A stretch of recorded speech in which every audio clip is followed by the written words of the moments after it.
everybody, welcome back to the stream. We have got a very damn good week of news. We actually have a lot. I have some cool things to show you, but also we've got pretty big lore. Pretty big lore that accidentally goes well with the video we just published in this channel. Yeah, and that's not even like the big part of lore today, because you're talking about the Legion lore that we found on PTR, you're talking about that kind of stuff. But there's also, as you may have noticed in the title and in the thumbnail, there's Fifth Old God stuff that I really wanted to talk about last week and then didn't have time. So we'll talk about it this week because Blizzard's in their timelines and the time rift stuff, and I'm surprised people haven't dug into these enough yet. Because every time I think about it, I'm like, that's another bit of detail. That's another thing they're teasing. That's another hint. So, you know, we'll just talk about that for a long ass time today, while we also talk about everything else. Sounds like a plan. Sure does. Yeah. And obviously for those, how do you cope with not watching FanFest right now? Let's put it this way. It is extremely painful to not be watching Yoshi P talk on stage about Final Fantasy XIV Dawn Trail. But we'll leave that for later. And also it's just announced and there's not really much else to say outside of new expansion looks good, and BlizzCon's going to be really funny because they're going to announce a similar expansion to BlizzCon and everyone's going to say, oh, copied FF14 again. It's so unfortunate. It would be hilarious if we got a like World of Warcraft, the South Seas. Really this time, it's not Pandaria. Yeah, Dawn Trail looks good. Definitely though, they actually stole it from World of Warcraft because there's a High Mountain Tauren NPC with the surname Dawn Trail. Yeah, I saw that you you found that, so that's interesting. Obviously, you know, I was going to say something, but I think actually taken out of context, it would genuinely be actually seriously rude, or could be taken rude, so I'm not going to say it. But ultimately, you know, Dawn Trail, perfectly fine. Perfectly fine. Dawn Trail is a good-ass name for an expansion. It's a really good name. I like it. Yeah, I'm excited. If people asking what FanFest is, it's Final Fantasy XIV's, like, their equivalent to BlizzCon, I would say. Where you do one NA, do one Europe. They're announcing the expansion. They usually do it in 2 bits, but yes. So the expansion next summer for FF14, and then it'll be brilliant. So it's what, boats and islands? It's a beach episode expansion. It's a summer vacation expansion where you go to this extremely South America inspired place as the start of a new adventure, which is kind of like theoretically similar to Dragon Isles in a way. It's not the start of a new adventure again. Because the whole new adventure was supposed to be the Endwalker MSQ after, like in the patches. So, yes, but also more full breakdown. And also the new adventure stuff ended up being pretty quickly a high-stakes adventure anyway. Oh. So they're like kind of going more for brass level stuff. But I think it's really interesting because it feels like almost the same thing that happened with Dragonflight, where they're going, okay, here's the new thing. You're done with the Shadowlands. You've resolved all that conflict. We would like to build you up again with kind of smaller stakes this time. And obviously that's gone a wee bit ski-whiff with the Ridicron being like the Titans are going to come back and they're not going to find Azeroth when they come back. But until then, it was like this like kind of slow build, enjoyable bit of, hey, okay. I think there's some actually I think we'll talk about it in this stream maybe, because I don't think we did last time. Just about the levels of stakes going on and stuff like that. So it is kind of fundamentally attached to what we're going to talk about with World of Warcraft today. But it is like the MMO problem of how do you finish a story and then start a new story? And it's like both are grappling with that, and they're kind of having the same ideas of, oh, everyone take a breath, take it slow, build back up, and see where we'll go.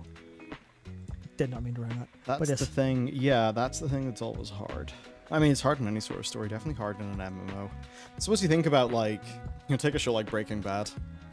There were a few points where they could have ended it, and they very much threaded the needle. After Gus could have been the natural place to end that, it was, like, quite a miracle that they were able to pull off the next arc of that show so successfully. Yeah, I think that takes real, like, skill and quality to, like, stop something and go, okay, well, how do we harness the same creative energy into a new thing? And that's where I think WoW has been kind of falling slightly short so far. But I think with where Ridicron and stuff's going, I think they'll be able to pull that back pretty sharp. Depending on how they handle 10-2, like cinematic-wise, if there's anything really exciting happening there.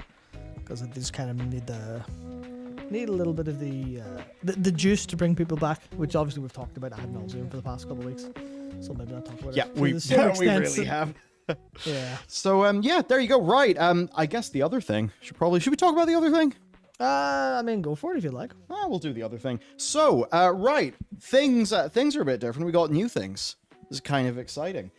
What should I start off with? Tell you what, I've got these two here, so I'll do those. This is the vinyl for the Pale Beyond. 2 discs, 4 sides, and it also does come with a digital download of the entire deluxe soundtrack, which, oh my god, Matt's bringing it up. Yes, if you go to... Not bringing it up just yet. If you go to store.bellular.games, you can get all the goods. So, we got the vinyl soundtrack. I suppose, perhaps visual spoilers, but it all opens up quite nice and beautifully. So we got that the art team put together, and of course, the art book. Which, I mean, hey, playing Blizzard games, we're used to the idea of art books, and this is a big, beautiful, full one. I didn't even know it was going to have this, but there's a nice little, like, blue-colored ribbon. Yeah, we bookmarked the ribbon thing. Yeah, it's all nice. And there you go. Dog content. But yeah, this is certainly not a low-effort art book. We like... Because sometimes you get, like, art book and there's no text. This is, like, art book along with explanation and notes from the team. Yeah. So... yeah, that's basically what's going on. If you buy the art book or the collector's edition bundle, that will come with a digital download instantly with some nice desktop wallpapers, which I've been rocking. Come on, phone. Oh, your flash is on. Yeah, I've been rocking that for a while. It is very pretty. It's very pretty. It looks really... it looks nice on an OLED screen because all like fades to black at the bottom. Yeah. And then, of course, the vinyl, yes, comes with the digital soundtrack, which is like 51 tracks. DRM-free, MP3s, and WAVs. I see a question here. Is the game music DMCA free? I don't think so. Right. Sorry, no, I think so. Yeah, yes. I was going to say yes, I think so, but I'm not completely sure. We sure as shit haven't signed up to any evil stuff with it. Yeah, I mean, I don't think we're the kind of people that go, okay, well, we're just going to strike you because the hell with you anyway. Especially not, where do we buy it? That's a very good question, and the one that I can answer literally right now. Yeah, store.bellular.games. Yeah, that's it, and it would be very helpful if I maybe posted that link in the chat, wouldn't it? Yeah, so over there, what we've got is actually, I'll get the collector's edition too. Sure, okay, well, yeah, I will just sort of show here what's going on. There are currently 4 items, which are really 3 items, because there's the art book, which is actually a little bit more accurately titled. If I can grab it, I don't have fingernails, please help. The art and making of, because it's more about making the video game than anything else. Obviously, all the art's in there too. You've got the collector's edition, which you're about to show off, and then there's the vinyl here. But there's also this supporters bundle, which will be, if I remember correctly, it is the art book and the collector's edition together. So it is. Are you ready yet? Got your stuff started? Nope. Oh, he's doing something very special. I've got to do arts and crafts. Yeah, let me just... I'm going. Hang on. Let me put my... So, this is actually Matt's fault. Because I didn't really know that standees were a thing. Like, all the FF14 standees. So we thought, do we have enough, can we afford to do a literal full big statue? No. But what we do have is this lovely little desk ornament of the Temperance. Nice little scenes of all the crew. So this is one of the things inside the collector's edition, which is a fun old box of goodies. So yeah, we all like goodies. We got a little stand. Let's see, what else? Yes. We have our 2 pins, Saltborn and Landborn. These are really nice wooden pins. Wooden pins, very satisfying. They got texture. So we got those bad boys. We've also, we do have more. Stanberry keyring, so that you can indeed have a little Stanberry with you all the time. Something you can pet on the go. So it's very useful. I do love this. So, the sticker set, which means penguins, and most importantly, tub hunt.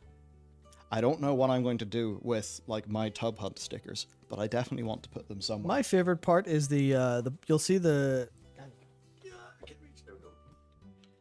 This bit is my favorite, which you cannot quite see very clearly, but... yes, camera zoom. Yes. Oh, Templeton and the dog, yeah. Templeton and the dog, but they're literally looking at each other. It's very good.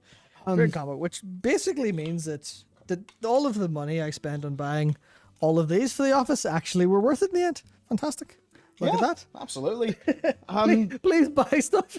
To finish off, we have got 3 double-sided art prints of some lovely sort of key scenes, key art. A lot of I should probably hold them reasonably Yes, Man, please, this is- please do. You know what? Give it to the No, actually, professional. no, it's a bit because there's so much stuff I can't hold it. There you How go. do I hold all this value? Oh, actually, that was a Also- little bit cringe, actually. Journals! Journals! These are cute. They're nice, yes. I will show you the bits. There's the boys and the stuff. There's the boat. And there is the fella and the fella different. Matt, you've got a place at QVC. Yeah, remember that bit on stream a while ago? And here's all the animals that are very nice. You like those. Nothing happens to them, it's fine. That's it. Everyone's fine at the end. Finally, It's all great. this bit, which is the bit when they're on the ice. Which, to be fair, is, most of the game. Just different ice. Different forms of ice. Anyway, that is all available. Yes, we have lots of loot at store.bellular.games. Yes, you get the supporters bundle for money dollars. Applicable current. Go to the site, you'll have the currency will show yours. If Shopify works it all out. And if it's anything like me, like, the way you go to a Shopify store and then, you click checkout, then your phone gets the text message, you enter the code, and it's like, bam, it's bought. Yep. Shopify are so good at what they do. It's crazy. Indeed. So there's all this stuff. It's all pre-order stuff. You can check the FAQs for details here where, our pre-orders go until August 11th, then final production orders. Stuff will be expected late August, September, and November, just because of literally how this works is pre-orders Logistics. come in, stuff gets made and sent out. That's it. Yep, and everything does come with a immediate digital download. So it's the wallpaper pack for the non-vinyl things, and then the vinyl comes with the deluxe 51-track DRM-free soundtrack. So there you go. As more people trickle into the stream, I have a feeling we'll probably talk about these more. So I think that means, Matt, we should probably get into the World of Warcraft news and things. That's right. That's what Or we're perhaps here any for. chat questions. If you guys have any chat questions, I should bring chat up on my computer now. I don't see any. I don't see any particular interesting questions outside of no one said walrus, and also when are you adding Tuskar to the Pale Beyond? Blizzard might have a problem with that. Yeah, that's a good point. Yes, I think they would. I think they would. So yeah. Hey, Blizzard, we'll do. Hey, give me the license. I'll do it. All right, time to talk about World of Warcraft. I believe. Let's not do the spoilers for it. And hello. No, that's not going to work because I have to fix this. I'm sorry. That's wrong too. Oh my, please help. I am very good at running a stream while also being on the stream. I honestly, I have so much respect for actual streamers who do like this all the time, and like people like Jerma and those who do crazy good jobs. There's another couple that I can't think of in a minute, but like the people who run really elaborate stream setups, it's a lot more work than you might think. And I bought enough time that it now works. There you go. That was brilliant. I'm very proud of myself. Yeah. Where are we starting with, Michael? What are we talking about today? So, I think we should start off with This Week in WoW? This Week in WoW. Yeah, that's it. We'll let people filter into the stream, and then by the time This Week in WoW is done, we'll have some really big, juicy, tasty topics. Okay, so what's going on in Dragonflight this week? Number 1, The Pig. Sequel to hit show The Bear. No. Oh man. I'm sorry. Don't bring up the bear. The bear's really good. Bear is really I'll talk good. about the bear for Definitely. you. No. Yeah, definitely watch The Bear. But yes, your Prime Gaming reward, which basically means go to whatever the website is, just type in Prime Gaming into Google, and there'll be a button that'll say, get the in-game content, and then you'll get a bear. This is a piece of, I believe, this is a patch from the Recruit a Friend program ages ago. I did not realize that. So there's that, but there's actually more. This time a little bit different because it's crowdfunding for a project that basically gets money over to NGOs in Ukraine for humanitarian aid. And they've got Mila Kunis as the spokesperson for it, which makes sense given where she hails from and how she, at least reportedly in the past, was a World of Warcraft player. So you'll get Sunny and Furky, basically golden retriever for retail. That's a good pet. That's a really... Yeah, That's good. it's a nice pet. And then you'll get a baby Murloc carrying a sunflower for Classic. So, pretty neat. And 100% of the beans from that up until the 29th of August go towards Blue Check Ukraine. And of course, after August 29th, it goes to Blizzard Entertainment. So if you do buy it, definitely do it before then. Yeah. Yeah. Oh dear, it is what it is. So we got that. Then, cross-realm trading is active in World of Warcraft. What this basically means, right? There's like a few different things. So there used to be a thing people would do called, it was basically server arbitrage, where they would just buy a whole bunch of things in one server, character transfer over, sell stuff on another server, and they would make so much gold that they could pay for their own transfers with Battle.net balance via WoW token. Pretty crazy. You don't need to do that anymore because you can just trade with characters. I mean, I don't know if the gold makers are going to jump on this. Because yes, commodities are of course not... like commodities are region-wide, but I guess like non-region-wide items, like I wonder what people will do. But I think the reason why Blizzard mainly wanted to do this is like, say you're in a cross-realm raid, they just want you to be able to trade materials and things like that to your allies. And it also means if you've got a friend who you really trust and you want to say move servers, you'll be able to move gold to a new server without having to server transfer that character. And then previously, of course, people would have all of these funny ways to get gold onto a new server because there used to be, I think there still is, a transfer cap on the amount of gold a character can server transfer with. In this case, you could just trade it to a guildie and hope they trade it back. Yeah, that's exactly basically the first thing I plan to do with cross-realm trading, because I have a lot of gold on a different server that I really need to give to someone who I may or may not still owe 1 million gold. So I believe you said in guild chat that you'd paid that back. No, I didn't pay it back because I was going to pay most of it back. Excuses. And then cross-realm trading was turned off again. Excuses. So I said, I'll just give you it all in one go so it feels proper when cross-realm trading's back. That's what I said. And there's been no interest accrued whatsoever, so I'm not going to be that. I'm still going to be like broke once I'm paid it back, but it is what it is. Anyway, yeah, no, that's the cross-realm trading. It's good. You can go into a Mythic Plus group, and if someone doesn't have a file, you can give it to them. I think that's like the vast majority of the intent here. But I'm also, is he a mill in debt? Yes, I'm a mill in debt to a friend of ours. In fact, the very man who prepared many of these stream notes is currently in 1 million gold of credit with Matt Lagan. Indeed. Fantastic. I hate gold in World of Warcraft. If it were up to me, I'd delete the economy. It'd be a very selfish thing to do, delete the economy just for that, but I would definitely do it. So yeah, you can give stuff to people now in groups, and it probably also like, I don't know what it's going to do, but it's definitely going to like normalize out any crazy realm disparities of like gold making stuff, because people can hop on that, people will trade gold all around the place, no problem. And I think that might actually help like disincentivize gold traders and sellers in a way. It also frees them up a little bit, but I literally like mathing out what it's going to do with all of the impacts on everyone is literally just very challenging. I'm like, I couldn't be bothered. I couldn't be bothered trying to think about it. If Blizzard are happy to do it, it's probably completely fine. So it'll just like, whatever happens, it'll be fine.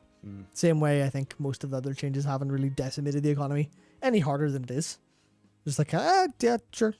And I think it's a really good way to, I think, explain that Blizzard are kind of going, well, what are the impacts of this? Well, there's a good impact.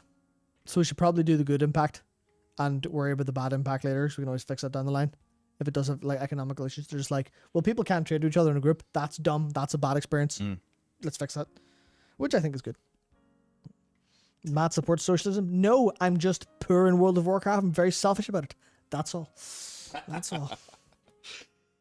Actually, another really good bit of news has happened, because this was a real problem, and that is that Ogvoker combat logs have been improved. They now include pet damage and a few other things, which is really important considering Unholy DKs get a whole bunch of damage from their gargoyle, which is the reason why people like me have to PI them all the time, and we don't even get paid for it. Even though the guy that I'm PIing is a multi-millionaire in World of Warcraft. What's going on? Anyway, that's basically how that works. So advanced combat logging will now more accurately attribute support events for pet, guardian, and summons damage, accumulator, delay damage effects, things like execution sentence and ignite, and damage against armored targets. So all of this means that the advanced combat logs that are what are fed to like Warcraft logs, those will be more accurate, of course. Will this mean the details will suddenly start showing on Vokers properly? No. And that is for various complex data reasons. Yeah, it's still up in the air if that'll ever happen.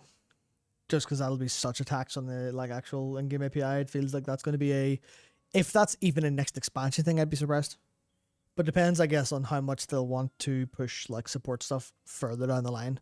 It's like, because obviously if you've got details not showing stuff, but half the game is support roles, like in an expansion or two, then you're gonna be like, okay, well maybe not, like maybe they'll fix it, maybe they won't, maybe they literally can't, because they were saying this was like a pretty big engineering affair. But at the same time, the fact that they've like been able to hotfix this stuff in so quick is really like it's impressive.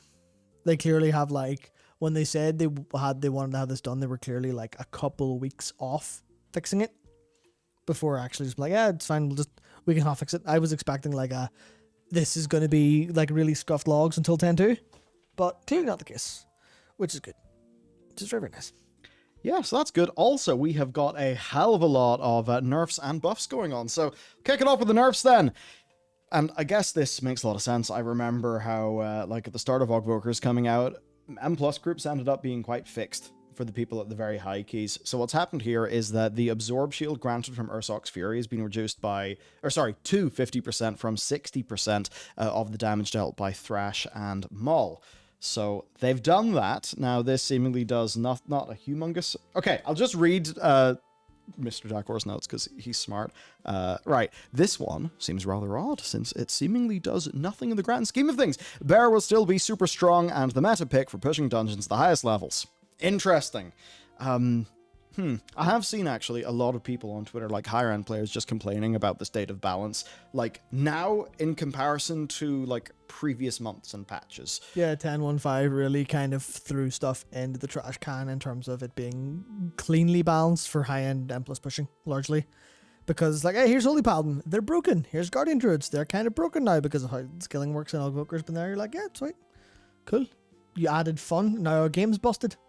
Oh no, not fun! It's a really bad dichotomy to have, because like obviously the way I said that was framed really negatively, but it's still just, hey Blizzard, you pushed a wave of changes that like wrecked the game for a subset of your players. That's a bit something you'd really want to happen, to be honest. Yeah, so the next thing then is the Ogvoker. They got some targeted nerfs. The problem the Blizzard had here, and I suppose it's an interesting one, though here they have some specific tuning knobs. I know that one of the things that Jack and a few other people have said with like Disc Priest is there was always this problem of like making Disc Priest be well balanced in both raid and dungeons quite hard. Sort of similar thing was happening for Ogvoker, where because of the bug at the start, if you had 22 of them in a raid, you'd kill everything. Other than that, though, they were actually underpowered in raid and a bit overpowered in dungeons. So here's what's happened. Ogvoker also received some targeted nerfs because of their overperformance in dungeons. They were doing less direct damage relative to the power of their buffs than intended, and while the personal damage will now be increased in all situations, the effectiveness of their buffs in dungeons will be decreased a bit, which is the net impact of all of this. And then for the words are hard. Then for the Brewmaster monks, Spinning Crane Kick and Keg Smash are nerfed by 20% and 5%. However, after this, we've got a shitload of buffs. We do indeed, and also people are pointing out in chat there that this really hasn't had that much of an impact, because it's kind of just tickled to them in terms of how strong they are, which goes to show clearly like the whatever changed in the patch was a very big like swing into the unbalanced direction, so they will need to do a little bit more. But at least they are buffing other people to bring up instead of just going, here's the nerf bat, get wrecked, loser. They're not doing that. Because, I know blood DKs need it, but there's just another 10% buff. It's all damage, 10% more. Yeah. But I always find it interesting, because when you have a tuning knob that is just, you can see the number of damage percentage you do up, and then they bring blood up by 10, everyone goes, but by all metrics we can see, they're like 20% or 30% down. Why only 10? They're like, Blizzard, just go, just hit them with 15, hit them with 20, hit them with 30, just do dumb shit and see what happens, I think. Which is funny, because I just complain about being unbalanced, but like, whenever something's busted, just try to get other things busted at the same time. Which I think works especially now, because Mythic's no longer a problem. Now, obviously you could say, well, what about people who were pushing keys earlier in the patch with like Bisc gear, and their efforts are like going to be thrown in the bin or whatever else. But I feel like if they're just like, if it's just an arms race of Blizzard going, right, well, we'll see if we can get everything to do 35s by the end of this season just by being like insanely strong, that might actually kind of work. but it's hard to know what they're doing. Just, but hunter spec's been like 5 to 15% buff along the core abilities. And you're like, yeah, nice. It's still not gonna be played. There's actually, I meant to talk about at some point here, but I didn't have time to throw the notes up. Hunters were a topic of discussion there in Wohead recently for just being like, why does no one want to bring hunters to a raid? And obviously you play the game. It's strange. They're one of the most popular classes, and they've always felt like they haven't had enough love. It's weird, that, isn't it? That's what I think is interesting, because druids get all the love in the universe. Not always like the most like effective, but they always get attention because there's so many. I always assume it's because there's so many of them played. Same with paladins. Like that paladin rework was the biggest rework, and it was like it was warranted, but it wasn't that warranted to get a full ret rework. And now ret paladins are absolutely like as happy as can be, and obviously very popular. So much fun in mine. It's great. Yeah, so like hunters definitely need a bit of love. I'm not sure where that is, or where it should be coming from and where it isn't. But like there's a whole thing of their utilities all kind of weird and ass, and comes a load of drawbacks for no apparent reason. They're like, why does freezing trap suck so bad? Why is there not like a freezing shot instead? And then you can just do something like you would do with any other CC in the game. Why is tar trap like stationary and so shit? Why do they have nothing else of any value? They're like, interesting. Remember Aspect of the Fox? Yeah, exactly. And then they get... If you're not aware, Aspect of the Fox, whenever you cast it, everyone around you could cast while moving, which essentially meant that, like, your default oh dear in, like, say, movement phase in a boss fight was you Aspect of the Fox, and then, like, the druid does trank, and just does trank while they're running. Which is really funny because they added Spatial Paradox to Augmentation Evokers, which is just your healer can cast on the move now. Oh, yeah. And you're like, cool. Yeah, because at the time they ended up taking it away, saying like, okay, look, this is kind of cool, but also we feel like it's too mandatory, it's too powerful. Yeah. I suppose different classes, right? They're like a mosquito and amber in like different times, right? They're just different little crystallizations of whatever the design philosophy is at the time, and that keeps on shifting and changing. Mm-hmm. Yeah, it's funny that like they definitely need a decent redesign, because I can't imagine these buffs will do much to them. Outside of, make existing hunters slightly happier. But then that's obviously the high end, where if you go into an LFR or a raid, you're probably going to find a load of hunters anyway. It's just more than the higher end kind of concerns of, well, you're not going to take them to a carefully considered heroic or carefully considered mythic, which is still an issue of balance. It just probably won't be a problem for most hunters, I imagine. Just interesting. And Windwalker Monk, same, plenty of buffs. Paladin, big buff to the damage.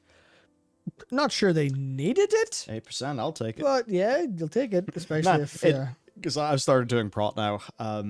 Just in those dungeons, like, yeah, those times when prot just does a lot of damage very quickly. It's extreme burst. Anyway, it feels so good. Since Legion has been extremely bursty, and Divine Tool added so much to that. So much to that.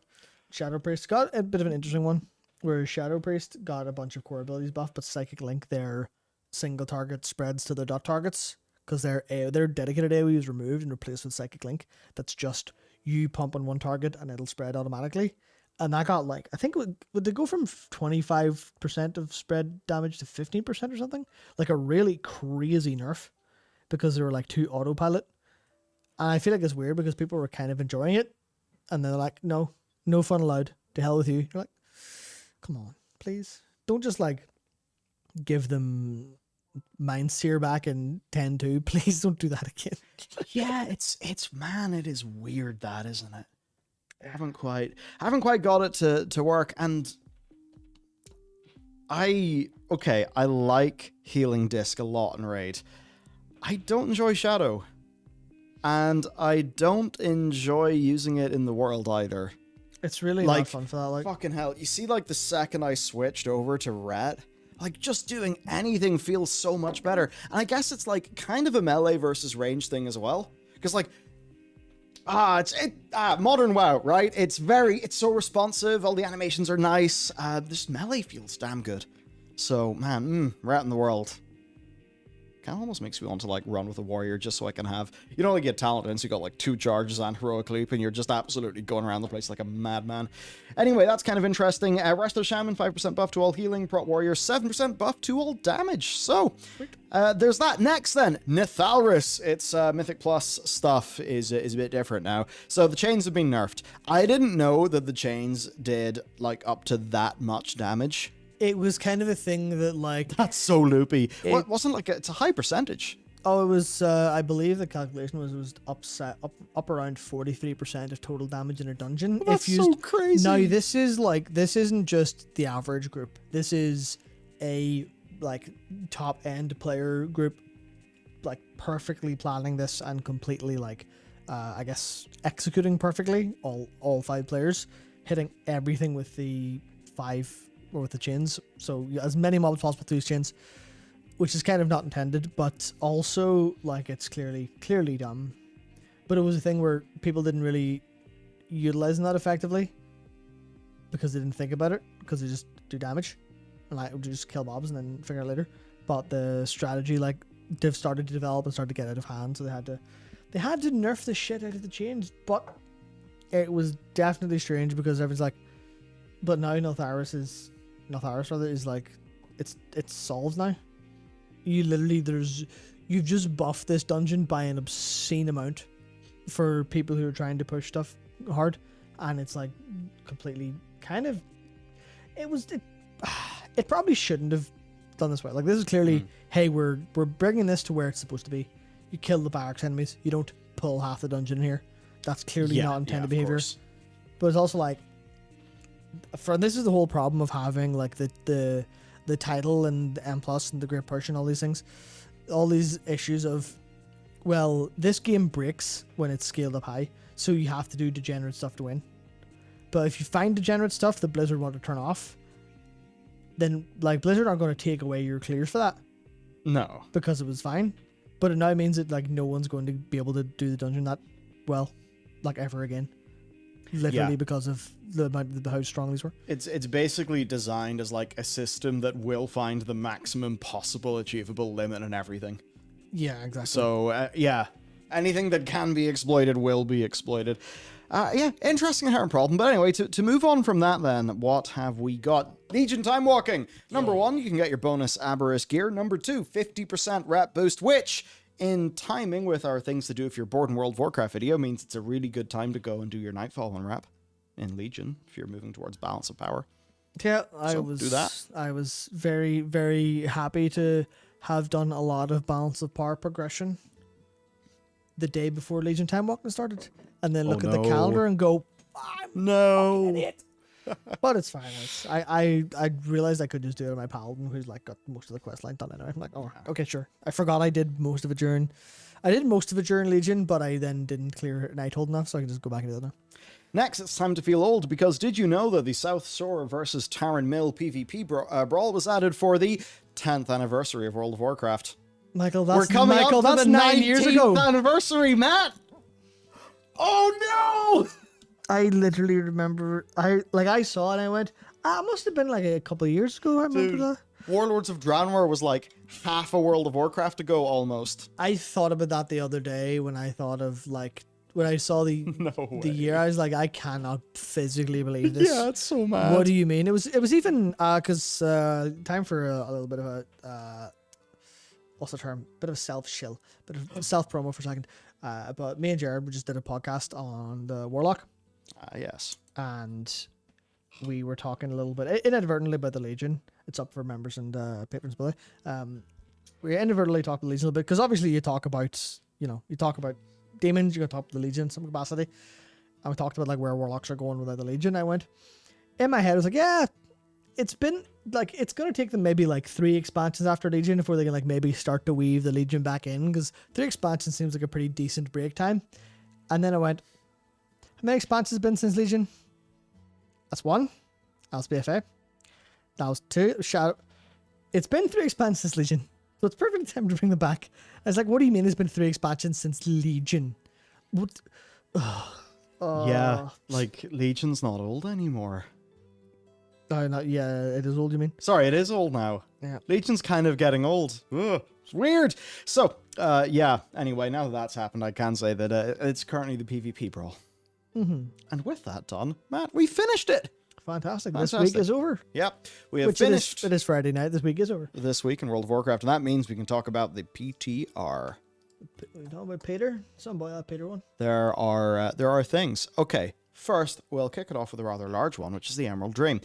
So, back in patch 10.1, we of course had Zarlek Cavern textures on its PTR that were. What am I even talking about? No, I actually want to go back to beta. In beta, a string was found called Dragon Isles Underground. That, of course, would later lead us to the Zarlek Cavern. Now, though, we have got, basically, it's a quest journal background and header, and they both contain Emerald Dream in their texture names. Mm-hmm. And I mean, look at it. It's very Emerald Dreamy. And yeah, that essentially means Emerald Dream. And not just Emerald Dream. This is actually quest background Dragonflight Emerald Dream. So this isn't like, oh, secret next expansion. It's like, no, this is literally what's coming now. It's literally next. Yeah. So certainly not like just Emirdrasil. Emirdrasil is the tree that is currently in the Onaran Plains that we'll properly see in 10.1.7. It's in the dream in the Onaran Plains. Yes. It's literally, you go through the dream portal and plant it in there. So it is in the dream. So we'll obviously be going in there to defend it. And then at the end of the patch, we'll probably bring it back into the Onaran Plains from the dream, because that's what Alex Strasser says in that really weird flashing cutscene that we had at the end of 10.1. That was a funky one. Yeah. Did we even see it planted? We did, yes. In the, I can't remember what it's called, but there was a green dragonflight questline towards the end of the Murk Centaur around. It was around somewhere between 16 and 20 on the round track. That was an interesting choice for them to do. Actually, you see that? That's an interesting thing.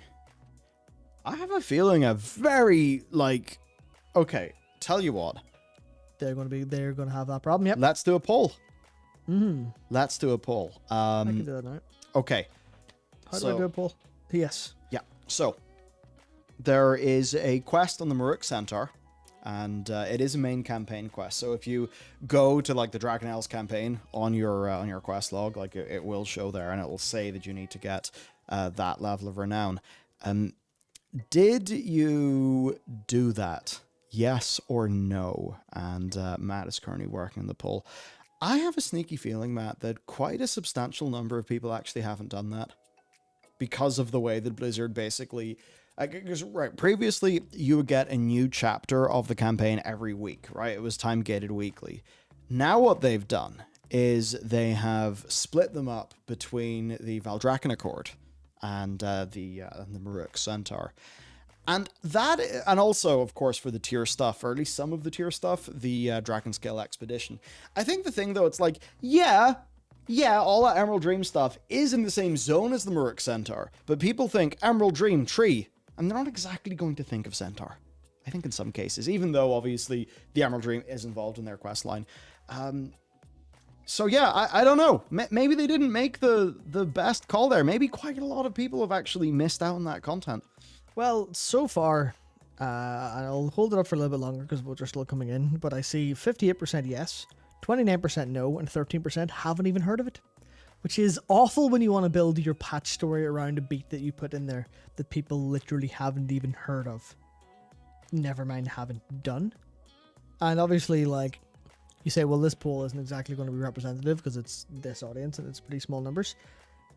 I would say, based on the fact that you're watching on Friday afternoon or evening, depending on where you are, you're watching a stream where two people talk about World of Warcraft and mostly end up talking about a lore and pressing news. I would imagine that you're actually pretty engaged. So if you take that going forward to a player base who aren't as engaged as you guys most likely are, and you can see that's pretty bad. That's going to be maybe half the player base have no idea what this is, if not more. And then they'll be like, where'd this tree come from? So I really hope they have a plan to address that. I mean, I don't think they do, because that is the story. That's where they put it. You see, it's weird, right? Because you see the previous time did something like, not the only previous time, but if you were to take, say, patch 5.1, Mists of Pandaria, which we're truly going a very long way back now, as much as that's a bit freaky for me to say. The way that it worked in that patch, right? And this was the whole storyline where, like, Jaina did the Purge of Dalaran. It was actually, like, some of the best questing they've ever put in the game. Like, straight up, those story missions were awesome. But that was all centered around the patch 5.1 reputations. And that meant that you got the new stage of the storyline in the new rep that was added in that patch. So it was all focused in. Whereas I suppose for people who maybe didn't like click as well with the renown system, maybe, I don't know, felt different about it to whether it was, because the way a lot of people talk about renown, and it's like, you do realize it's exactly the same as a reputation, right? But it seems that for a lot of people, it's like inherited bad things from Shadowlands. Even though it's got the same name as it did in Shadowlands, and it has a similar looking UI. But it itself is entirely different in how it functions. Yet, it has the same UI. I mean, that's like That's the thing, isn't it? You don't do that. Like, you basically don't do that. That's a horrible thing. You have to be super aware of what your UI is. And obviously in this case, it's like, it fit the purpose perfectly fine. Yeah, because they're developing. They obviously have a development timeline. It's like, oh, we can reuse all that, do the new thing, cool, let's go, and then they can go quick. Yeah, it's really like, it's also like been pointed out how it's like it's optional, and that's just gonna completely tank a lot of things. Where it's not even like renown itself wasn't particularly rewarding, but it did require doing the same stuff to get to the high rank. You had to do the same stuff quite a lot. Yeah. And then the quests themselves aren't even immediately rewarding seeming. And I hate that this is like where the conversation's gone, because I would love to live in a universe where people are like, that's a quest, I'm going to go do that because I'm really looking forward to it and I'm excited for it. And then I think to myself, I haven't even done the Bane quest yet. Because some of it was because I saw the gist of it on PTR. And I know what it's about and just haven't been bothered to go and do it. I'm like, well, that's a bit shit. So actually, imagine what most people are like. Could you do that poll again, but for Bane? So, to finish this poll, everybody, right? Mm-hmm. Here's our final numbers. The yeses. More people did say yes, which is certainly good for Blizzard. However, the yeses were at 55%. This is a sample size of 253 votes. The noes were 28 and haven't heard of it were 17. So, that is sizable enough, right? People who have just not engaged with that and therefore won't really know what's going on with Ymir Drasil. That said, even if you did engage with it, I mean, we only found out it was called Ymir Drasil, or Amir Drasil even, because it was referenced by Alex Straza in a cinematic. So, a little bit funny. Out of nowhere. Out of nowhere. I know. There is so much power in a name. And choosing a good name too. It's a great name, but it wasn't chosen. It was just dropped out of nowhere. Like, oh, but you didn't know it was called that. And you're like, when was it called that? Who called it that? Because if that's a meaningful name, I really would like to know if, like, what was it like when they named that? Because the scene where they're all standing around and going, here, what should we call this bloody thing? I haven't a clue. What about you? Any plans? Amir or something, maybe?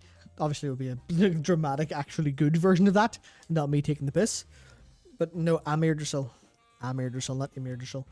Amir, A-M-I-R, which I'm assuming it's... Like, it could be whatever, because obviously it's Darnassian. Drasil is Darnassian for crown. So it could be like basically anything. Could be anything, but the most notable thing I saw was in... Because it means a couple different things, because it's a pretty short thing. But in Persian, it's a name that has been said to mean immortal or immortality, which to me immediately made sense for, the crown of immortality, Amir Drasil, makes sense. Makes complete sense. Yeah, I had a friend named Amir, or I had a friend named Amir. Yeah, and there's also Amir Khan, the British boxer. Oh, yeah. And people were like, oh yeah, it's a boxing tree, sweet, let's go. But yeah. So, did you do the Bane one? Me, I did not. I have not done it yet. Never mind. Oh, the poll? Yeah. Oh, yeah, the poll's running. Yeah, okay. So, 56% have done Bane, 31 haven't, 13 are saying what quest. Yep.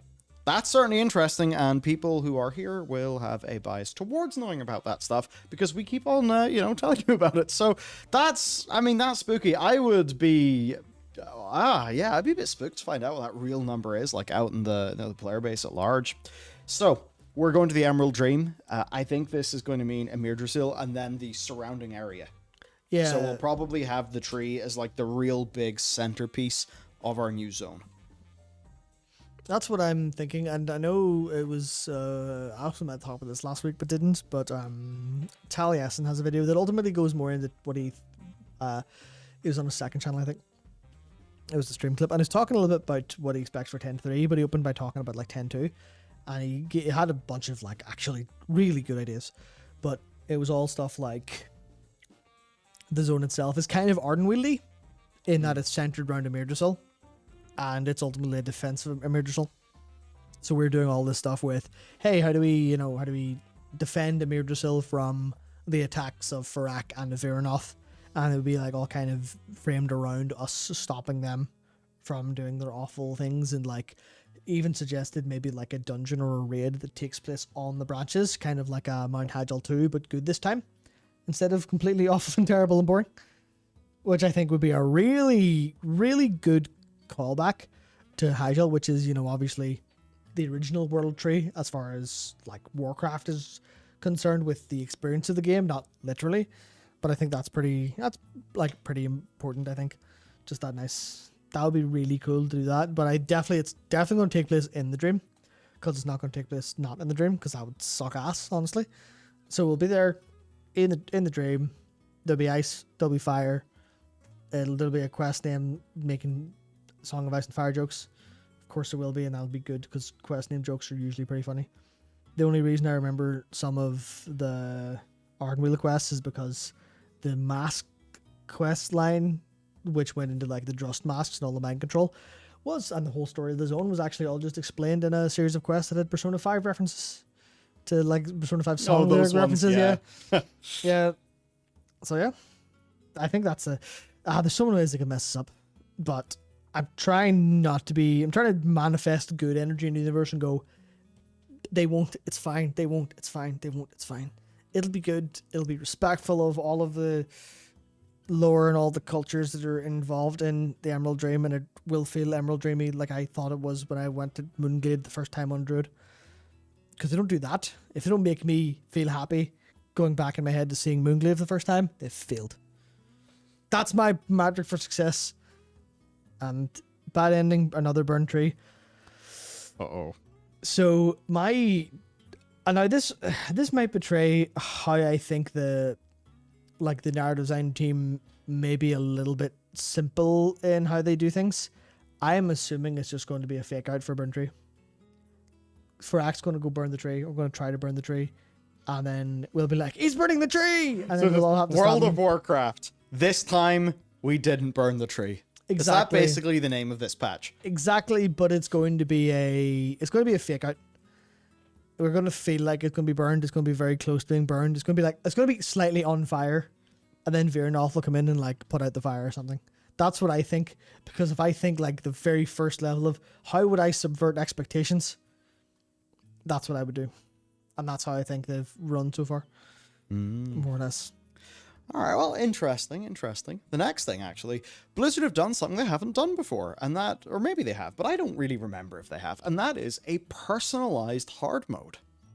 I don't believe they have. Yeah. Because that's hard to implement in a group setting. It is. So here's how it works, right? There's a new Hallow's End, right? Seemingly a new fight with the Headless Horseman, and it's a part of the holiday refresh. It's ran in the PTR, and the way that it works, basically, right, is there are these 4, wicker men, and they give you curses. I'll just read them out here.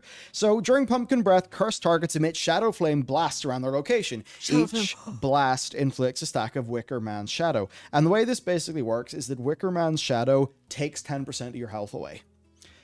There's a Vine one. During Vine March, piercing thorns erupt under cursed enemies periodically. The thorns inflict a stack of the debuff. There's another one. Whenever an insidious cackle is cast, cursed targets shed part of their soul. The soul is shackled, forcing it to move slowly towards shadowy flames. Destroying the shackles frees the soul. And if the soul reaches the flames, then you get 2 stacks of the debuff. So basically you got to like free the soul before it hits the chain. And finally, Hot Hand, where enemies suffer, which means you, from hallucinations. And if you move to the hallucination, it's dispelled. If you ignore it, you get 2 stacks. And basically the way this works then is the more that you fail those mechanics, the more stacks you'll get. Eventually you have so many stacks that your health bar, you only have 10% of your health. Any blow that would like put you down to very low health, I'd imagine that would otherwise kill you. Instead, like it doesn't kill you. You just go to very low health, but you get a debuff that says you don't get the like whatever the special reward is. So it's essentially you turn these Wickerman curses on, and if you can kill the boss, right? If you can make it through to the end without dying or coming close to dying, you'll get some sort of special reward for doing the hard mode. Now, of course, these are on a personal basis. So if other people in your group don't want to do this, they don't have to.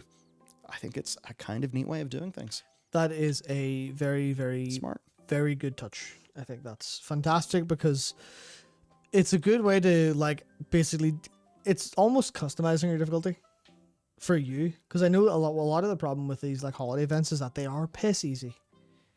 And I think this might be them deciding, well, it may not be too hard tuning wise. You're likely not going to walk it over because they'll balance it for like 70s now, or like skillable in a way that's not just two shottable. But this is like you pick your hard modes and actually have more mechanical complexity to deal with for extra rewards. And it's a good way to like you get a little bit of you just go for it like. So I think that's really, really cool. It's almost I don't know how to describe it. It's really unique. Actually, it's kind of unique, and I think it's a really good, like, again, this is what I end up saying about a lot of the things they've been doing recently, where I'm just sitting going, it's smart, and it's new, and I can see where you could theoretically go with this if it works. You could see this being extended to, like, hey, there's every holiday encounter is getting upgraded like this. Hey, obviously it's not going to happen because Brewfest, like, changes have already been there, but, like, the Dire Brew fight, except it's good now. The Ahun fight, except it's good now. All of those over and over again. You're like, sweet. Sounds good. Sounds excellent. No, so I think that's pretty cool. I like they're investing into that. There are some other things then. There's a new Hallows and quest line. I won't go into the details there, but pretty sweet. Next then, we've got some updated Night Elf Heritage armor stuff, where I think it's quite small, but basically the female one has been updated, removing the shoulder strap, which makes it look more like, of course, the original Night Elf. Yeah, so you'll see this strap right here is now gone, which does look a lot better. Just because that seems a little bit like, I mean, it'd be nice if it was an option, I guess. Yeah, actually, I like it, but an option would be good. Just so it's properly like, hey, here's a little bit closer to what you've seen before. Yeah. Also, man, that blue looks so nice. I'm definitely going to be doing this. Now, there's an interesting thing though. So they've recently been using Heritage Armor quests to sort of help reestablish the races of Azeroth. Yeah. Human was doing that, giving some world building to like the nobles in Stormwind, the situation of the Breadbasket Guild. Of course, Orcish culture now reestablished on Kalimdor, which was really cool to see. So I imagine then, of course, with the Forsaken one having its Sylvanas data mining, likely then being something to do with maybe different factions than the Forsaken and then working out just who the fuck are we anymore. So all this Night Elf stuff, it's clearly got to engage with how they're screwed. Because, as a people, they're still refugees in Stormwind. Like Darkshore is completely screwed. I'm not exactly sure on the status of Ashenvale per the books, but anyway, they're like... Not good as far as I remember. Yeah, so their ancestral lands are all screwed. They're in Stormwind. There's a new tree happening. I think a lot of players don't want to see the Night Elves just all exist around the new tree. And that was one of the things, right? Because people knew that Night Elves, Elune, all these things would probably happen in 10.2. But we also thought, okay, but it's only going to happen in the Dragon Isles. Is that going to mean the Night Elves all get relocated to the Dragon Isles? Whereas if they have a Heritage Armor quest, maybe that indicates that some things are going on back in the old world. Because that's the typical thing that happens with the Heritage Armor quest. Which I suppose for not all of your worries, because I'm sure there's many, for some of your worries, maybe they'll be a bit better. I definitely most of my concerns are actually from the fact that the Dragonflight quest will be about the tree and is inherently about the Night Elf Heritage Armor, and the Heritage Quest will come first, which means they haven't needled the thread in terms of the Heritage Armor quest doing everything it needs to, and then the 10.2 quest also being about that. Because if they go, oh, the Night Elf Heritage Quest, the Night Elves are all fixed and happy and good, and we've done everything perfectly, and then the 10.2 is, there's a new world tree, by the way, and no Night Elf has ever commented on it ever again, that would be bullshit. But there is an interesting thing you said there about it usually being in the old world, and that's me going, that's actually a very astute point for one reason. What level do you have to be to do Heritage Quests, Michael? 50? Level 50. You know what you cannot do at level 50? Go to the Dragon Isles, fly about.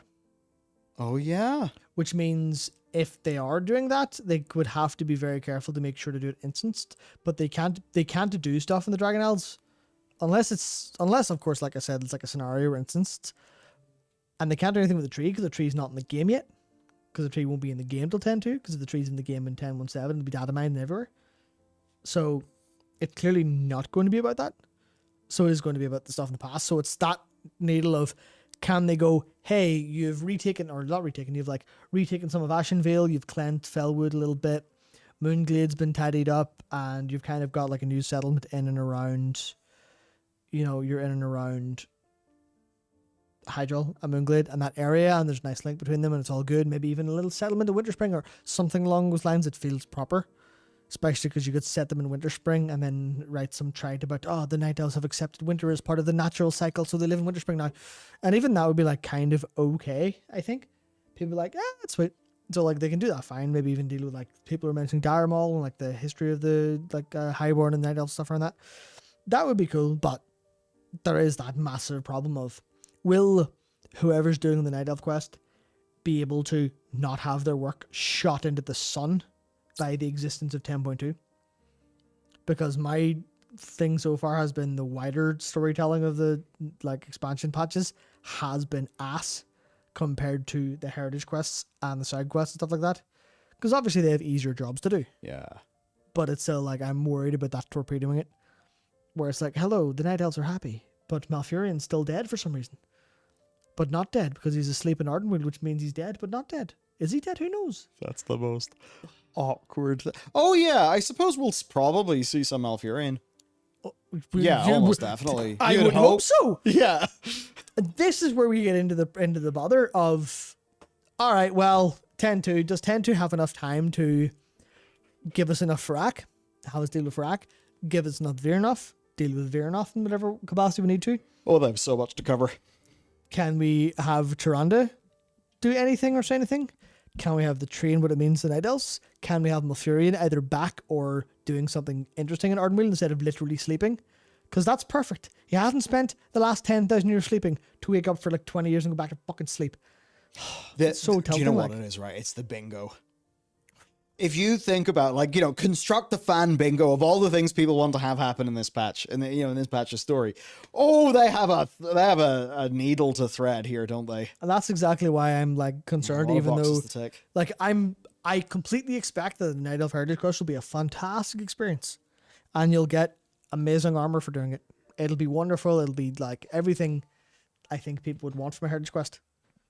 It's just not going to be enough for everything people want from a Night Elf story, because that goes further. But what if it is more the situation that, we have our Tyrande, Malfurion, Elune, big characters happening at the tree. But then the story of, what about all the people? All the Night Elf people. What if that's the thing that's in the quest? Because I think ultimately... that's what I'm expecting. Yeah. I'm fully expecting and that's good. Because I think more of what we wanted is Night Elves to exist without those big, larger-than-life characters. Because as time went on, they just ate up all of the space, and it then just became the Tyrande show of let's take Tyrande through the same character arc twice and waste a whole bunch of time. So the more that I think about it, the more I'm hopeful. A little bit. Yeah. The thing that's getting me is the thematic stuff, where obviously a murder soul is going to be super important to the Night Elves. Will they be able to do that correctly? And this is, we're getting into we're getting into meta think and meta talk about how and when the quests are written and constructed. Because as far as we know about how this game is literally written. The major narrative beats will be locked in well ahead because you need your cinematics, you need your setup for your stuff. Maybe you can scramble and fix some stuff and change some stuff, but with all the like voice and stuff you need, all the like work you need from the cinematics team, you have to have that set in stone. Heritage quests, less so. Because there's obviously voices in them, but a lot of it is also like written, and a lot of the details are written. I expect that the Night of Heritage is finished long after the Mirror stuff was finished and 10.2 stuff was finished, or at least around the time the major bullet points written. So they maybe have to go, okay, well we have to like what's the term? Like gymnastic contortionist our story to fit into the wider beats, which might end up like hamstringing it in certain ways. But obviously I could literally sit and complain here all day. And ultimately, I'm going to enjoy the Heritage Quest, and that's all that matters. Yeah. I'll enjoy the Heritage Quest and then get pissed at 10.2, which is going to happen no matter what anyway. So. I suppose, right, here's what's at stake. If they do this right, and it's a big if, one of the biggest ifs, but if they do it right, then obviously Teldrassil can't be undone, but, and, you know, it's not like we're all going to get over it, but if they can do this, I think... at least it could be as good as it could possibly be without somehow winding the clock back, right? Yeah. So they could actually go a long way to fixing up a lot of that. They could go a long way to doing the dream and all of that stuff justice. This is one of those patches, like, yeah, a lot rides on it, but that does cut both ways. Mm. You know, so that they could, you know, let down everyone's expectations in Night Elves. They could also repair the situation as best they can. And if I think about, like, what are the boxes that I think I would have to see be ticked in a timeline where World of Warcraft is truly, like, you know, on the good track, yeah, it's probably the one where they tick that box. So, yep, indeed. Who knows? I think there's potentially room to be happy enough. Next thing then, Siege of Orgrimmar items have been, like, re-added. Basically, a bunch of database stuff happened with Siege of Orgrimmar items. That's got plenty of us thinking that Siege of Orgrimmar will be our next Timewalking raid. And the bigger thing here is that it seems to also include the now removed and unobtainable Garrosh heirlooms. Yeah, which is, obviously, this could have just been a big copy-paste of IDs. Could have been. And they didn't bother to think about the heirlooms, just went, whatever, it's PTR, it's not done yet, fine. Or it could be them going, hey, we're going to throw them back in. And given where World of Warcraft is, I feel like it's pretty likely they'll give these back. Especially because, how long ago was Siege of Orgrimmar, Michael? Oh, Matt, don't do this to me.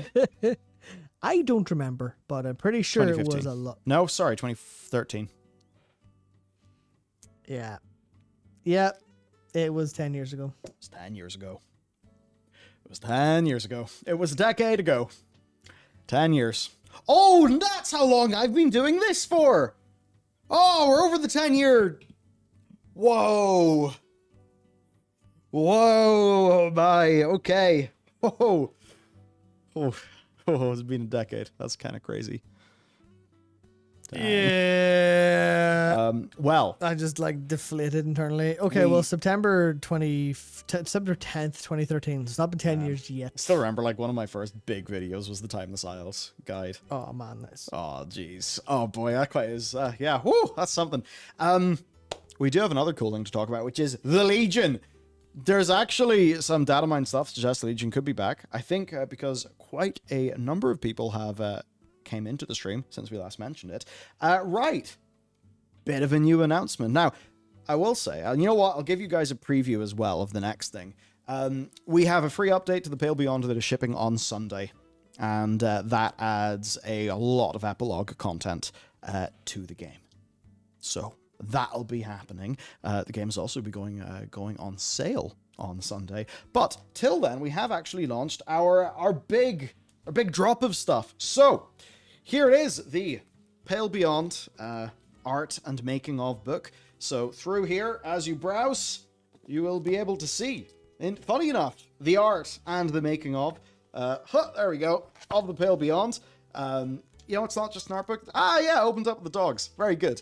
But it's not just the art. It is also, stuff from the team explaining design decisions, how they went about things. It's came together absolutely beautifully. I love the print quality. Feels nice. Just really sweet coffee table book. So we got this. It's all store.bellular.com. We then have... Store.bellular.games. Sorry, store.bellular.games. I'm very silly. We've also got the Collector's Edition, which is a fun box of loot. This particularly I love. I have a little desk tray, and one of these is going to be living there. Basically this is Matt's fault. He got me into liking those standees from, he's got one in his hand. Those from FF14. So I thought, okay, let's do one. This is made of wood. It's made of wood, but the ship in the bottle, the ship is acrylic. So it's got this. It has also got the Captain's Log Journal. It has got the sticker sheet, which does mean that you get a bathtub Captain Hunt that you can put somewhere. I don't know. Act accordingly. And a penguin. And a penguin. And a Stanbury. Not just a penguin. Two penguins. Two penguins. Yeah, we have a small penguin and a big penguin. We eat even one and have keep one for a later. spilt hip flask of drink.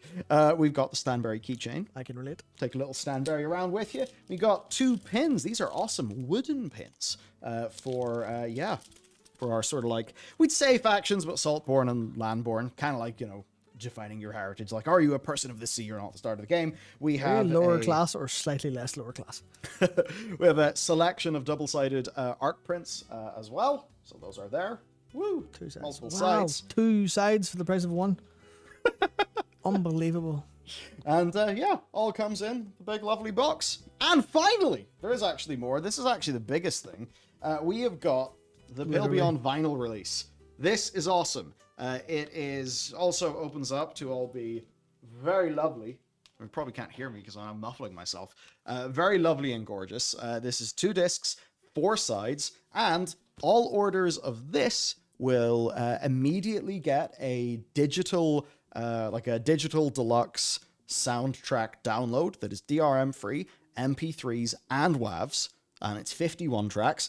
And for the art book or the collector's edition, you'll also immediately get a download for our pack of wallpapers. Like this one is living in my phone. That I very much He like. will personally send you his own phone if you pre-order that. That's it. You can take a picture of my phone.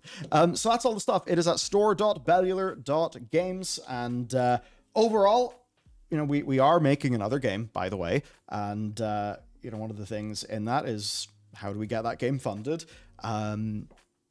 Certainly the better this goes, then the more we'll be able to self-publish things, which would be probably the coolest thing. So that's what's going on. Big old drop of loot. And, store.bellular.games.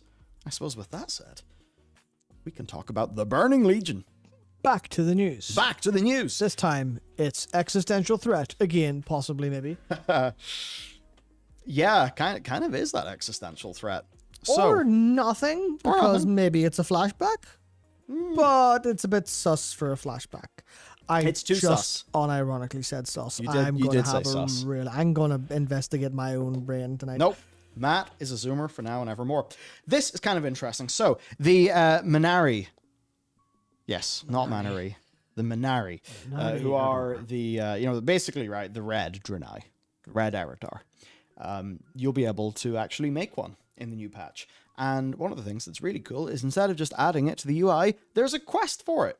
And, as a part of this, we've got a data-mined skybox full of Legion ships. But also, right, like, do we even know where this is? It's Argus. So look at the skies. Yeah, it's literally Antorwis. Yeah, but it's the Antoran Wastes, but the skies have cleared. Yeah, so Does that mean that it's before the place was screwed? Or does that mean that with the destruction of Argus and all that Legion apparatus, that, the sort of, the big fell swirly around the world, it's clearly not there anymore. So there are 3 possibilities, and all 3 of them, like, there's no way, and they all kind of suck a little bit. Well, not really. Number 1, and it doesn't make sense, it was a flashback to before they invaded. Yes. That would make sense with, hey, here's Argus before it got wrecked. But also Antoran Waste is all scuffed. But if you were over in Eridath and saw the blue sky, it would look pretty okay-ish. It does take effort not to say Makari, because it's Eridath now. you remember they? Oh, Jesse McCree. Yes, because Oh yeah, it's called Eridath now. yeah, Cassidy and Eridath instead of McCree and Macari. So yeah, Wow, Eridath. That's Eridath. The there's back to the three I possibilities. forgot totally. Possibility one, flashback, doesn't really make a bunch of sense, but it would work in narratively it would work. Second possibility, this is the one that I think is the most exciting, is future, where it's Antoran Waste is still a wasteland. What are you gonna do about it? But the skies have cleared because Argus is no longer there and like polluting the sky and all that like wrecked stuff. And the third one, and this is the one I think I've seen brought up. No, I can't remember if it was brought up with like a knowing there's something wrong with this, or if it was just a this isn't what it is on live, so it might be this. Colors broke, maybe the skybox is broke. Could just be broke. I wouldn't imagine so. Yeah, it's kind of, but it looks a bit shit basically. But that's just because Antoran Waste was designed. Oh, they're repurposing it. Yeah, it was designed to have that like skybox, so it is a different, like a weirder like look to it now. But so just basically that's all to say. This is interesting, but it could be a like a red herring in some capacity, or not a red herring. That implies intentionality. It could just be wrong. But there's two other things that are a little bit more important now. Yes, these items are fascinating, everyone. Fascinating. So, yeah, the first one. It's called the Worn Fell Steel Prayer Rod. Etched into the rod are the words, "His might is our faith, his word is our might, his will is the rebirth of the Burning Crusade." Now, you might think that's a flashback, but rebirth of the Burning Crusade. Exactly. I don't really know of any time in the past where the Burning Crusade got, I don't know, unbirthed. No, we fucking knocked it out.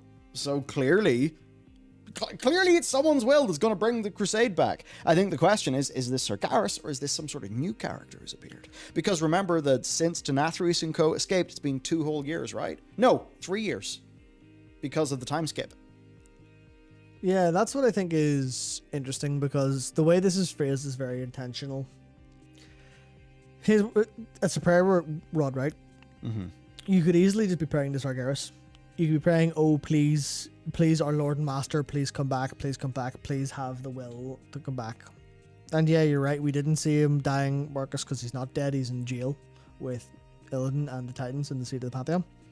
That's where he's ended up. There's no reason they would kill him.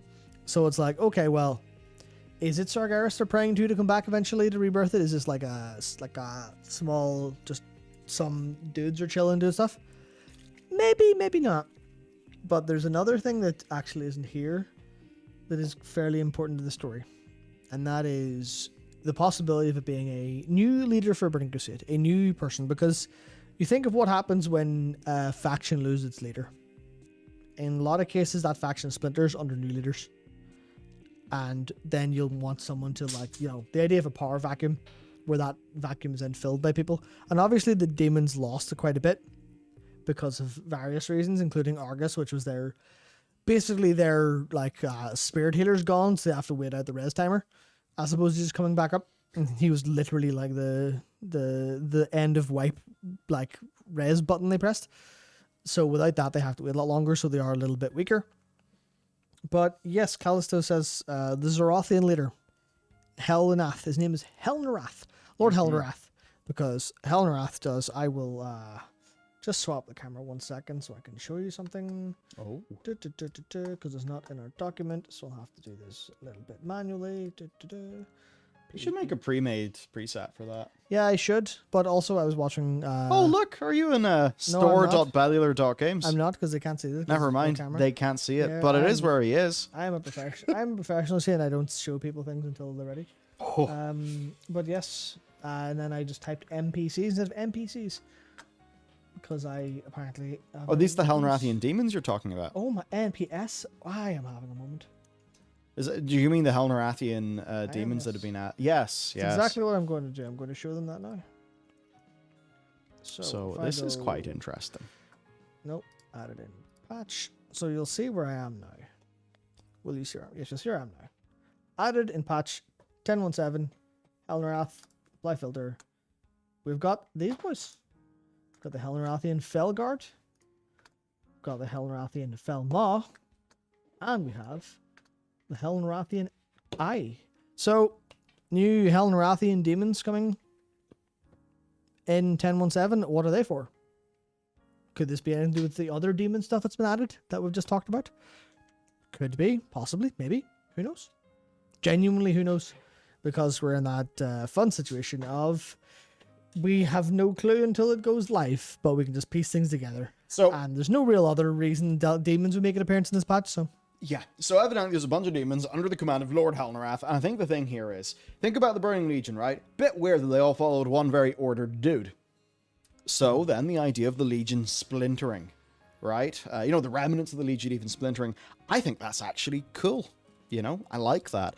So maybe there's some guys under, working under Halnarath, but also, I've forgotten his name, there's another demon, or another Dreadlord, who is in the Warlock class quest. That's Lord Banehollow. Yes, Lord Banehollow. What's he doing in Azeroth? He is on Azeroth specifically to get revenge against the Warlocks who defeated him or beat him or whatever did to him. But that's obviously the thing he's claiming. And also he was a rival for Helnarath, so we go, why were they doing both of these boys at the same time? Why are these two named Warlocks back, or Dreadlords back at the same time? Interesting. And the events lead to the Minari Aradar being a playable thing are time-wise quite close to whenever Banehollow appeared in Azeroth. You do just have to wonder what was going on there. But there is actually one more thing. We have the half-completed invasion plans. Incomplete plans for a new Legion invasion of a distant world you've never heard of. Yeah, and now... Hey, how about you tell us what the name of that world is? Yeah, Spelling, so please. Is it just world building? Maybe. Did both of these items drop from the flashback? Doesn't make any sense that we don't even know there's a flashback. That's it. So is it a new invasion? Is it doesn't make worlds? sense as a flashback though, that we do know. Yeah, especially not with the prayer rod saying the rebirth. Yeah. So and like these are gray items, right? These are just like little gray bits of this is like junk that you get from a regular NPC drop, right? So these are probably dropped by the Helnarathian demons. Mm-hmm. Now, like, right, here's the problem. There's so many ways this could go.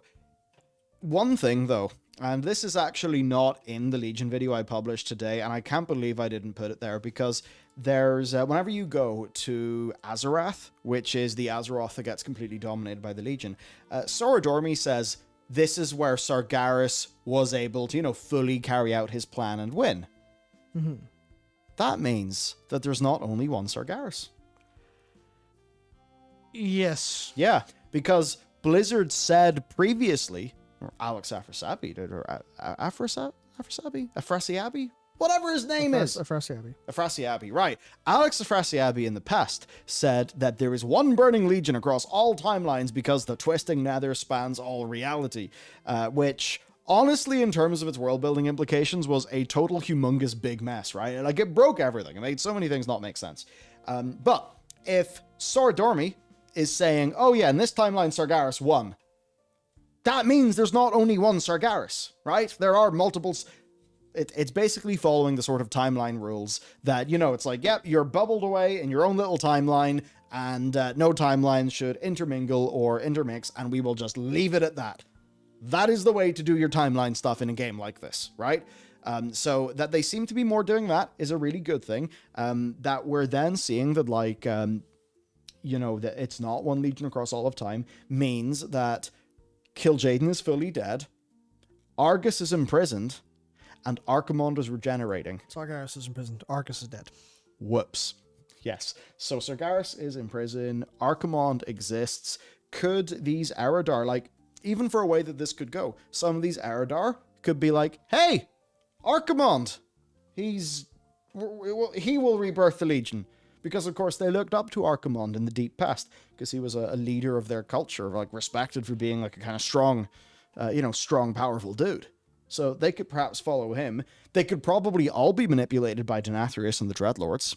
And, of course, the situation with Sargeras is interesting, because he's imprisoned by Illidan and the Titans, but Iridikron basically said, with what, the power that Iridikron slurps out of Galakrond, and then he goes through the portal to where Xal'atath is. it sure seems like they're going to use that power to grab Azeroth, which will mean the Titans will probably come to defend Azeroth. And Eridicron says, whenever they come, I'll be waiting for them. Imagine if that ended up being patch 10.3. Wouldn't that be absolutely bonkers? Anyhow. I think that would be really cool and interesting if 10.3 was actually the massive rug pull of this expansion. It's actually been about Void and the Titans come back, and Azeroth and Xal'atath and the Shower all come back at one patch, and then it's resolved and it's over, and then Everyone's happy. and then the game is really good and everyone's happy for the next story and excited for the next expansion. Because imagine linking one expansion story into another. That would be stupid. Oh, No one would ever want a story that continues over different expansions and different resolutions and plot points along the way. No one ever want that. mm-hmm. I'm so afraid. I'm so afraid of BFA 2.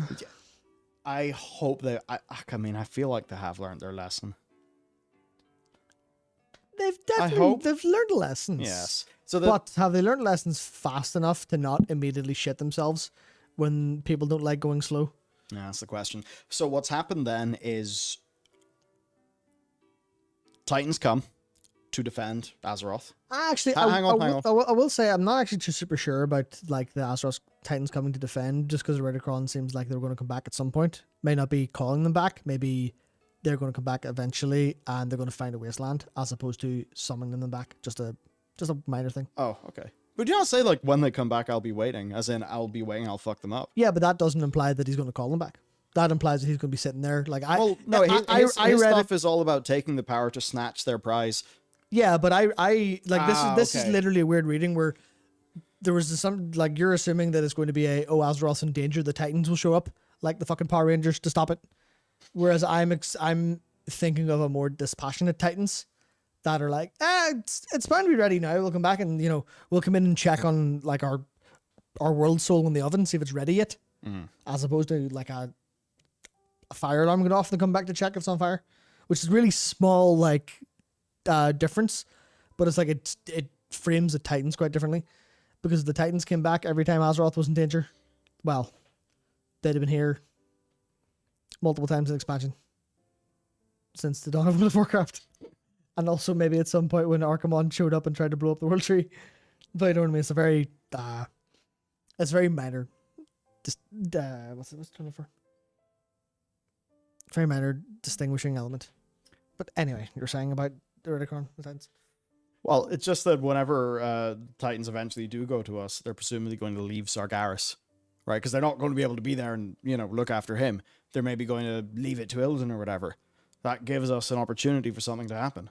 Also, Illidan, Sargeras, Illidan Titans. Interesting relationships there.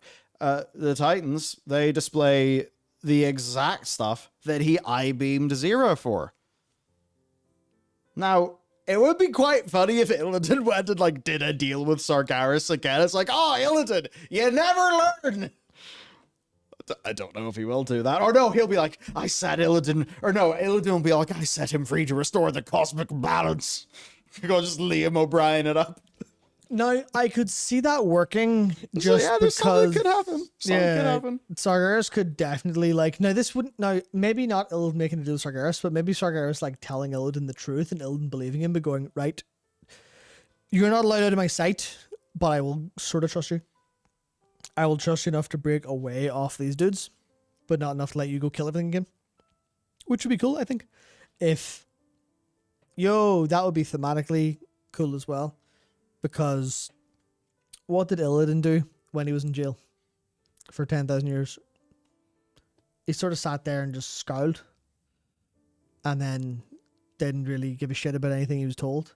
He didn't learn his lesson. Yeah. It was like, Illidan, you have been a naughty boy. Get in the cell and stay there until you know what you've done wrong and you learn. And he didn't learn. But what would be really funny is if Illidan did a better job of being a jailer than Maiev did, and Sargeras actually not becomes a good guy, but mellows out of his pure unbridled rage because Illidan's been kicking him in the head that much. Yeah. That he actually comes back and goes, actually, I'm a bit more of a neutral partner now. I'm a bit more of a chaotic element that's good. Not good, but not murderous chaos. Fuck the Titans, everybody be free kind of good. That would just be literally a what it called? Just a thematic little switch in what Illidan being jailed. Illidan's jailer. He does it right this time, whereas Maiev didn't. Because obviously Maiev ended up being enraptured by him because he was so edgy and cool. And definitely like some variety of self-insert. Yeah, that like Maiev and Illidan thing didn't really. They teased, they played about with it, but it didn't go anywhere. It was so good. It's been a while since. Been really good. I would have been down for it. It's been a while since I've seen it, but like her little speech at the end of Black Temple is so good. Just like, I'm done. Shit, what do I do now? Oh no. I think that's a great story. Mm-hmm. But yeah.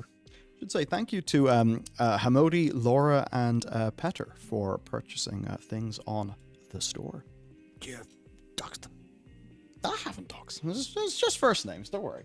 But no, thank you everybody. Really appreciate it. Man, Return of Illidan. That'll be an interesting thing. I hope it doesn't happen for years. Please. Yes, it would be funny if like Blizzard just has a like 12-year cycle of they bring Illidan back for a few patches and then put him away again. Like that's fine as long as they don't reiterate that. Or sorry, as long as they don't retread character arcs. Because that's the thing I think people are most worried about is, hey, we'll bring a character back, and this is what happens. You bring a character back because you're like, oh, we need a character. Oh, we need a character back. We'll bring it back. Oh no, and then just the same thing happens where if Illidan comes back and goes, I am my scars. I am still my scars. Caius Ballad was the best voiced Final Fantasy 13 2 villain because he was also Illidan. I have no more skin to have scars on. Yeah. Illidan. See, yeah, bring them back could work. I guess I'm trying to think of like a redeemed. No, not a redeemed Sargeras. That's ridiculous. Again, Sargeras is okay. Sometimes it's good to have a literally irredeemable character. Yeah, you can't have. Sargeras is completely irredeemable. Like, I have to assume that we're not going to get into stupid numbers and we can cap the number of casualties in the billions from Sargeras' burning crusade of all of space. 10,000 years, destroying every planet. We're one of the only ones left. Yeah, and he's clearly not bound by the speed of light since he gets to teleport about the place. So who knows? Have you heard the story of maybe World of Warcraft set in a small Magellanic cloud and there's not that many. You know, maybe he's only killed a small galaxy worth of boys. But like, he's still, like, the amount of untold destruction, which then means for Sargeras, this is like big irredeemable dude. What the hell do you do with him? Because whenever he comes back, that feels like a statement. That feels like a really big statement. Like end time statement, you know? It's like, oh yeah, you know, all the stars have disappeared and Sargeras is back. We truly are at the end of time. You know, that's the tier of bigness. Yeah, almost certainly. But then the fucking jailer was that. Everything's that. No! That's all they know. That's all they know to do. It's like this Azeroth things. This Iridikron's going to bring the end of everything because Azeroth's so important. Because they don't know how to do small stakes whatsoever. But Sargeras, I want to tell you a little bit of the story. This will be a very quick and paraphrased version of it. Love a large stake. You know the Jewel Scepter of Sargeras? The Jewel Scepter of Sargeras. I know it well. Do you, really? Wielded by Gul'dan, the Deceiver 2. And lootable by... Wait, yeah, lootable by players in the Nighthold? Have I lost my mind? No, that's completely wrong. It's not a stat. You're in the right expansion, but you're completely wrong. When do you get? No, you get the Jewel Scepter of Sargeras, and it's got the really interesting flavor text. Where are my marbles? No, you're talking about Gul'dan's staff. You're not talking about the Scepter of Sargeras. No, the Jewel Scepter of Sargeras was the Warlocks artifacts weapon.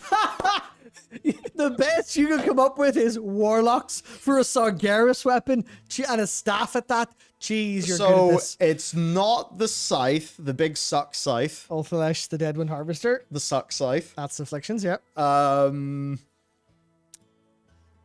Destro? Yeah, because Demo was the little the boy. Skull of Thalkil. Skull of Thalkil. Yeah, so it was the Destruction Warlock. It was. And what was the artifact ability that they got with it? Big Boom. It was Dimension Rift. Ah, of course. Where they tore open a portal and summoned, I think it was either Fel, so it was Fire, Shadow, or something else. I think maybe Fel or something for it. So it was that, right? That staff in canon was made by him specifically or on orders from him after the War of the Ancients, because he realized that there's no way he was getting to Azeroth through one static portal, because the energies required to open a portal big enough for something of his strength will be impossible to do.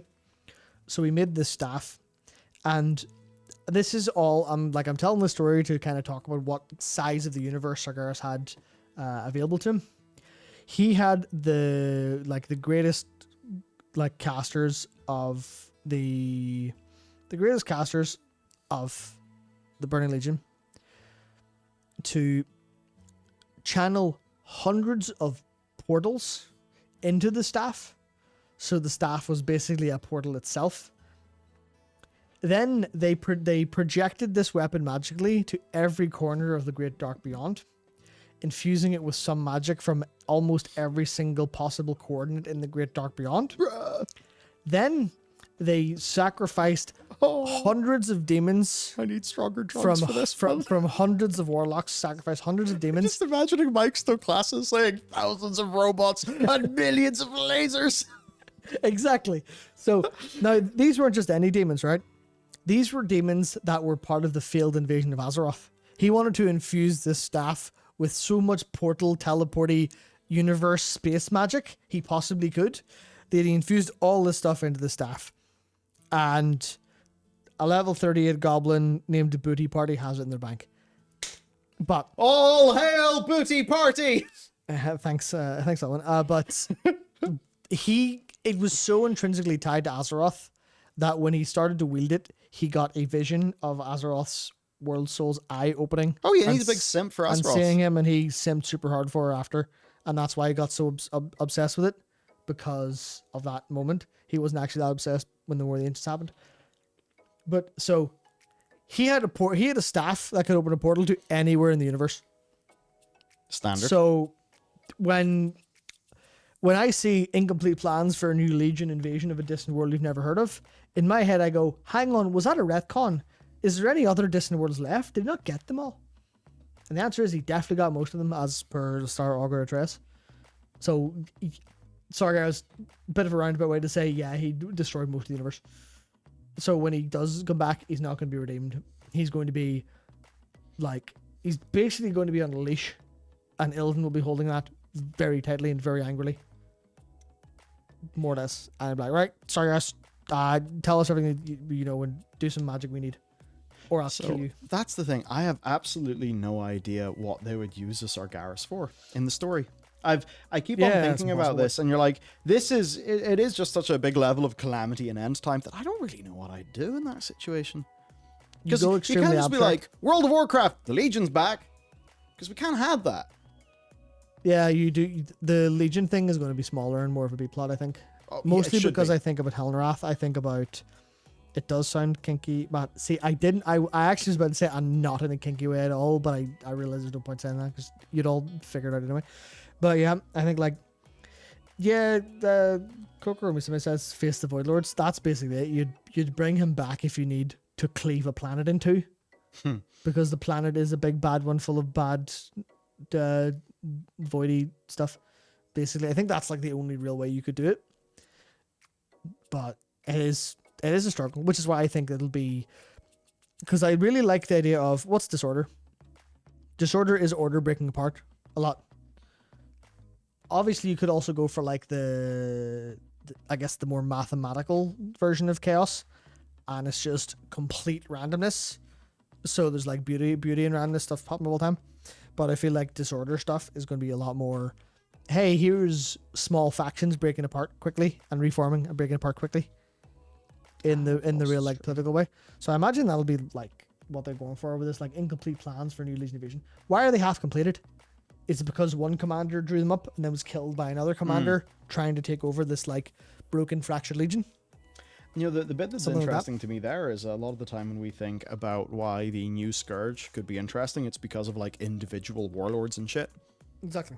Yeah, which there's been a little bit set up there that there are kind of little individual warlords of Scourge, because the Scourge don't have a centralized command anymore. So yeah, I guess demon lords and shit going around would be cool. And yeah, Sargeras on a leash. There is also that thing of what sword? I had a moment. Because I feel like at This week- some point, something's just going to reach down and pick it up. Or do something with it. That's what annoys me because, well, there's a few things, right? And then the game will say, icon battle. And Matt will explode. There is no way they could ever do anything as truly awe-inspiring as one of those. The Bahamut fight is the most incredible thing I've ever witnessed. Anyway. Ooh. Also, Soken lost his mind doing that was beautiful. Same with Titan, but what was I going to say? Something about something. The sword. So, you're right about the hand reaching down to pull the sword out. That's cool as hell. What's not cool as hell is what happens when a sword is in you and you pull it out? You bleed. What happens when you get stabbed and don't have access to medical facilities? Most of the time. You, I suppose, keep it in and you try to keep pressure on the wound, maybe, but don't push it in more. I don't know. Yeah, generally. You generally do anything but pull it out because then you're going to bleed to death. Yeah, because all of the bits that are, it's holding in a lot of your blood. So you pull out the sword and there's going to be a lot of acerite and a lot of pain. And also it's going to be like completely scuffed. Maybe they don't need to care about that because it'll still be cool if they get a big hand to pull it out. But I don't know if they trust themselves to do that cool moment. And the only people big enough are Titans.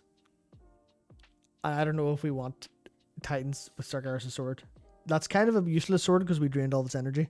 It's basically a big block of steel or a big block of something, whatever it's made of.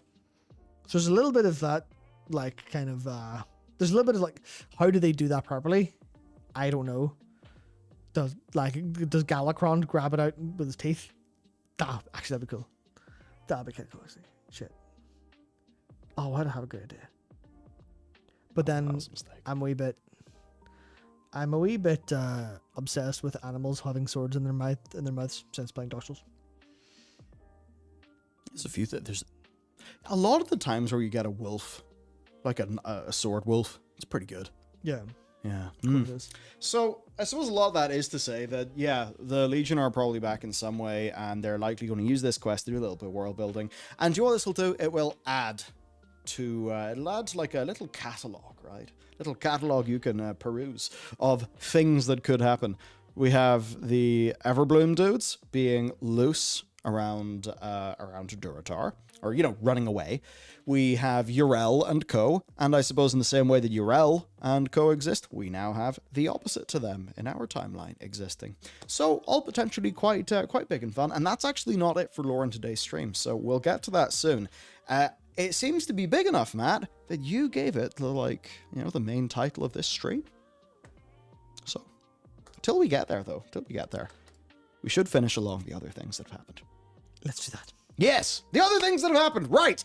There are more infinite dragon riding customizations coming. The Infinite Scales Drake Watcher manuscripts that drop from the Dawn of the Infinite Mega Dungeon have been renamed to Visage of the Infinite and now include scales, hair color, horn color, and eye color instead of just the scales. And you'll automatically unlock that stuff if you already have the item. This is what we call a simple win. So let's move on. Here are some examples with the renewed Proto Drake. They're so nice. Oh, hey, the Highland Drake looks really good. Yeah. All right, those are sick. Oh, the Slither Drake. Man, I really like the Slither Drake. It's so long and flowy. That is nice. Next up, then, we do have some Burning Treants being datamined. Which does mean the Druids of the Flame are back. More back because they're already back in the patch, so just a little bit more of that now. And do you know why they're back, Matt? I haven't a clue. Okay, cool. I wasn't sure if there would be narrative stuff. I don't think there's any narrative stuff on the Dream Surges yet. All we know is that they just kind of show up out of the dream and start wrecking stuff. And there's been nothing else on that. There's fire elementals with them. So it may be linked into, you know, the way in the Azure Span, you go and all of the, like, it's all the lava area and the fireboys rack and stuff. And one of them, I think it was in that zone, it may have been another zone. I think one of like the death barks is, you know, I trained in the Firelands for this. Everyone's like, what, the Firelands? Oh, so the Elemental Lords are involved. Because that's the thing, it's like, it's almost as bad as feeling like a plot hole at the minute. Because we know that the Primal Incarnates got their elemental power from the elemental lords, right? Yes. They made deals with elements. We're just like, what? That's barely addressed. It's not addressed at all. And actually, speaking of that, there is a pretty relevant to Farak. There's the new cult of Ragnaros. Yeah. Who you fight in the Dark Iron Dwarf quest. Yeah, I wonder if they could have any relation to the Druids of the Flame, who, believe it or not, are the cult of Ragnaros. Because that's what they were. Yeah. That's what they started when Fandral got his brain taken over by Fireboy, and your Alisrazor, who betrayed you in the Hagel quests, which was sick. Goes to show how long Cataclysm was ago. It was like, that Green Dragon was a bad guy. Whoa! Was actually kind of sick. Yeah. It was like because the Druids of the Flame attacked and your Druid fellow was all wrecked. You're like, oh no! Ah! All the wild gods were chained up and stuff. It was actually pretty good for them. But yeah, no, I have no idea what the Druids of the Flame, other than their armor looks really cool, and there's a reputation that we gain, or facts we gain rep with, which is interesting. Because you'd love to know how that works. It's like a little almost probably a winter pelt style one, just some little grindy thing. That's at least what I'm imagining. Maybe, but it's really hard to understand how we could be friendly with the Druids of Flame. That's also true. That's the big confusion. Now, it could be like a what was it? It was the vanilla warlock class or mount quest, where you took a shadow potion and you became friendly with Lord Hellenrath's dudes. Yeah. And you like, or no, not yeah. It was a Bainhal's. I think it was Bainhal's dudes. And then you go and you get this Rothian Dread Seed by summoning in Hellenrath and kicking his ass. But that was like, these are bad guys, but you're friendly with them because you're a warlock and you've taken this potion. So it could be that where you end up being like, you know, you put on the Druid of the Flame armor and pretend to be one of them. It could be something like that. Or it could be they're friendly for some reason. Maybe that, well, that would make sense if you think about what Farak's done. Yeah. If it was like, hey, Farak, you're the fire dude, and you made a deal with the fire boy, since whatever follow up for Ragnaros or whatever else is going on in the elemental plane of fire. And then, you know, they could come in and go, yo, where's our dragon dude? Why is he all shadowy now? We didn't want that. We actually didn't like Shadow. We fought the Void back in the day. This is bullshit. We'll help you kill him, possibly. But I don't know how much narrative's going to be in this patch. Although I assume Druids of the Flame. It'll have to be a fair bit. Like, we got Druids of the Flame. We're going to have, like, Farak and all the Farak stuff happening. Yeah, so, like, Druids of the Flame, obviously, like, that's going to be an important part of it. And Druids, you don't pick Druids of the Flame randomly. Yeah. It's obviously going to be connected to this stuff really tightly. So, and hopefully rest of Druids get this as a glyph or something. Yes, that would be cool. Nice. To move on then, dragon riding. We got a dragon riding challenge in the challenge courses. These actually are kind of interesting because you do not have vigor regeneration. You just have what's on the course. So rather than the current one where you just go fast, fast, fast, fast, fast, this is about, yes, going fast, but also using your resources well and in the right places. So actually learning the course, knowing I'll need to save up a vigor so that I can, you know, do a big rise at this point or whatever. So kind of interesting, actually. New type of challenge compared to what they've done before. I think that's really good. Dragon riding's fun. And any good that they do here will, of course, port over to the future as dragon riding is getting its Grand Prix. And maybe that means we're going to have some dragon riding races in the old world once they actually make what they'll be renaming to dynamic flight a thing. And I should say, it's not in our document here, but now there's like 140 mounts have been upgraded to have dynamic flying. All the Griffins. Yeah, all the Griffins now have dynamic flying or dynamic riding, whatever they've called it. Dynamic flight. It's dynamic flight and static flight is the current back end stuff for it, not any front end stuff. So I don't know if it'll be called that in the end, but... So perhaps players will get a toggle. Like, do you want to fly like a traditional mountain WoW, or do you want to fly in the style of dragon riding? And obviously the style of dragon riding is very fast. There is one bit to me that's a bit of a question, though. Do Blizzard end up saying, yeah, it was a main expansion feature, so that's how fast it went then? Now that I'm basically right, I'm trying to like look into the future and see, you know, ooh, what will the fun police do? Do you think they'll make it slower? I think they'll make it slower in a beta, and then everyone will go, shut the fuck up, fix this immediately, and then they will say, yes, we're sorry, that was really stupid, we know we shouldn't be the fun place anymore. That's all right. Okay, and do what's really good. Now we don't have to react to it. We've already planned for it. The rebellion starts today. Another nice thing is a bit of an update to the ping system where there are ping settings in the options menu. The radial wheel categories have been reordered, and the format for their chat lines is being tweaked as well. Basically, the ping system is great, and I don't want to say like, oh, I can't wait till it comes out and I can start pinging in World of Warcraft, but you know, kind of cool and exciting. Yeah, so I'll have one specific example for this where I was playing the game and I went, oh my god, the ping system would be useful here. The ping system would replace an add-on here, believe it or not. And it was during the Dawn of Infinite and the Morchi fight, where you have to pick the one that doesn't have the hat on. Yeah. So where of course your panels or your unit, no, the frames on top of an enemy's head. Nameplates, yes. The default player nameplates, which I think is what that character had, they blocked the top of Borchi, so I literally couldn't see if I was targeting that Borchi. Level add-ons get in the way of the design. So there are two ways this is currently handled. One is DBM by default, or Big Bigs, will mark each one automatically. Now, it doesn't know which is which. It will literally just mark them, so you have a way to distinguish them at a glance. So you go, which one is it? How many players see Skull kill that one and are wrong? There's no Skull. There's no Skull. Okay. They use the other ones. I think it's Cross is one of them as well. I think it's the everyone except Cross. But it goes, okay, there is all these marches. Here's the individual one. So you spot one and someone goes, oh, it's green. Oh, it's blue. Oh, it's moon. And people go do it. And it was sweet, sort of. The other one is like a weak aura that when you show it whenever you have a Morchi targeted, it'll show their 3D model big on your screen, so you can tell that way. That's fucking cheating. Absolutely, definitely cheating, but not literally. You can do all you want, but you know it's clearly too far. But with the ping system in the game, you won't do that.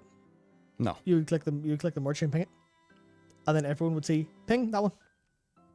They would see a wee marker on the screen go pop up. It's that Morchi literally physically there. And it'll show on your screen the same way like a map pin does. You can see it's off the side. You go, oh, where is it? Oh, it's there in the 3D game world. And it says, someone saying, look here or attack this. And it's like, that's going to be a huge quality of life change for raids. Like this is, especially in coordinated places, these pings will change how coordinated games like play. Even when it comes to pinging locations, it's like, go there. It's genuinely a game changer. It might take a while for people to like get used to it. But it's hard to overstate just how much this will make a difference, especially for people who don't use like Discord for raids. Because it's like, oh, you want to mark a load of places? Probably you still want to mark place for predetermined things. But if you wanted to tell someone to go somewhere, you just ping it. Done. That's it. Like, where do you want like the, say, freezing trap or a wind rush or like Earthbind or anything like that? And you just go there in the game world. No problem. Or, attack this mob. Don't attack this mob. Be careful this mob. Help me. You can ping people 3 times in a row. Heal me, heal me, heal me. And they'll go, oh, it's... Because even that's a good example of, say, someone who's like low on HP goes, oh shit, what do I do? Oh, I need healed. I'm not being healed when I'm healed. You ping yourself with the heal button. That's literally like all you use, just click and drag a little bit. And then the healer will be able to see where you pinged on their screen. So if you're out of range, they'll go, oh, it's you over there, right? Right. Stuff like that's pretty important. Yeah. No, this is great. And do you know, there's a thing that it reminds me of, and it was the very first day we'd started the news channel. We're maybe talking a few weeks into that channel's existence. Apex Legends has dropped. It had a bit of a new approach to the ping system, and I still remember being on Discord, I think with you, Cahill, and Connell, maybe? And I just remember everyone saying, holy fuck, that feels so good, as we were running around the tutorial area in Apex Legends. Just because the ping system was that good. So that we have it here in World of Warcraft years later is really good. This is one of those things. Doesn't matter massively to me or you. Maybe, maybe not. But will this slowly just like kind of raise up the player base? Will it perhaps eventually help? Like initially it won't help that much because people won't be used to using it. But if they do become used to using it, it could then both increase and decrease toxicity. Let's hope decrease in the long run. Because remember in Hearthstone, whenever people just spam well met or whatever. Well met. Yes, they would spam that whenever they were pissed off. Thanks. Thank you. Yep. Yep. I remember. Which is good. You know, the amount of then, it's when I realized, oh dear, I'm old now or whatever. Whenever I started to like remember like meme song compilations, and you know, instead of the beat dropping, they just drop a few well mats in. Oh yeah, It was all quite fun. So our next big topic then, our big topics are really exciting ones. We've got the lore of different timelines. We've also got the lore of a fifth old god. Which will lead directly, well, the timeline one leads directly into fifth old god, so I have to do this in linear fashion. We've got to do that in linear fashion, just as I am going to linearly do a quick shout out too, because there's always new people filtering into the stream. Bear with me, I'll do this one in like 30 seconds. Hopefully. Right, if you would like to support the development of our next video game project, then you can now pick up I'm going to do it slick this time, Matt, the various items we have got for the Pale Beyond sort of physical, you know, stuff collection. Look at Matt smile authentically. He's such a happy dude. Okay, we have got the vinyl. The vinyl is super awesome. I'm going to get a mantelpiece so that I can put the vinyl on the mantelpiece. You know, it folds open to look all, all turbo beautiful like this. And if you buy this vinyl, you will immediately get the full soundtrack, digital deluxe edition, DRM free with WAV and MP3. So you can get the maximum quality too. Okay, the next thing we have got.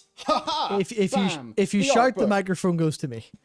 Huh? If you shout, the microphone goes to me. Oh, that's Yes. why that happened, yeah. Yes. Okay, right, we've got this. This is the art and making of book. It contains a lot of the art process and also many words from the art team as they also explain the making of. This is awesome. This is like something I particularly, I guess it's meaningful in a way because, you know, you get a new Blizzard game when you're like a teenager. It's got the big art book in it. That was always one of the really exciting things about getting Old Blizzard Collector's Edition. We also, of course, have our own Collector's Edition, which has got many numerous goodies, a little journal. I love this. It can just reside in your desk.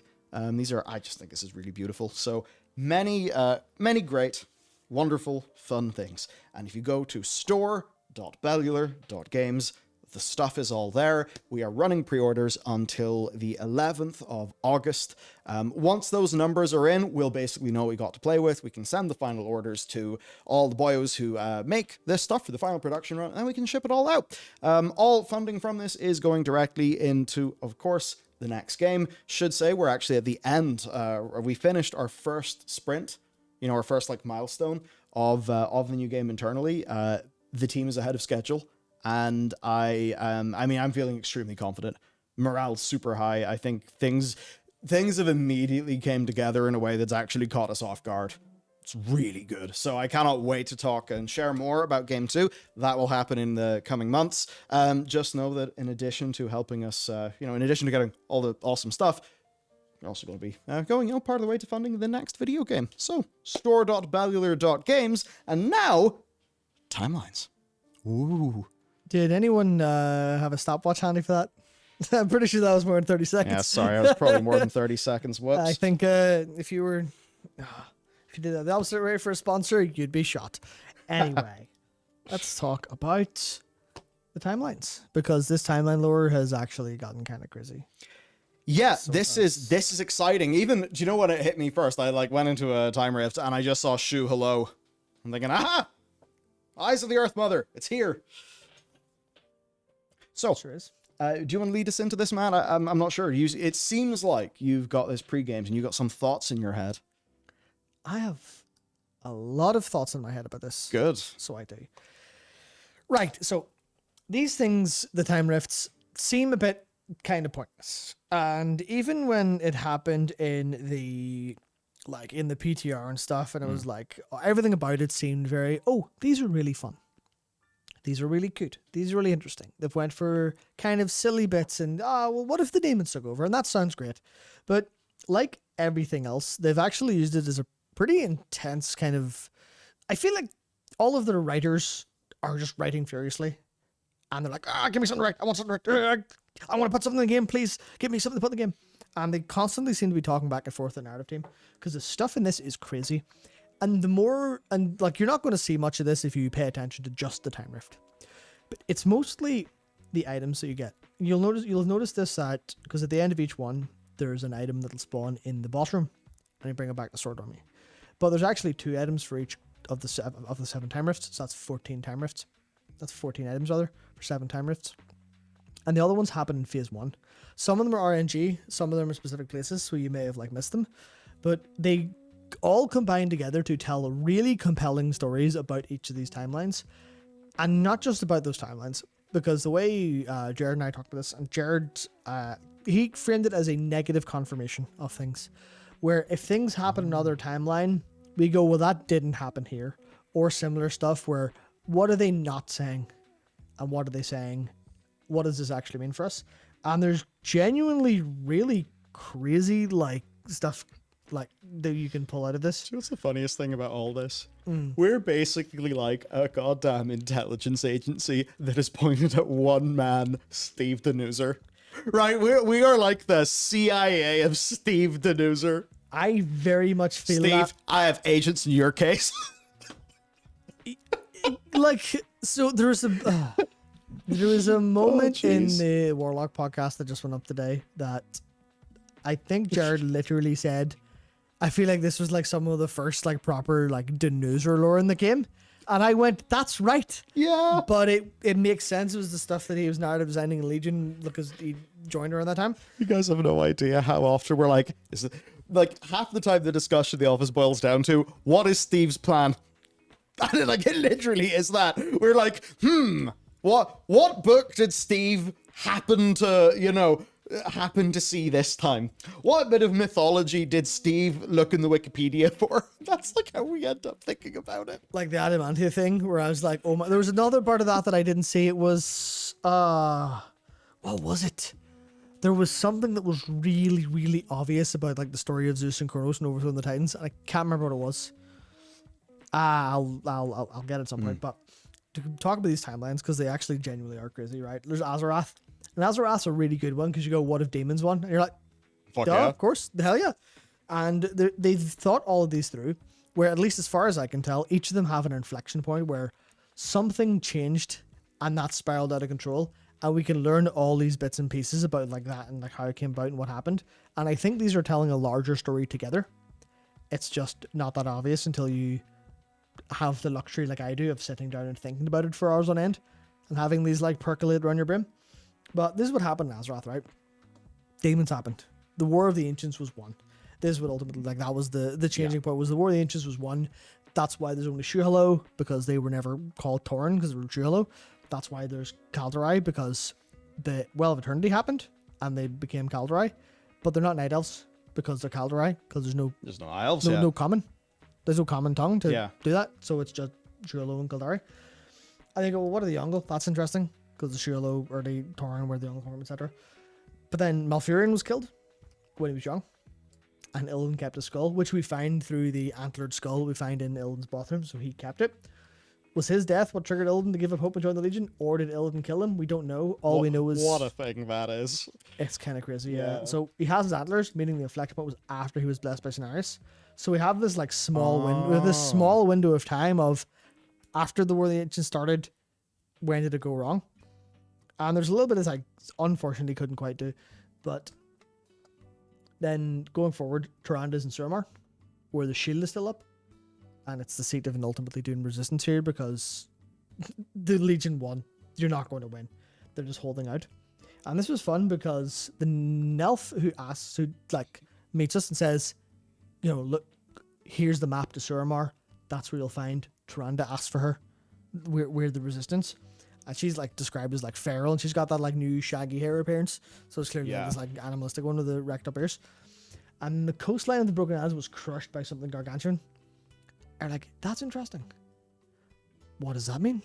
Well, clearly, Matt, it's the Beetle map from Warcraft 2. Definitely. That's an esoteric piece of lore that I bet you didn't know. There's a map that's essentially a giant island-sized beetle that technically exists in WoW's cat. Yes, I don't think it's that. No, so then I had a moment, and I had a terrible moment that really annoyed me.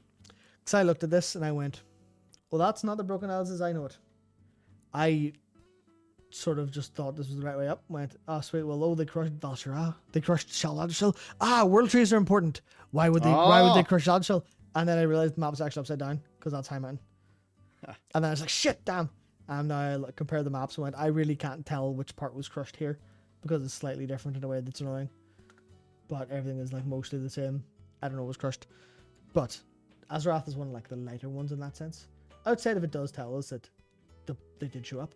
But remember, the demons won here at the War of the Ancients, and we don't know why. Why did they win? Were they stronger? Why is Lord Illidan there? Why is Illidan the boss? Why was he corrupted by the Fel? Interesting. That's something to think about as we go further on, because there's a little bit of a linear story here. Then there's Uldaroth, and this one's very interesting because it's talking about the Titans, and it tells us everything we need to know about them, which is they're fucking useless, believe it or not. So what happened is, Uldaroth, the Titans came down and they won. They kicked the shit out of the old gods, got rid of them and completed the mission, and they shaped Azeroth and did what they did originally, which was they went, all right, keepers, don't throw any house parties, we'll see you in a bit. Yeah. Went out for a vacation to Vegas, or whatever it is American parents do in those movies. But something went wrong. Life just went mental, which is interesting because this is Uldaroth. This is the Order one, this is the Titan one where they won. This was the big utopia. Yeah, but it wasn't, because there's a bunch of Titan logs. This hologram flickers occasional light. I'll not read all this. Slightly chewed buttons, covered space, slightly chewed, so stuff chewing it. Here's, oh, look at that, we found the Yongle. Yeah. Let's go through the According logs. to the records of previous Watchers, subjects have been living in cave systems for generations, mastering basic tools in fire, some at an adult stage, catch and release programs initiated for study. Who's evolving? Adult stage is impressive. That's interesting. Yeah. So you keep going, and upon further investigation of information, records get Yongle have an average lifespan of 20 years. That's not very long. But Karn, I imagine, was quite a bit older than that. But it's the longest non-bestial lifespan found so far. So there's nothing... Shuhalo, Children of the Earth, indeed. There's nothing that lives as long as the Shuhalo, as the Yongle. There's nothing lives anywhere near this long. That's pretty short for the wild. Like turtles. Yeah, but many species of birds. Yeah, I mean they're all fine, but non-bestial, as in. Oh, sorry. Yeah. If you're not a beast, if you're like of the earth, if a troll showed up, or a Yongle showed up, or a Tauren showed up, or God forbid a gnome, you know, any of those. God forbid a gnome, I know. You know, any of those, like any of the mortal creatures, if they showed up and weren't beasts and had intelligence, gone, dead. Then they go, okay, what happens? The Yonglers run and hide in caves, and the like Watchers are like looking at this and going, this is interesting. They're hiding. Maybe we should do that. Which implies that these Watchers are continually getting killed. Like they're looking for ways to increase Watcher lifespan. Which means the systems that the Titans put in place to go look after this world have been overrun by these beasts that are killing them. Basically, the entire planet seems to be Ungoro Crater en masse, with even bigger dinosaurs that the Watchers can't deal with, that the defense systems can't deal with. And that implies, you know, maybe like Algalon's not functioning or something, or maybe Ulduar, because they didn't build Ulduar, did they? Because they eradicated the old gods. Yes, they didn't need to. So they wouldn't build Ulduar, so they wouldn't have Algalon in there. Would they have needed the re-origination stuff if the old gods weren't there? Because that's the reason the re-origination stuff was built. Because they were like, if corruption gets over, we press the button. So they never built the clear the planet bullshit button. So the planet over the bullshit. And yeah, so now, well, yeah, I mean the next log.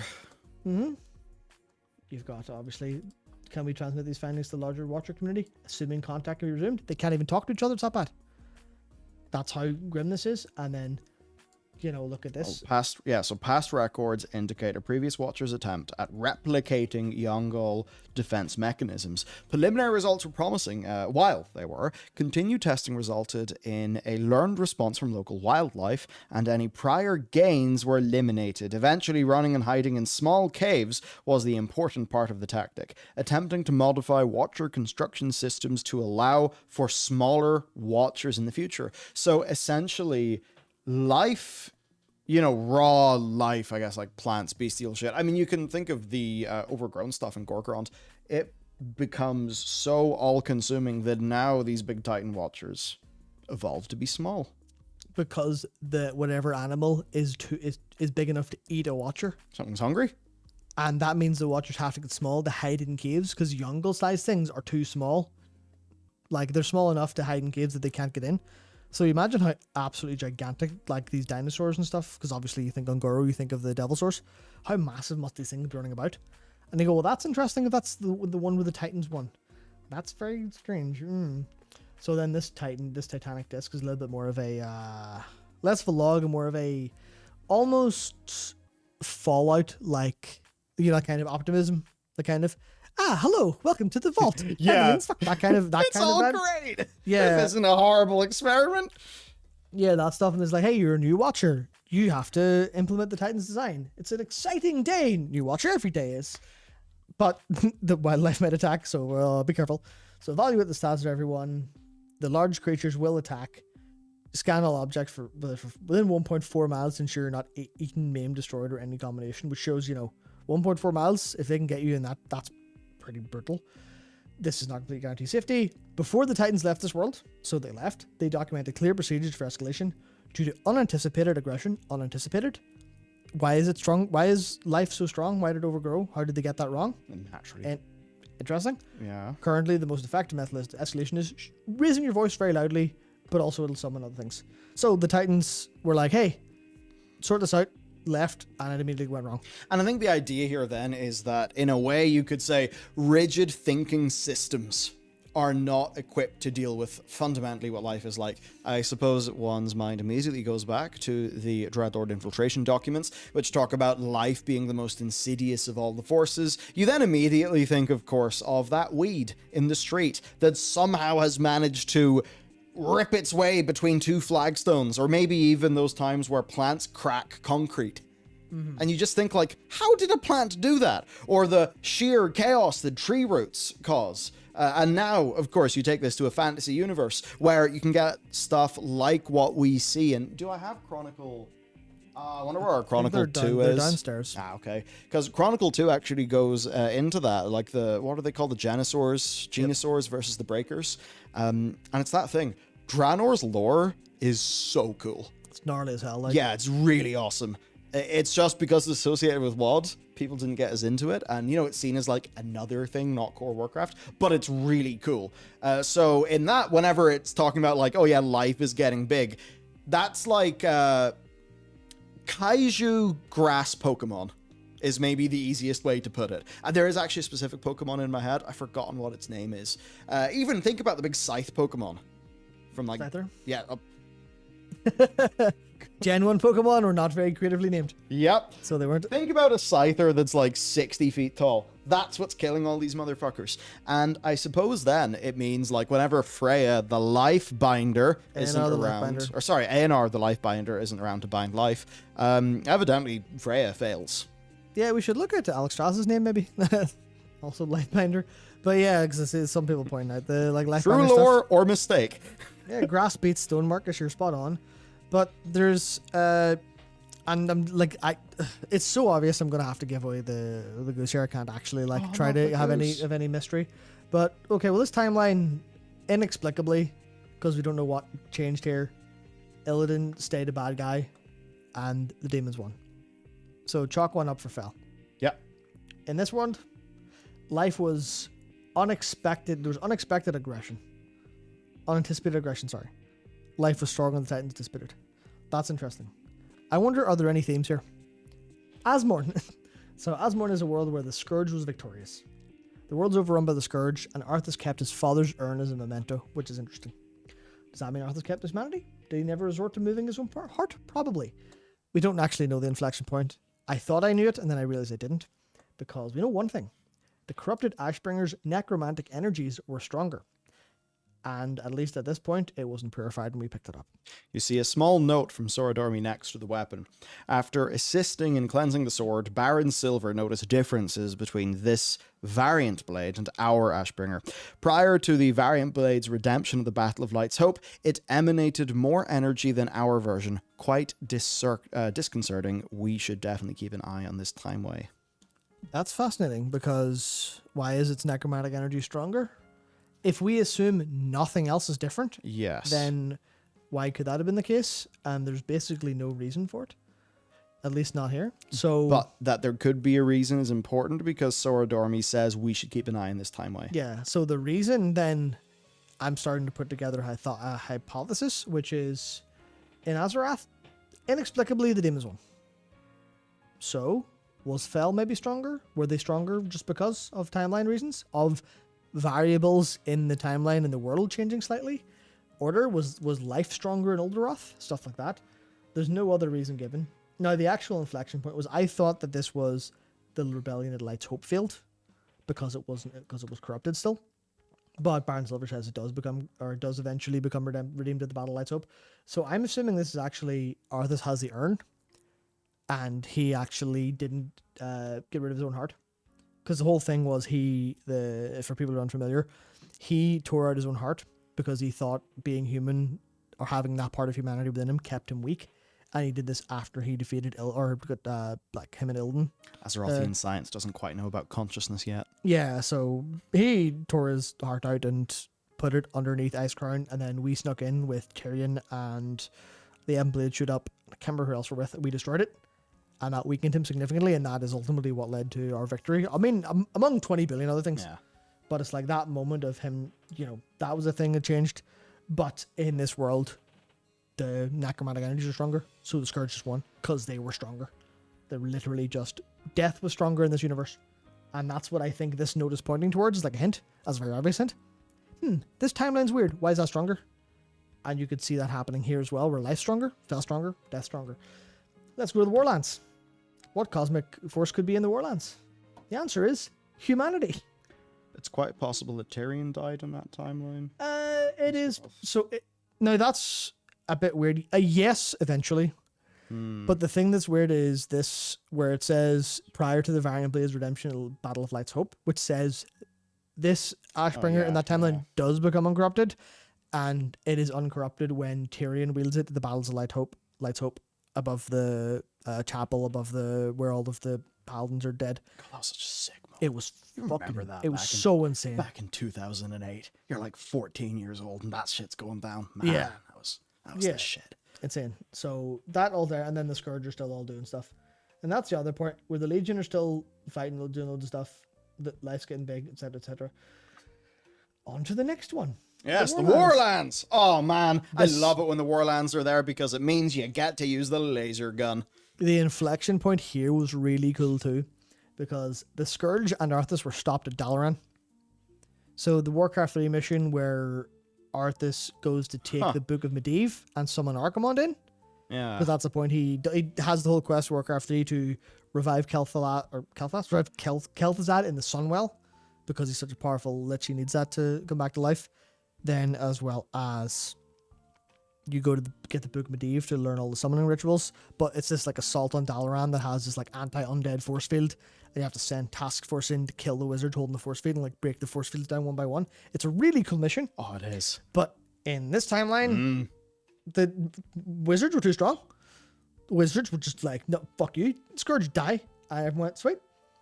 But, and this is how much they thought about this, the one Dalaran. So Archimonde is never summoned. Yeah. What does that mean then? Archimonde never goes to attack Nordersil. Yep. What does that mean? The Night Elves never have a reason to join the Alliance. What does that mean? The Horde were uncontested in Kalimdor because it was the Horde versus the Night Elves. Versus... And that's why the Great Glorious Alliance, you don't see Night Elves. Yeah. They're dead. And there's High Elves there as well, because they were stopped at Dalaran, which means Kel'Thuzad never fell. It's like, there's a YouTube channel, Alt History Hub. Those are always fun to watch. And I love the what ifs. Yeah, that's why I've had a lot of fun. Imagine, what if Brock Cigar was on Tren? Implying he wasn't. Oh, yeah. Yeah, just Sargeras is dead. Yeah, more or less. So Kel'Thuzad never fell. So High Elves side of the Alliance. Night Elves were left alone and got killed by the Horde, wiped out, or at least pushed back really far. And this timeline gets so metal because we get into Oil and Plague. Yeah, Kel'Thuzad fell before Dalaran. That's right. I guess the High Elves just stayed because the Horde never had the like Blood Elf stuff to them. But they were definitely like High Elves in there. So there maybe I literally just got that a little bit wrong. but it is the same deal of the High Elves in the Alliance, because the Horde Alliance like thing never happened. None of that Warcraft 3 stuff happened. So what happened was, and they go through like this detail stuff. It might be the time where Arcane's more powerful. It could be. Arcane being Order is a bit weird because there's a bit where that seems to win out, where this is get kind of confusing. But we have a hypothesis on this one, which is I think all of the forces were weaker. But anyway, to go on. Yeah. What happens if there's balances in the absence of cosmic forces? Then we have no enemies to fight, so we tear each other apart. So this is a great book. It's like, it's an oil-soaked logbook. Ever since the portal opened, we've been fighting them. They back and forward. But then we had peace. People being fat, indolent, boring. Parades were had with ribbons. Ribbons? Why do ribbons exist? Yeah, so they threw them into camp instead of executing them, and you go, Jesus Christ, that's kind of brutal. But then the plague arrived. The undead were stopped at Dalaran. The Alliance countenance peace. But the Horde are, they feed their young with the bones of their enemies, which I'm pretty sure they don't do. Maybe the Laughing Skull would, but then. And here's where it gets good. And so we rose as we needed to, as was right. We overthrew the weak Alliance leaders and chased the Horde across the seas. So at this time, the leader of the Alliance is... Garrosh? No, it's... What do you call him? It's... Oh my god, why do I not remember his name? Varian's dad. Yeah. Varian's dad. Lane Rin, yes. So... basically, Lane, one of the main characters in Warcraft, the movie. Was he good in the movie? It was okay. Basically, he gets overthrown. And what's kind of fun, this idea of, sort of extreme elements existing within the power structure. Let's not think about the real world for... Lane died in Warcraft 1. That's right. No, that's not Lane. It's... Is it just Varian then? Because he wouldn't be... disappeared at this point. I'm trying to think like what happened. Because he wouldn't have been disappeared at this point, right? The low goshing wouldn't have happened. Yeah. So he'd have just been... Because if it was just Varian and he's weak... Well, he's not weak. Because he's the dude we fight. So he is... Oh, I know, of course. He is part of it. So there's that... Who's the weak Alliance? Or is this just Varian doing a full power grab? I think it might be Varian doing full power. I think Garthos may be involved in some capacity. I'm not sure when he fell. I'm not sure when he went down. He went down after Dalaran. Yeah, I think so. And Dalaran didn't. And you also remember hang on, when was this? Because they destroyed the portal, right? Until their cursed portal was destroyed. Does that imply that Trallian never went? Beyond the Dark Portal never happened. Yeah, they never went that way. Does it imply that? Yeah, so I guess this... Well, yeah, if the portal was destroyed, then... Mm-hmm. Or is that... No, it's the end of Warcraft 1 that it's closed, but not destroyed. Yeah. So is the difference that it's destroyed at the end of Warcraft 1, or is the difference that it's destroyed at the end of Warcraft 2? Thus meaning an Outland. Thus meaning TVC couldn't happen. I guess the inflection point is the undead were stopped at Dalaran, so it must be equal up till then. So yeah, I guess like Garthos and then Varian, but then the way they never had the Jaina good alliance friendship thrall stuff. Yes. Because that all kicked off when the Night Elves were happening there. So they had this whole like massive just constant fight as they talk about here. And then they had the internal fight, but then the Horde became the Blood Horde, or they called themselves that after they'd taken over Kalimdor, but spread across it like a parasite. They chopped down the forest, which implies that they beat the Night Elves because they couldn't chop down the forest, so the Night Elves killed them all, or pushed them out of Ashenville, that kind of stuff. Dredged up the oil to wage war, which we know they were doing. If you are in the Barrens at any point, you know the Steam Wheel and all, the venture company rather, are all tearing holes in the ground, pulling up oil. So they fought the Great Glorious Alliance. But that's only one side of the story. Yeah. There's another side of the story. And this is written by someone who's clearly mental. We are the walkers in the wastes. We are the madness that remains. All that was once good and pure has been boiled away. Goodness is weakness. Only the strong survive. You thought the Great Glorious Alliance was metal. No, this is the metal. The land is ours. The soil is toxic. The water is foul. Poisonous fumes roll across a desiccated wasteland. Desiccated spelled wrong. These are full of typos for reason. The land is dying, but this land is ours, and we will die to defend it. Kalimdor's been like plagued or some crazy like biological shit's happened. So that's what goes here. You go, once a week alliance tried to take it from us. No one remembers how it started. That was long ago. You have to remember everything we lost, every atrocity, every grudge. This is like full, 100 years war that kept on going. It is, yeah. Right? Like, Varian's real old when we fed him, dude. Okay, true. Yeah, because like it's not that old then, because like one of the crazy things about like the 100 Years War, it's just the idea of like this, you could be fighting in the same war your grandfather fought in. That's mad. Yeah. As opposed to a different war than the one your grandfather fought in because the past was hell. Yeah. So this is where it gets interesting. Our horde howls for their blood, feasting as we condemn the weak. They couldn't win against us, so they fought amongst themselves because they didn't have that unity from that big fight. So without those external forces to unify the Alliance and the Horde, and the Alliance even amongst themselves, they fought over. But then and now maybe there's a little bit of the like Eastern Kingdoms looking different, because what happens to the undead? What happens to the Forsaken if they're stopped at Dalaran? Oh, they don't have Arthas to unify them. Yeah. Which means, and the Alliance are more desperate, more separated, which means in this one, the undead could be in the Alliance. Because, that sounds like they wouldn't like it, but if you're desperate and you've got X people, sweet, go for it, like. Why not? Still we killed, and still they lost, and they took to the skies. They poisoned our land, our land. They looked down on us from their flying fortresses. They rained death from the skies, and still they could not kill us, for the strongest survive.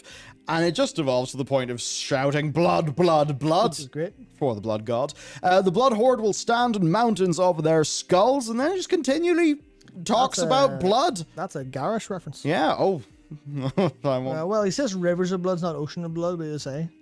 That's it, old Garrosh Rogers. Yeah, there would have been Banshee Sylvanas, but Sylvanas would have been different. She wouldn't have been driven by her hatred for Arthas, because he would have been killed at Dalaran.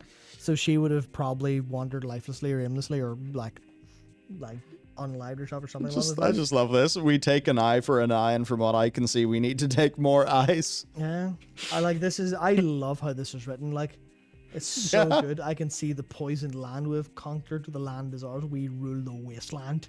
Not until there are no more eyes to witness. I can't believe it's came out this way in my head.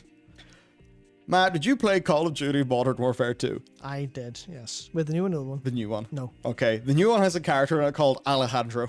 Right. He is the hardest fucker I've ever seen in just about any piece of media. This reminds me of like a bad timeline Alejandro. He is so, like, he could fully exist in a universe. Actually, he feels more at home with Chris Redfield and Leon Kennedy than he does with Captain Price. Purely because, as a dude, he goes that hard. And that's kind of what this reminds me of, but anyway. Would the Horde, would Grom and the remnants of the Horde have drank the Manoroth's blood here? There are no... Because Manoroth wouldn't have been... I can't remember how Manoroth ended up in Azeroth. Did Archimonde summon him? Because if Archimonde wasn't summoned, then you would imagine... You'd imagine there was none of that going on. No. Manoroth's before that. Is he summoned in by Dreadlords? I think. Plus, like, when you see them, right. there's no, like, iconography of the Legion with the Blood Horde. Yeah. The Third War. Kil'jaeden, however, ignored Manoroth's desires for vengeance, crafted a new plan, Lich King stuff. Finally, Manoroth was summoned by the Lich Kel'Thuzad into the world of Azeroth. He was followed by Kazak and Archimonde. So yes. So KT summoned him in before Archimonde. Was that before Dalaran? Or after Dalaran with the Book of Medivh? That is per Warcraft Chronicle Volume 3. So it doesn't say Thanks, when. useful citation. Right. Yeah. Okay, so... Let me just see, because I want to be completely sure about this. Because it'll be very important. Let's see. Are you not going to tell me when he showed up? I like what ifs. It kind of, you hold up a mirror to what happened, you work out why and how it's different. Yeah. You know, I suppose it's how people talk about even like tarot cards. It's like there's no spooky bullshit. They're just a bit of a fun way to think about things. I think alternate timelines are kind of like that. Just in a situation like this, it's like this is an alternate timeline that's being created by Blizzard.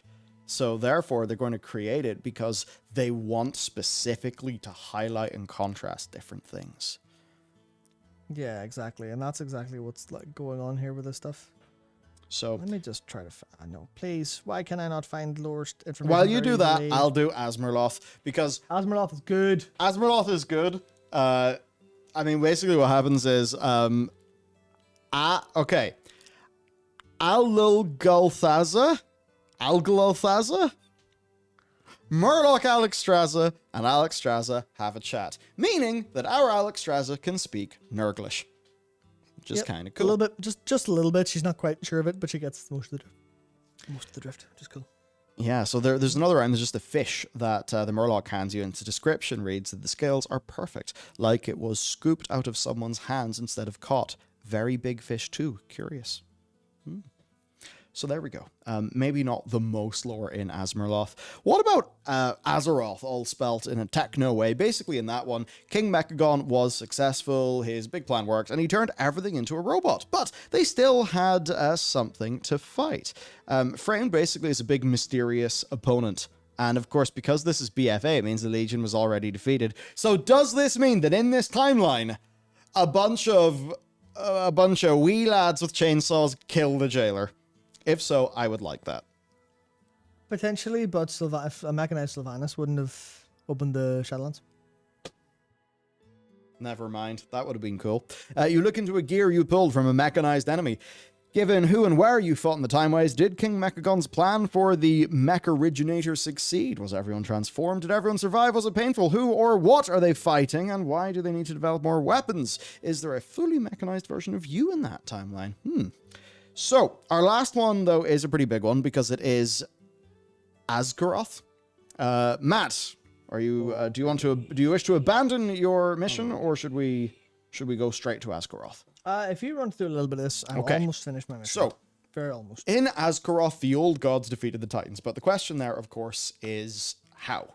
So, let's read screenshot from Porter Gage. The amber of this manted sword is dented and chipped along the blade. It appears to be well used, if not well maintained. What use would the Black Empire have for weapons if they won against the Titans? Maybe Soradormi knows more, and so the player can ask. Soradormi, can you tell me, what can you tell me about this Black Empire timeway? This is what she says. Your guess is as good as mine. Better than mine, since you fought creatures on that ill-fated realm. What do you suppose the Black Empire does when it has won? What does N'Zoth the Corruptor do after everything has been corrupted?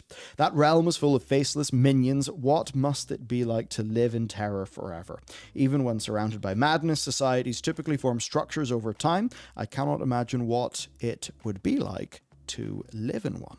And then we can examine the chipped stone tablet. All right. So I think we should do that. As for the question of how and like what the inflection point is, I have to assume that this is like whenever the Titans came down. So this would, I don't know if Yashar's was just able to do like a perfect parry and riposte to Amenthul or something.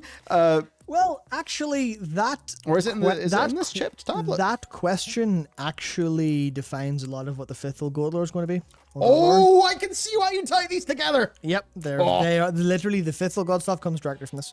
Okay. So this Amber Sword stuff is literally just the old gods have some shit to fight, which also happened with Mechanized Cog, which also happened with Azmirloth. What is to come? Constantly, they've taken over the planet. There's something left to fight. So point there, whenever you hear me or Matt say, what is to come? What is to come? A bit of a joke is that the new big enemy of World of Warcraft is called What is to come. Just because of just because of Jailer being like, you will not stand against what is to come. We don't know what is to come. Who are they? Well, nobody knows. But I think the quite clear point is that it's something that has appeared in, as an antagonistic force in all these timelines. That said, I will admit, I've not read this in game, so I'm going to read it blind. And I suppose Matt is going to have some crazy moves he can pull on me. Okay. The script is unfamiliar, but as you stare at it, its meaning becomes known. The experience gives you a mild headache. We give tribute today, as we do every day. The Ancient One continues its meditation. Spelling error. That says continuous, yes. Continuous, it's meditation. Mm-hmm. Good. That's one of those times you're like, is this dyslexia, a stroke, or did Blizzard make a mistake? Mistakes. The hunger of the Ancient One must be sated. Strange day today. A familiar relation to our tribute ran up and asked to replace our intended sacrifice. Quick sidebar. You'll have noticed if you listen to the podcast, Jared and I did about this like a week or two ago, but one of the reasons it took so long, because obviously 10.15 has been out a while, one of the reasons it's taken so long to get deep into this timeline lore, it's because I read that and I went, lol, it's a Hunger Games reference, I'm not reading anymore. Or at least I turned off in my brain. So I was like, oh yeah, family takes it to sacrifice place. Sweet, whatever, go ahead. Whatever. Turn that back on.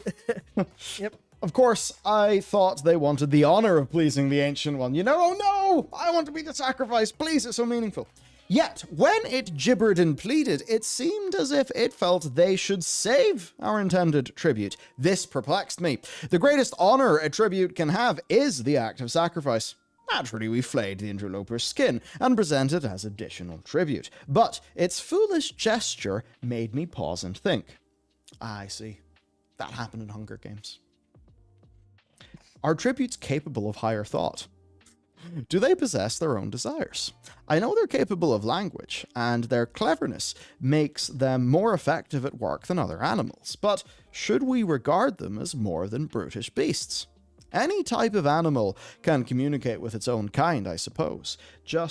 Some just happen to meld their tongues to approximate our language. Such a clever trick, they do not speak it well, and they cannot grasp higher concepts. But what if they could?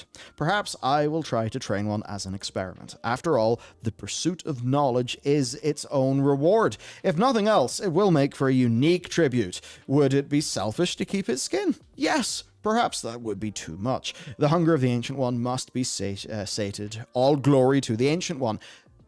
Who's the Ancient One? So you've exactly stumbled onto the major point here, where before I go into that, I'm going to just gently cockblock that for a sec and say, just because I'm going to leave the timelines and go straight into the old god stuff, there's a last little couple bits. Well, okay, here the old gods won, so the old gods must have been stronger. Sweet. We'll get into that in a sec. But hey, are tributes capable of higher thought? Hey, there's some people here and they're not beasts. Are they capable of being useful? Where did we see that before? Oh, we may have seen this before up here in Uldaroth, where the Titans went. Or the Watchers went. Those guys are kind of smart. Mortals might be useful. Talking about the same element, so Shuhalo, Children of the Earth. And a lot of our speculations are that there's these like primal Azeroth races, like as they call themselves, primal dragons. Yeah, we'll be politically correct now that the incarnates are powerful. Yep. So it's the sort of thing. Proto Drakes is just Alex Strasza being a big racist. More or less. Yeah, pretty much. It's just being like, yeah, you're the shitty version of us. You're the Neanderthal. Look at me, I'm sleek. You're the Neanderthal. Oh fuck yeah, you just sort of did that perfectly. It's exactly that. So, as I said in the Hitchhiker's Guide to the Galaxy, humans, we look down on our ancestors and don't invite them over to tea. That's what this expansion's about. Exactly. So now this is there's just a couple of themes pulling together here quite nicely, which is obviously that bit of, hey, these creatures are kind of smart. Actually, that's interesting, which puts the Old Gods Society and the Titans in this, or the Titan Watchers in the same kind of purview of not being evil, but being like societally different. Where it's like, I thought I was doing this a great honor. I thought I was doing a great thing for these people. I must think about this. The pursuit of knowledge is its own reward is not something you would expect a blabbering tentacle creature to say. No.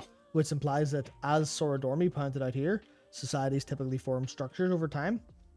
This is the structure where they actually do seem to be, obviously they're deeply twisted because they're sacrificing things to the Ancient One. But that's their way of life. But otherwise that, they're like, yeah, this is actually really quite interesting. This is actually profoundly so. But I think that was more or less it for the timeline stuff, except for the Ancient One. So, let's move to the Fifth God. Yeah, so this, I mean, we don't really know exactly who this tablet's written by. No, we haven't a clue, and none of that matters. It was just some dude. It was some dude. Some dude. In Azkaroth. We can assume they're talking about a Tauren or a Troll because they were the primal races that the old gods landed and went, yo, what's the crack, lads? Because we know they predate that, at least. Oh, I feel because like I'm gonna need to be beveraged. Yeah, because the way the Shoe Hello works is obviously they were there. The Eye of the Earth Mother story says they were there before the corruption happened and the outside force came in. So they were there for ages ago. So, remember the ancient one. It's not the one in Hearthstone. It's definitely not. Yeah. Because that just seems like a fucking dude. But if I'm trying to, I mean, maybe it is, but an ancient one. This isn't one of the ancient ones. This isn't one of our masters. This is the ancient one. Its hunger is endless. Where have we heard endless hunger from before? That's interesting. That's not a current plot point at all, is it?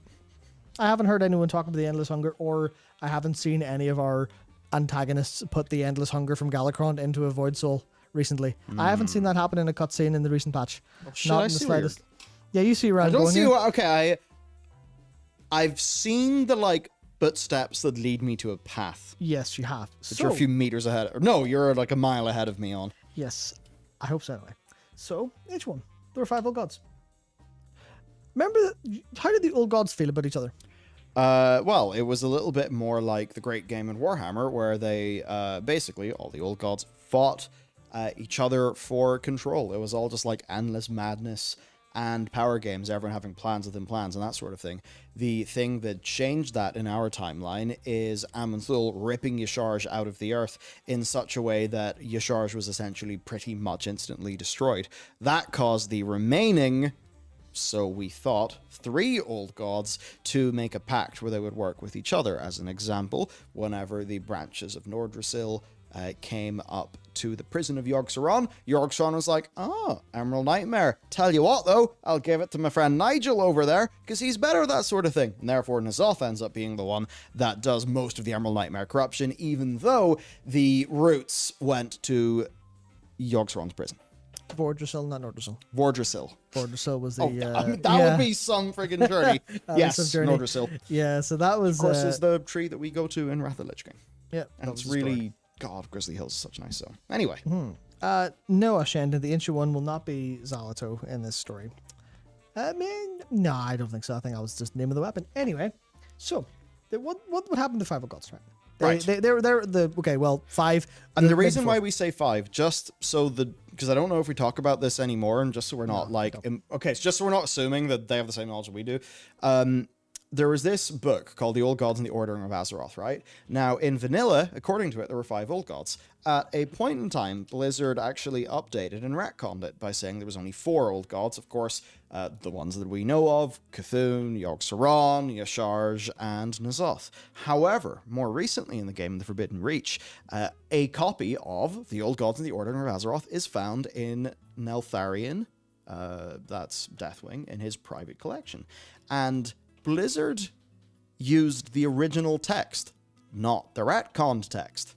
And the sort of the conceit of this is that it's his own personal copy of the book, and he's like written notes in the margins of the different pages. So that is kind of telling us, okay, no, there actually were 5 old gods.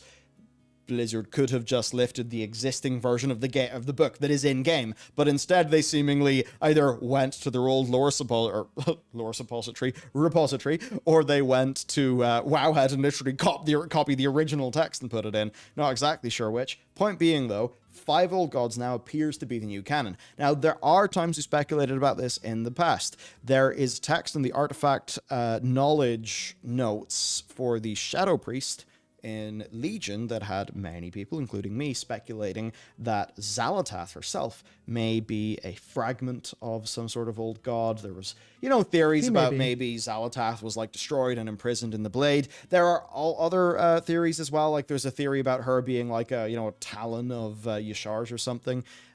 Those are different theories. The point is, we do at this stage think there are 5 old gods, and this seemingly, Matt, leads you to the Battle of Catanth, something we heard about 8 years ago. Not just yet, because there's little bits of thing that I noticed that you haven't been caught up on with.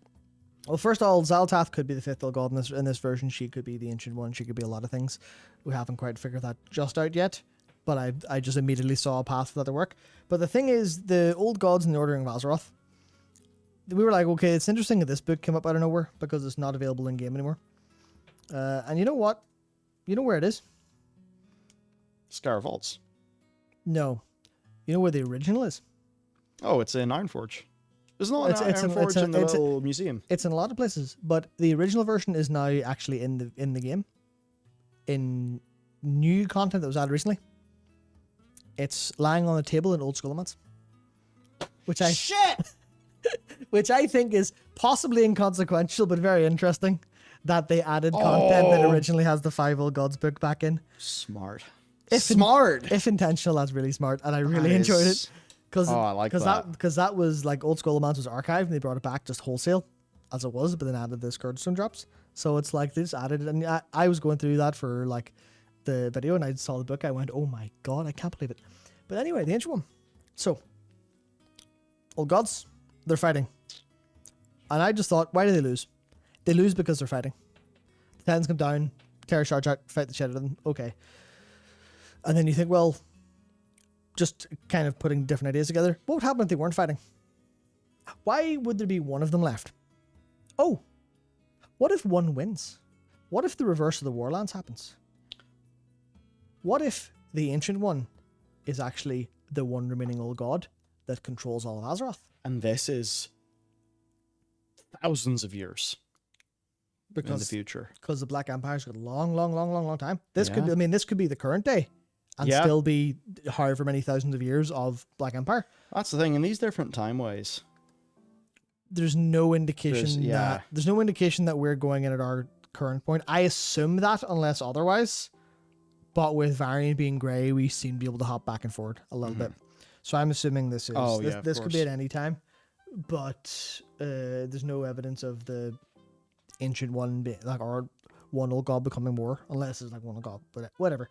My assumption is this is like the way I'm trying to narrativize this in a way that I think Blizzard might be doing if they wish to, or were so inclined to tease us things, because I could just I could immediately say none of this makes any sense and it's all over, and then that wouldn't be very fun.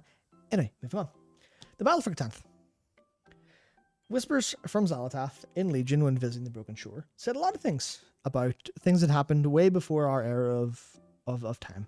And we know that the current lead narrative designer, States and Izzard, loves himself a couple of whispers.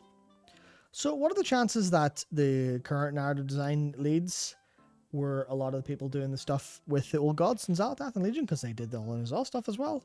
What if they were given the freedom to lead into this and plan their future and drop little bits of everything here and there all over the place? What if they were doing that in Legion?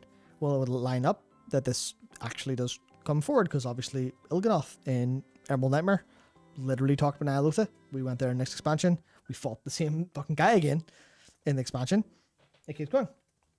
So she talked all this stuff about this is when the Broken Shore, this is the fell edifice, pales in compassion the grandeur of it stood here long ago.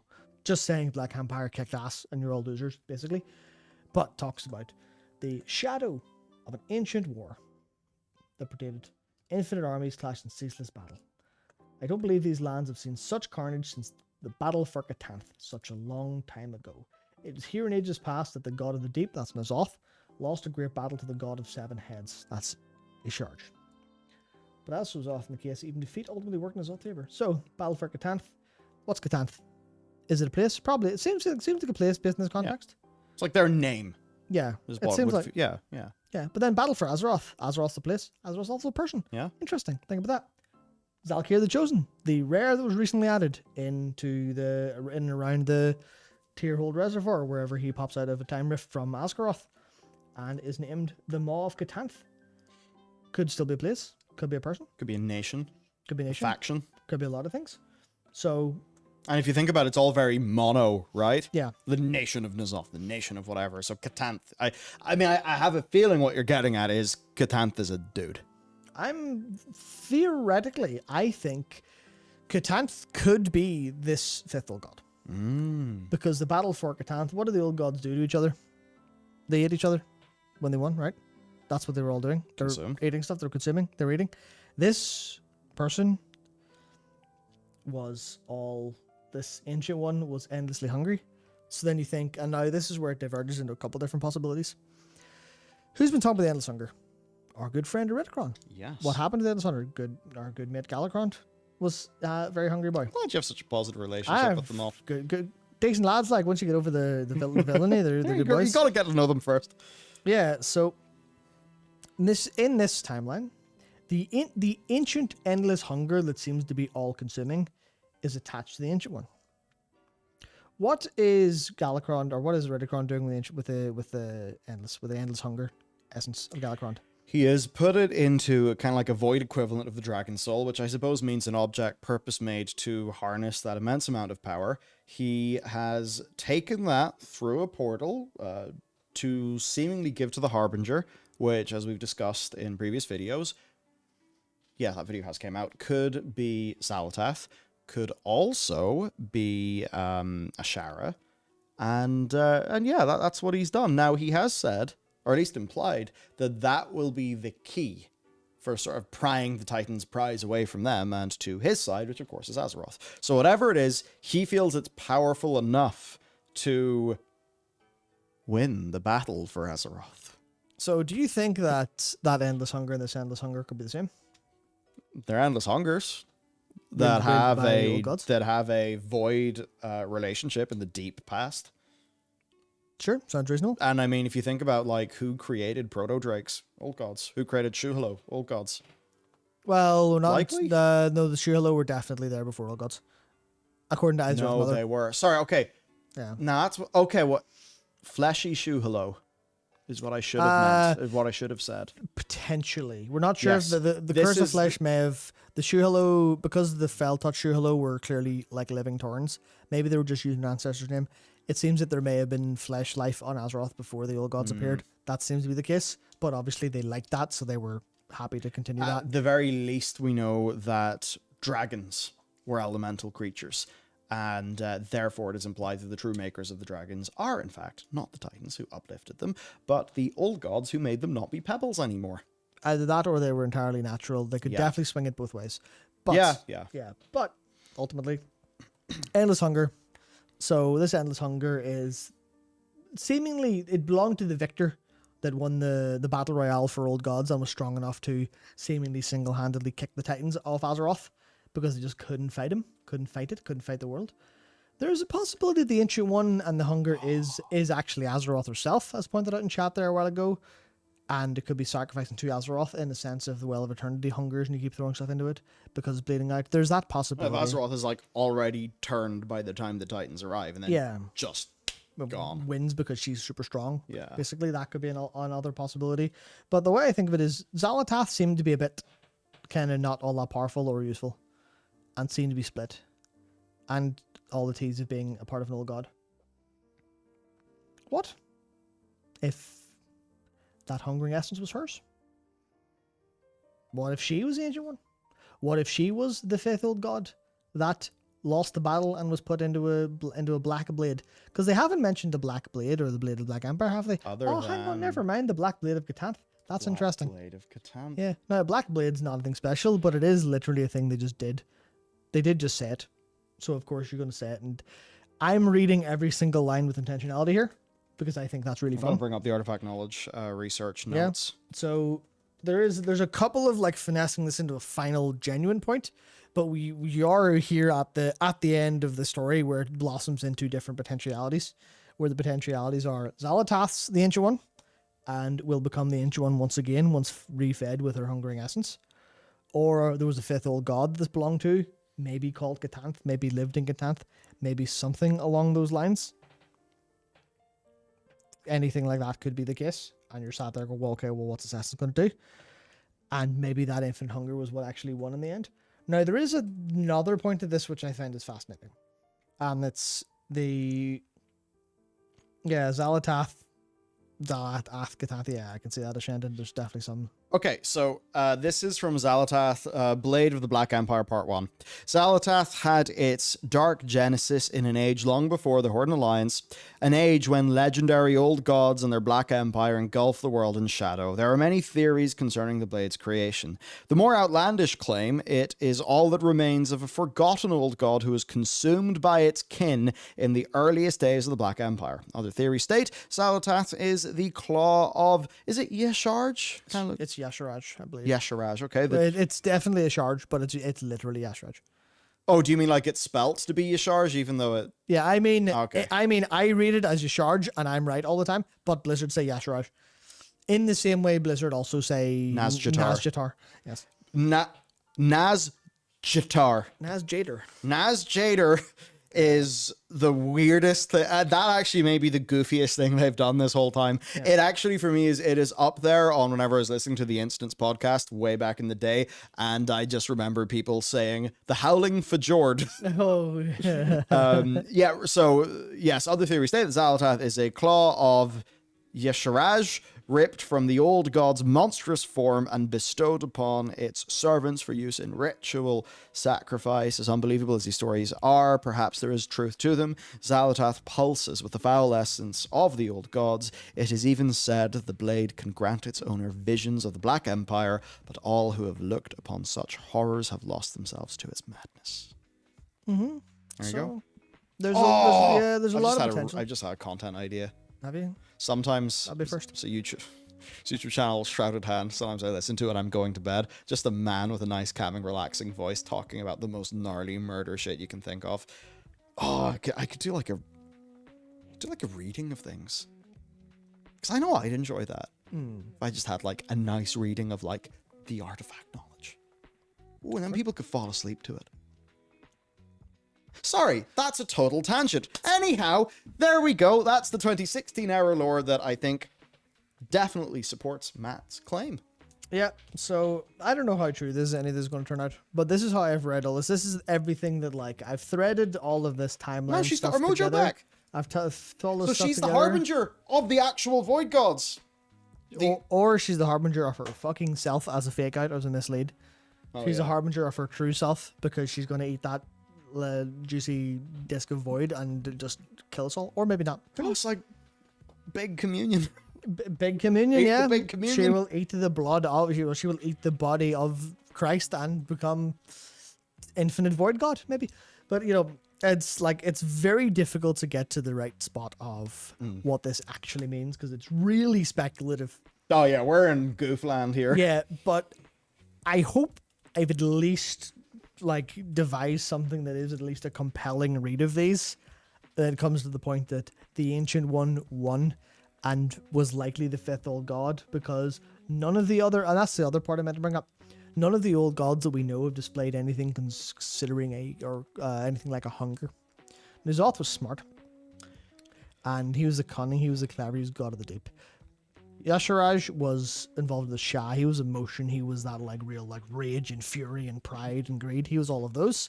Obviously, you say, well, but gluttony's probably not, but not in game realistically, because the pandas got ate and drank and got fat. So clearly, gluttony wasn't a problem over there. Then Yogg-Saron was the god of death, and Ma is close to him because it was the 1,000 Maws or whatever else. But he was the all those things. But he didn't seem. He was kind of hungry for souls. But he didn't seem the person who would eat skin or flay or like torture.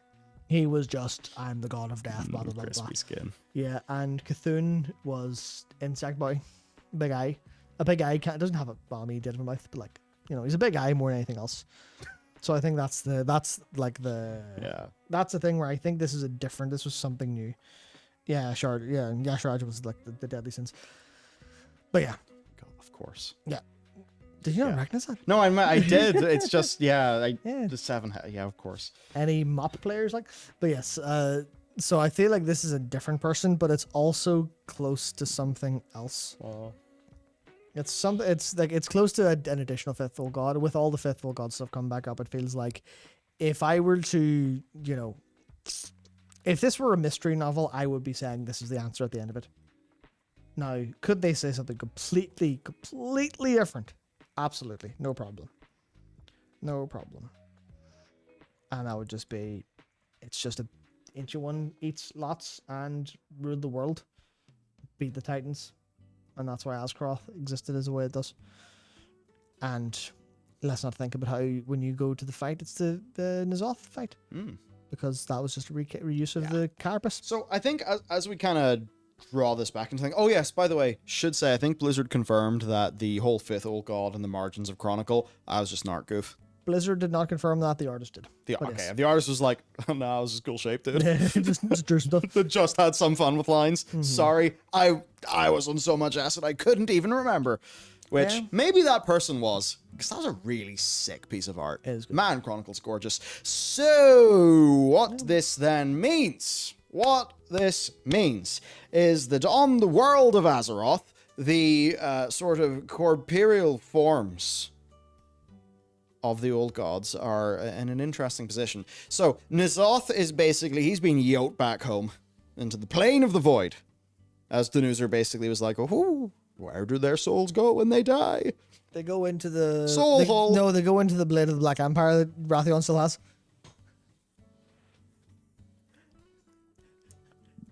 Did Blizzard forget about that when they did the 10.1 story? Did I forget about that when I did the dropped storylines video? Yes. Episode 2 coming right up. Fantastic. Yeah, there's quite a lot there. But basically, it's kind of weird because they insinuated that Yogg-Saron was a bit active all the way back in the pre-Dalaran goes, woo, and we all fucking cream ourselves in joy at the start of Legion. What a fun time that was. I imagine that was supposed to tie into the Nightmare in some capacity and didn't. Probably, yes, because, yeah. So I love drop storylines. There's 47 of them every patch. That might be it. Yeah, because the idea of... Okay, at this stage, as much as a lot of me would like to be all like, but back in Wrath, they said there was a connection. I have a feeling now that any storylines furthering Yogg-Saron in a way that could have him... No, but... Right. So, with the Old Gods, there's 3 that we could have fought. Cthulhu, we just poked his eye and he had to slither back away. Yeah. I know that Cho'Gall wanted to kind of resurrect him again in Cataclysm and he failed. But does that mean that he's dead? Like, I don't think it means that he's dead. Because the whole thing about the Old Gods actually is, and if you've ever seen the Mystery Flesh Pit National Park, it's a cool little, you know those like cool, like made up little art projects? I'd recommend looking at, there's a good Wendigoon video on the Mystery Flesh Pit. But it's kind of the idea that, like, the actual bulk of these old gods are these horrible fucking quivering masses deep below the earth. And I always thought the idea was that we only killed, and it was always the canon, I think, that we only killed outgrowings of the old gods. Squashed them back in. That was always the canon, yeah. Now, we never killed them. Other than N'Zoth. Other than N'Zoth, because we blasted him with the asteroid cannon. Now, that does kind of mean that there are 2 old gods that are still chilling, somehow. They're all fair game. They are, yeah. They're fair game in a way that if they don't talk about them for, like, 4 expansions, that's fine. But they could also at any point in time say, by the way, they're still alive. Yeah, I suppose they... Woo! Illidan was multiple 4 expansions divorced from TBC off the top of my head? Yep. It was. 4? TBC, yeah, it was 2. To Wrath, to Cataclysm. Yeah, 4. 3, 4, 5, 6, Wrath, 9. Cataclysm is what? Oh, 5. 5. Yep, from 2 to 7. 2 to 7. God, there's been a lot of expansions. That so sure has, yeah, we're coming on 11. 11? Yeah, it's like normally if that happens, it's a game with yearly expansions. Yeah. Yeah, no, we're just old. So, what does this overall mean then? As for the resurrection of existing old gods, like in my head, right? See if a crazy void thing's happening. Do you know what it would be? It would be that...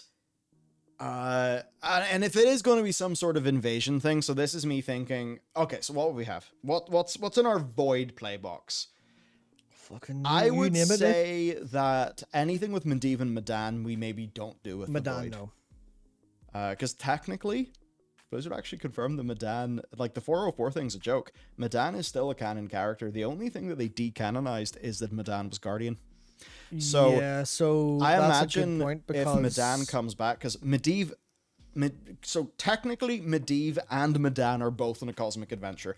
Whatever the hell they're doing. I don't think they'd bring them back. So overall, if you think about void-related forces with Azeroth, you have a big invasion of the Void dudes, the Void Ethereals, right? Now, the question is, are they working for the, Void with a big V?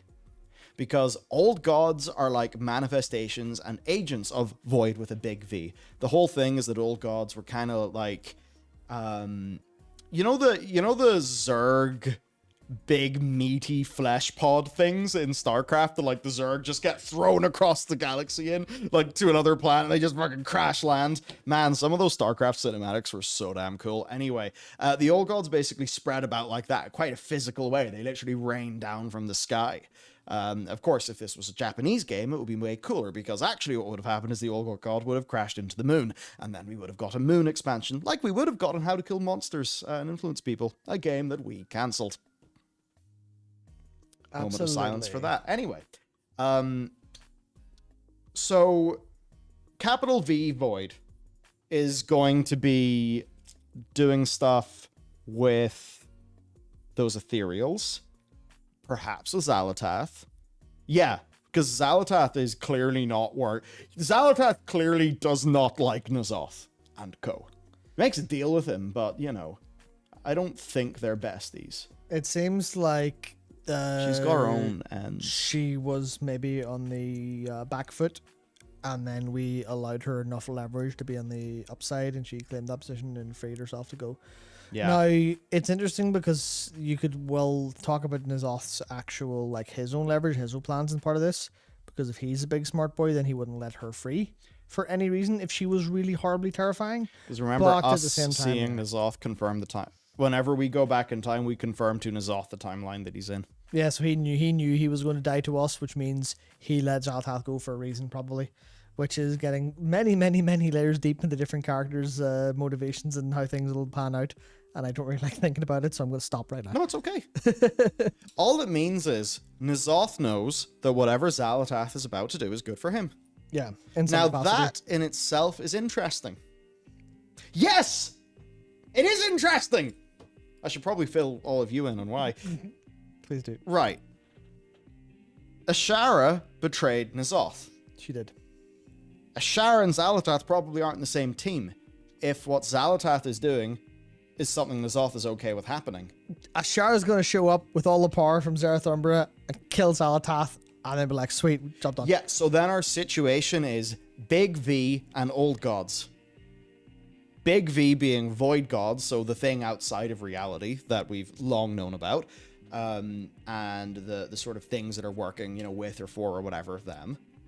And then, yeah, the more terrestrial interests, which are going to be Old God related ones, which will be Iridikron, Xal'atath, and our current existing Old Gods. And I guess they'll have a disagreement. There you go. The end. Perfect. Might not. I don't know. That's all that I can sort of wring out of it. And I guess through all of this, probably Iridikron's going to have some mad Jawed Man in Gambit, and we'll probably kill him.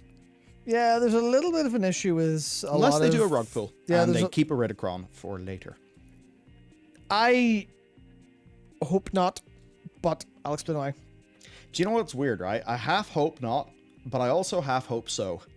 And I only say that because if Iridikron was to exist for a few expansions, it would be kind of cool, because he's one of the few villains that's actually been a proper hit. Yep, that's all perfectly fine. And this is like me kind of a little bit meta again, but if Ian says, you know who the last expansion boss is when you beat the raid, and the big guy who comes out and almost hits is Iridikron, and there's no other context, and then Iridikron's not the last boss of the raid, then that means one of two things. Ian is a liar, which he is anyway, because Siege of Orgrimmar is going to be the next Timewalking raid, when he said he would consider Throne of Thunder because it's better. So, liar. Also, it's probably because they wanted to bring the heirlooms back, which is cool and fine and normal. But the other thing is that it implies that they're willing to go, oh my god, people like Iridikron! Quick, change the final boss! Which, as a concept, I like the reactivity, but I also would like them to go, we have a vision and it's good. Well, yes, that's the thing. As opposed to... You come from the realm of Ishikawa's plan is fantastic. Yeah. Take me on it. Yeah, I think I would rather them not fall into the trap of not having any spine, because I would have a different opinion a year ago. I trust them creatively a bit more now, but I also want them to have to rewrite, because a rewrite's gonna be worse. Okay, yeah. When has a hasty rewrite ever been better? Would you have rather basically? got Fan Four Stick, the overly, I don't know, graphic, violent movie that was it your man, whatever the original filmmaker wanted to make, or would you rather the Fan Four Stick that the studio chopped up? Was that the one with the your man played Doctor Doom? It was really good. Yeah, it's the one with the cool Doctor Doom. Oh yeah, the one that had all the hallmarks of being a really good movie and inexplicably was fucking horrible for some reason. Yeah, I remember like Kate Maro's in it because I first knew that she existed because of House of Cards, and then that happened. Or it's like, at least with the Schneider cut. At least that feels like some dude's vision, other than the mulch that was the Justice League that they did. Not exactly. not that I really like the superhero movies, but I think the point still stands. So we got all that. Now then, World of Warcraft Dragonflight, the best expansion that nobody plays. Was listening to players a mistake? Did we kill World of Warcraft? Us personally? Yes. Shit! Damn! Definitely. And now we need a soundboard that says, congratulations, you played yourself. Who knows? Who knows? Well, let's actually get into this. So, of course, THD, one of the main characters of World of Warcraft, THD, tweeted, Dragonflight is the best expansion no one ever plays. And certainly... the time riffs, you fucking loser, anyway. That was an interesting one. Because it's getting to that idea of like, right, how could it be, dear friends, that many points in the wow, good now bingo have been ticked, right? Many of the things were like, we want this to change. There we go. Changed. Good. And it's better now. Why has nobody came back? Or that's the sentiment. Now, who... That's not the problem here. Problem isn't and to that's come the back thing. now. Well, there's a few things. Because, like, who hears a new token and stone-based upgrade system? I'm coming back! Yes. No, people say, it's Varian! Look at him! He just did a backflip, killed a mech, and then Troy Baker made his head explode! Yeah! Those were different cinematics, but yes. Those were different cinematics. Okay, my point is, there's a difference between retention, because retention is going to most clearly correlate with how much do you give people reasons to piss off based on friction and stuff not landing. Initial, what actually gets you players, that's about how marketable is your concept. Like, how far does your marketing reach?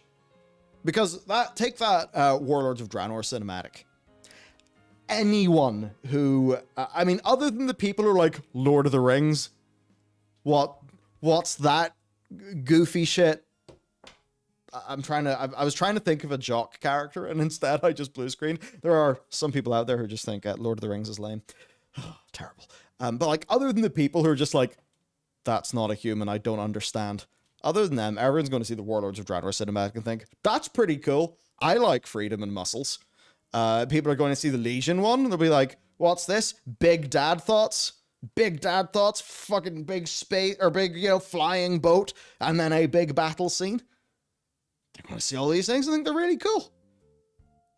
Did it matter that Warlords of Draenor had a lot of fundamental design problems to its initial 10 million peak? No. If Warlords of Draenor had have had the player retention of Dragonflight, then the player retention of Warlords of Draenor that was so bad that it forced Blizzard to stop sharing subscriber numbers wouldn't have happened. So, I think fundamentally that this is people not enjoying things. Because, like, is THD perhaps onto something that Dragonflight doesn't have the biggest player counts in the world? Yes, he is. However, the reasoning is the bit that's important to talk about. And the reasoning is not because, the game's not played, and that's because instead of doing wacky Blizzard stuff, they instead ticked a bunch of fan requests.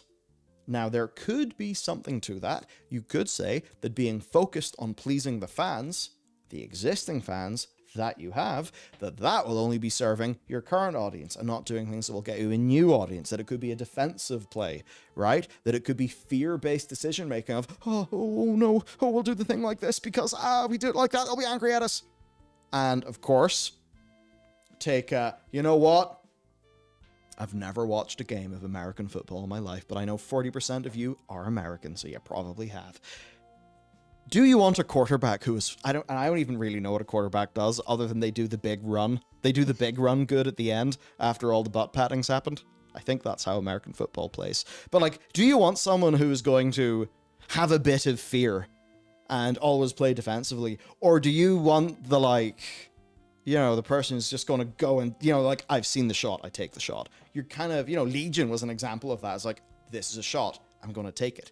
And Legion, in spite of all of its problems, it took the right shot. And to now move it away from that into, say, Gaelic football, it kicked the ball hard enough to take its shot. I can't believe I'm using sports analogies. I couldn't think of a food one in time, I'm sorry. He's a changed man using these analogies. Yeah, it's really difficult to run something like this because of all of those different fears and problems you have. Where it's like, what do you do? What? And that's going to be in every day. What did it? Going, I guess Ian and John Heights sit in rooms together and just go for hours on end. Here's the thing. Like, Ian comes from a systems design background, stuff like that. Denuzer comes from a lore sort of world building-y background. Your systems design and world building won't get you players. They will keep you players, and they will convert those into fans in the long run. Which will get you players eventually, because you have evangelists. But what you need is a coked up madman who likes bicycle. I was about to say bicycles. Basically, you need the sort of energy that just leads to like a big, cool, stupid thing, but also leads to partaking in Azeroth choppers. That's the energy you need. Yeah. Hope it's weird. I don't know. It seems like Mattson, while he maybe didn't have all of the depth in the world, or like maybe wasn't very meticulous in all the world building, there did seem to be a rule of cool thing that guy understood, and it seems like that's maybe the thing that led to him finding a lot of success with the IPs that he spearheaded the creative direction of. I think that's maybe the core lesson here. So it's like, yeah, you know, lore and systems, world building and systems design. Those are not going to sell your expansion. What will sell your expansion is a concept that is big and exciting. And that is not, because like, even look at the cinematic of Shadowlands. To a lot of people, that was still big and exciting. It was obscenely cool. Outside of the fact that Sylvanas absolutely, the Bolvar absolutely jobbed and definitely should not have went down like such a bitch. Other than that, see, you know what the funny thing was? Pretty hype. Me and you, even when that was happening, we were both thinking like, what the hell is this? Because like, we knew what Death Magic Capital D was doing, and that's why the Lich King was defeated, but we were like, this is lame. Jared was all like, oh, fuck yeah, this is cool. She's speaking them philosophies from those book people. And open a big hole in the sky, let's go. Yeah. So, obviously, it totally fucking blew after that. That was a big thing, got people excited. Battle for Azeroth, it's widely said that the BFA cinematic, which I think is one of their top 3 for sure, and it did well. We know people liked it. Apparently, that's one of the last things that Mattson worked on at Blizzard. So you just kind of think like, there is something to the concept. Whereas you look at the Dragonflight one, and it's just smiling and sunshine. I'm so happy, and we're all friends, unless we're not friends, and then we'll become friends again. And a tiny bit of Razageth. Yeah, like the Razageth, and Razageth being like, I guess, menacing was pretty like a decent, strong opening to parts of this expansion, but it wasn't contextualized in a way that was like, whoa, that's fucking cool and scary. Yeah, what you needed, right? Because the other cinematics were centered around key places, characters, and points that we knew. So to, Arthas, obvious. Deathwing, he's breaking the places that we know. Oh, look, it's Thousand Needles and a big wall of water. From that, we move on to Pandaria, which was the first big cinematic that got down on happy thumbs from people. Because it was the Dragonflight cinematic, even if it had fights. Mm-hmm. Even though that was great voiceover. It's like, I really like it. I loved it at the time, and I still love it today. We move on to the next expansion. What is it? one of the most pivotal moments in the whole lore of Warcraft, going harder than they've ever went before. We go to Legion. What is it? Varian and Sylvanas, big war things. We go to Battle for Azeroth. What is it? Anduin and Sylvanas, characters that we recognize. Look, it's Gan with high-resolution hair. Okay. Gan was a fluffy boy. He was so good, fluffy. like, Gan. You then go on to, you even go on to Shadowlands. It is happening atop Icecrown Citadel, one of the most recognizable places in the whole IP. So the only other cinematic that kind of broke the core rules was Mop, and it was the other one that had the sort of muted launch. So here's how you make this cinematic good. We need to find a character that we know that we can tie in to Razageth. Ideally, who's not a dragon. I don't know if there's some night elf stuff you can pull on that. Some primalist stuff. Maybe the primalists have the night they activate their plan and all hell goes down. Yeah. And then halfway through the cinematic, as we see these crazy elemental things going on in the same way, like, you render that shamanic. Well, sure, I'll say that. Shamanic, yes. You render that shamanic sort of magic in the same way that Blizzard's able to with their cinematics. And then, halfway through, that is when Razageth, breaks through the sky and does some crazy shit. And it happens in a locale that we know. But yeah. That is how you make people think, oh, whoa! Instead of just, look, it's a smiling dwarf! Here's a quick version. A quick version is... And this is going to be cheesy, because it's always cheesy, because cheesy works. There's a Corleth, right? Remember Corleth? Probably not. From we should have had so much more Corleth content. Corleth, a bald, scarred night elf, who's a shaman for some reason. That's interesting. That's not a thing that happens. That's immediately, intriguing in a way. Maybe not recognizable, but intriguing. You have her stand there with a totem. You have a flashback to Razageth, giving her the totem or something. Or empowering the totem or something. She sticks the totem on a cliff overlooking Valdrakken. She gives a speech going about all anti-Titan stuff, all fuck the dragons, fuck this. It's all the suffering that the Night Elves went through, all the flashback to her getting her scars. Yeah, flashback to her getting her scars. Flash forward, you see Alex Strauss to fly past or something, and she just she activates the totem. There's this massive bolt of lightning. It hits the side of the Valdrakken tower and it just fucking explodes. And it's it's not massively destroyed, but it is a statement. It is what if the primalists did 9/11? That's the vibes you want.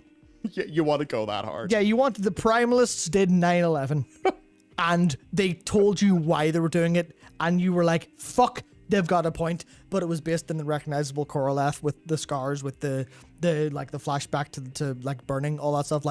This world is too fucked. We need to do something about it. I'm just trying to think. People in charge are dog shit. Rebellion. Violent rebellion now. And then you have the, Razageth gives you the totem, and you can see Razageth been mental and going fucking, go do a crime kind of shit. You're yeah, absolutely. Just go for that. So in this timeline, number one, two observations. Number one, who says, ladies and gentlemen, we got him, and her, welcome to Matt and Michael, the time-traveling consultants. We're amazing consultants. The only thing is, we can only consult on things that have already happened. Therefore, what we say is useless. Yeah. That is our pain. Yeah, we're actually just... Yeah. So I think this idea then of players coming back to the game, I think we've quite resoundingly, slapped that away. To move on to this next tweet, the reception to Dragonflight and clearly lesser sales suggests Blizzard listening to a desire, for less... Okay, so should probably talk about the tweet. Sorry, the X that is being quoted. It's not called an X yet, please God.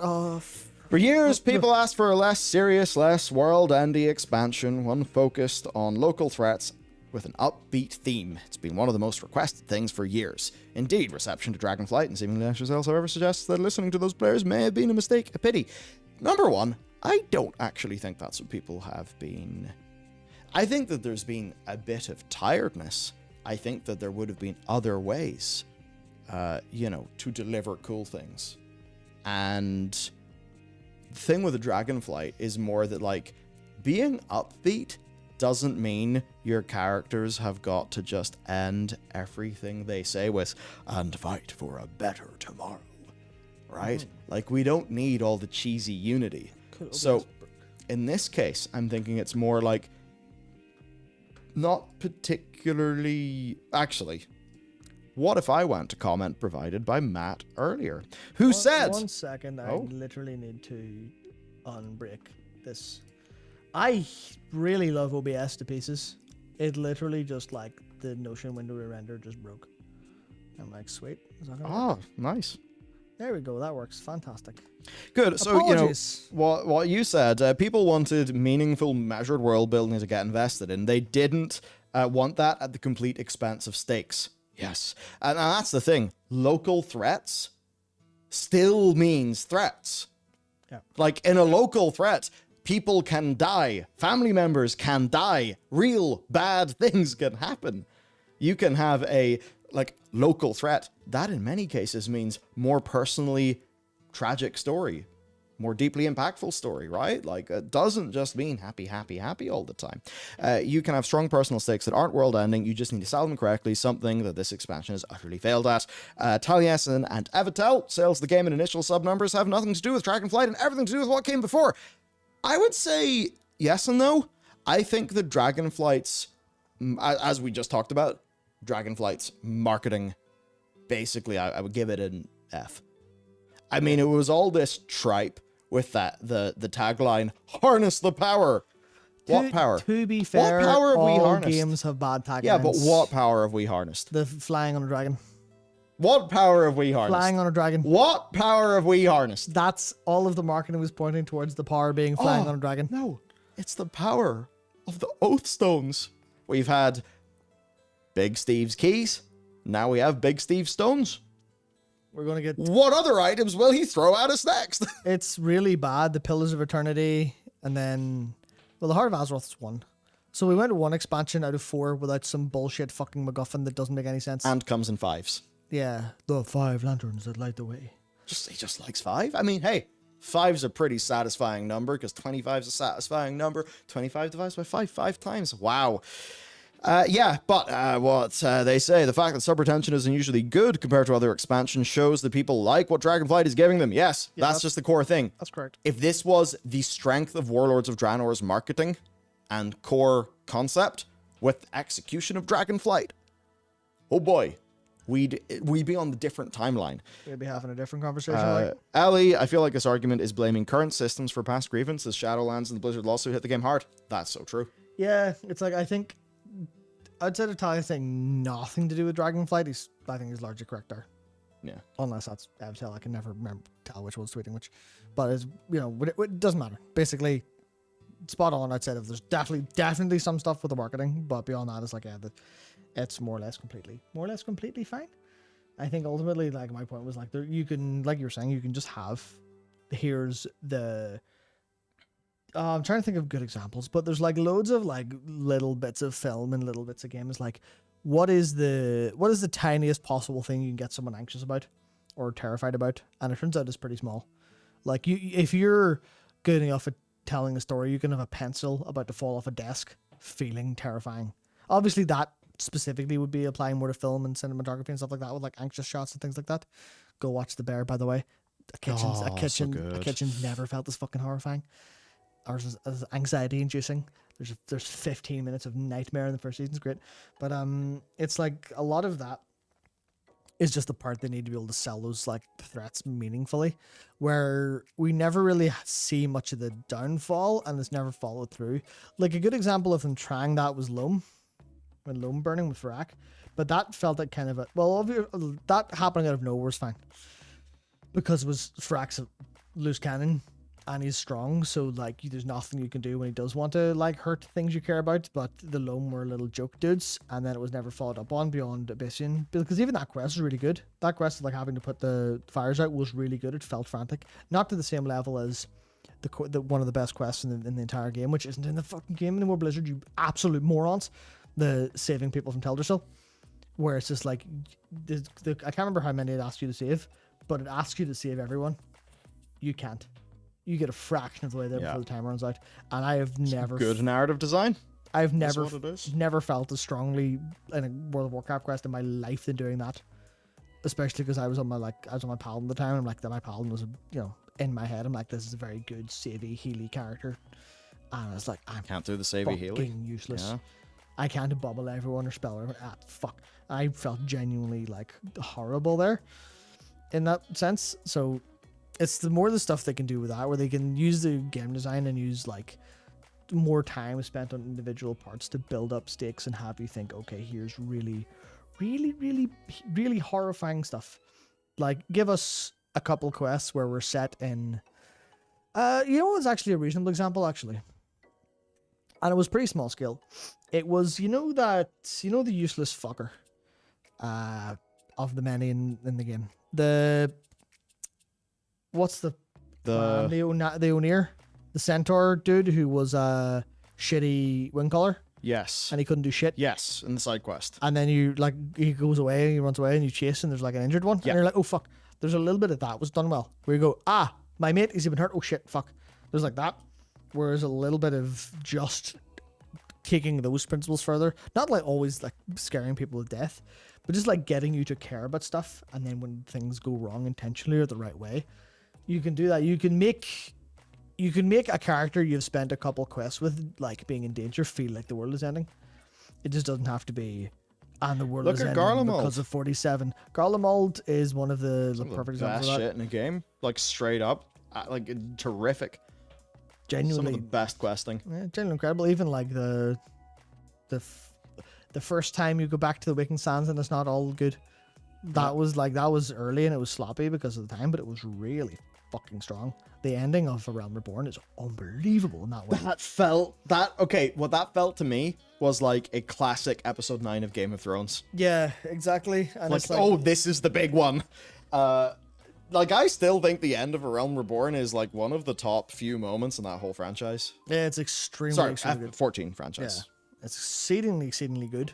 And it's like, it's hard to... It's a pity that they didn't do that when they had like, the new cast and all the new things, because kind of would have hit even harder if they had like the better voice acting and everything. But Sendrax is a good one where I think these would be better if they took longer and had more time. And this is where I ultimately think there's a problem with how World of Warcraft does things. It's a thingy in that, time. It goes too fucking fast all the time. It is so economical with every single bit of storytelling.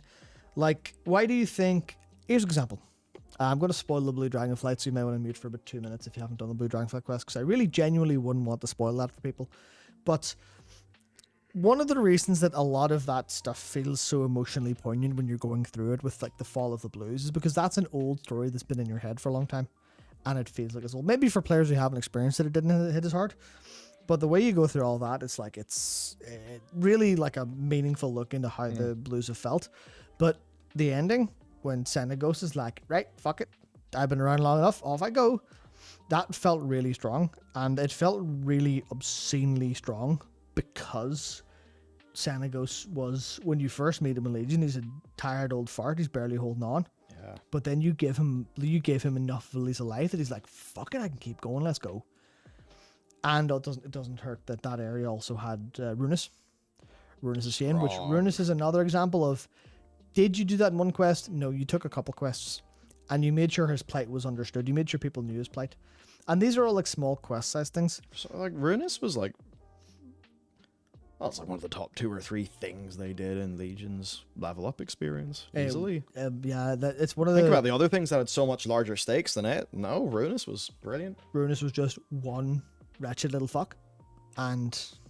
or withered, should say, not wretched, because they're different things, and people get mad if you confuse withered with a wretched, despite the fact they sound the same. But they are different. But like just one withered boy, but he tried. He gave it his all, and he was remorseful when he went down. And people cried their fucking eyes out of that, and for good reason, because it was delivered beautifully and voiced everything like that way. So it's like they just need to slow down and give you more time with stuff like that, and translate that to the main story, where we had a big moment with the Chromian Murazon recently, or Nostromo recently, and it was just like, hey, we're done now, happy. And that's kind of the problem, where it's like, yeah, here's a happy resolution, but it didn't feel scary because the stakes weren't there or reasonable. They were all too abstract, and they're all too all over the place. And that was like the same deal with basically everything so far is the abstract levels of threat from stuff just doesn't land with people because you don't have enough time talking to people in like emotional ways. Where if you were, instead of going through the Dawn Infinite with Chromie, you went through it with Nosdormu, and along the way, you know, this would have added obviously to the size of it, and it would have needed to be narratively slightly different. But if you go through and like a version of that where after every boss he goes, oh fuck, something's going on, and then and this would obviously make the dungeon longer, but you would do something like this in the solo scenario in this version, where he takes you to the moments in his like life where he's like struggled and stuff, and he just gets to talk about it for a bit, and you become his friend as he's going, and then he goes to walk into, you know, I mean, there's a whole part where you wouldn't have done this with Chromie, you'd have done it with him, and he has to stop himself or something kind of weird, even though you can't do that. It's a completely different narrative framing, but the point ultimately is, if you understood his plight and were close to him and were his friend, because he spoke to you like your friend, and he spoke to you like, even if he did have to lamp shit and say, listen, I don't know who the fuck you are, you're just some dude, but you're here with me on this journey because like the other dragons trust you and stuff, so come with me, let's go for a walk. Alright, how's it going? But so like, yes, yeah, I remember this place here, did this, whatever, blah blah blah. Go to the time where, like, even if we saw in one of his I can't control my time powers, we're going to a different vision, like one of those things where all you need is, oh, I am gonna get some thumbnails out of that. Yeah, like you just it sounds like an FF style cutscene I'm talking about. That's because I'm immediately thinking of the Echo, because that shit works. Where you like, Echo is the most, like, it's the most free piece of bullshit you can make for your game. It's so good. Like, you know what? Screw it. For magical reasons, you are a storytelling conceit. Done. Yep. So it's like, that's the perfect example where that exists there for Nosdormu, where if Nosdormu like sort of brings you back into remember the solo dude who unlocked Bodge to Sid's memories? Actually, yeah, that's exactly it. That's literally, I didn't realize that's what I was talking about, but I am. But like, just for the sake of completion's sake, Nosdormu brings you along a place. Maybe it's a solo scenario, because scenarios were in MOP. They were fine. There's still solo scenarios in the game. There's plenty of them. There's the Warlock stuff has a little scenario attached to it. There was Green Fire. There's the Mage Stars. There's lots of those. So you do this bit where Nosdormu takes you. There's the tier thing, for fuck's sake, where you take over tier and smack stuff. And that's like a narrative conceit of looking into the past as well. So you can just do it with Nosdormu. You go with Nosdormu. You go through his memories. You see him, like, even the bits where he knows Sora Dormy's going to die, because Sora Dormy's a character this time. In the time rifts. So what if Nosdormu took you to show where he met Sora Dormy for the first time? Maybe then showed you like a date they had. Maybe sometime where he like helped Chromie, because Chromie like I know she's not a child, I know she's a gnome, but for the narrative purpose, the equivalent of she falls and scrapes her knee, she fucks up in some way managing the timelines, he steps in to help, and she's got this like, I'm sorry about that, Nosdormu is like, I really struggle when I see, you know.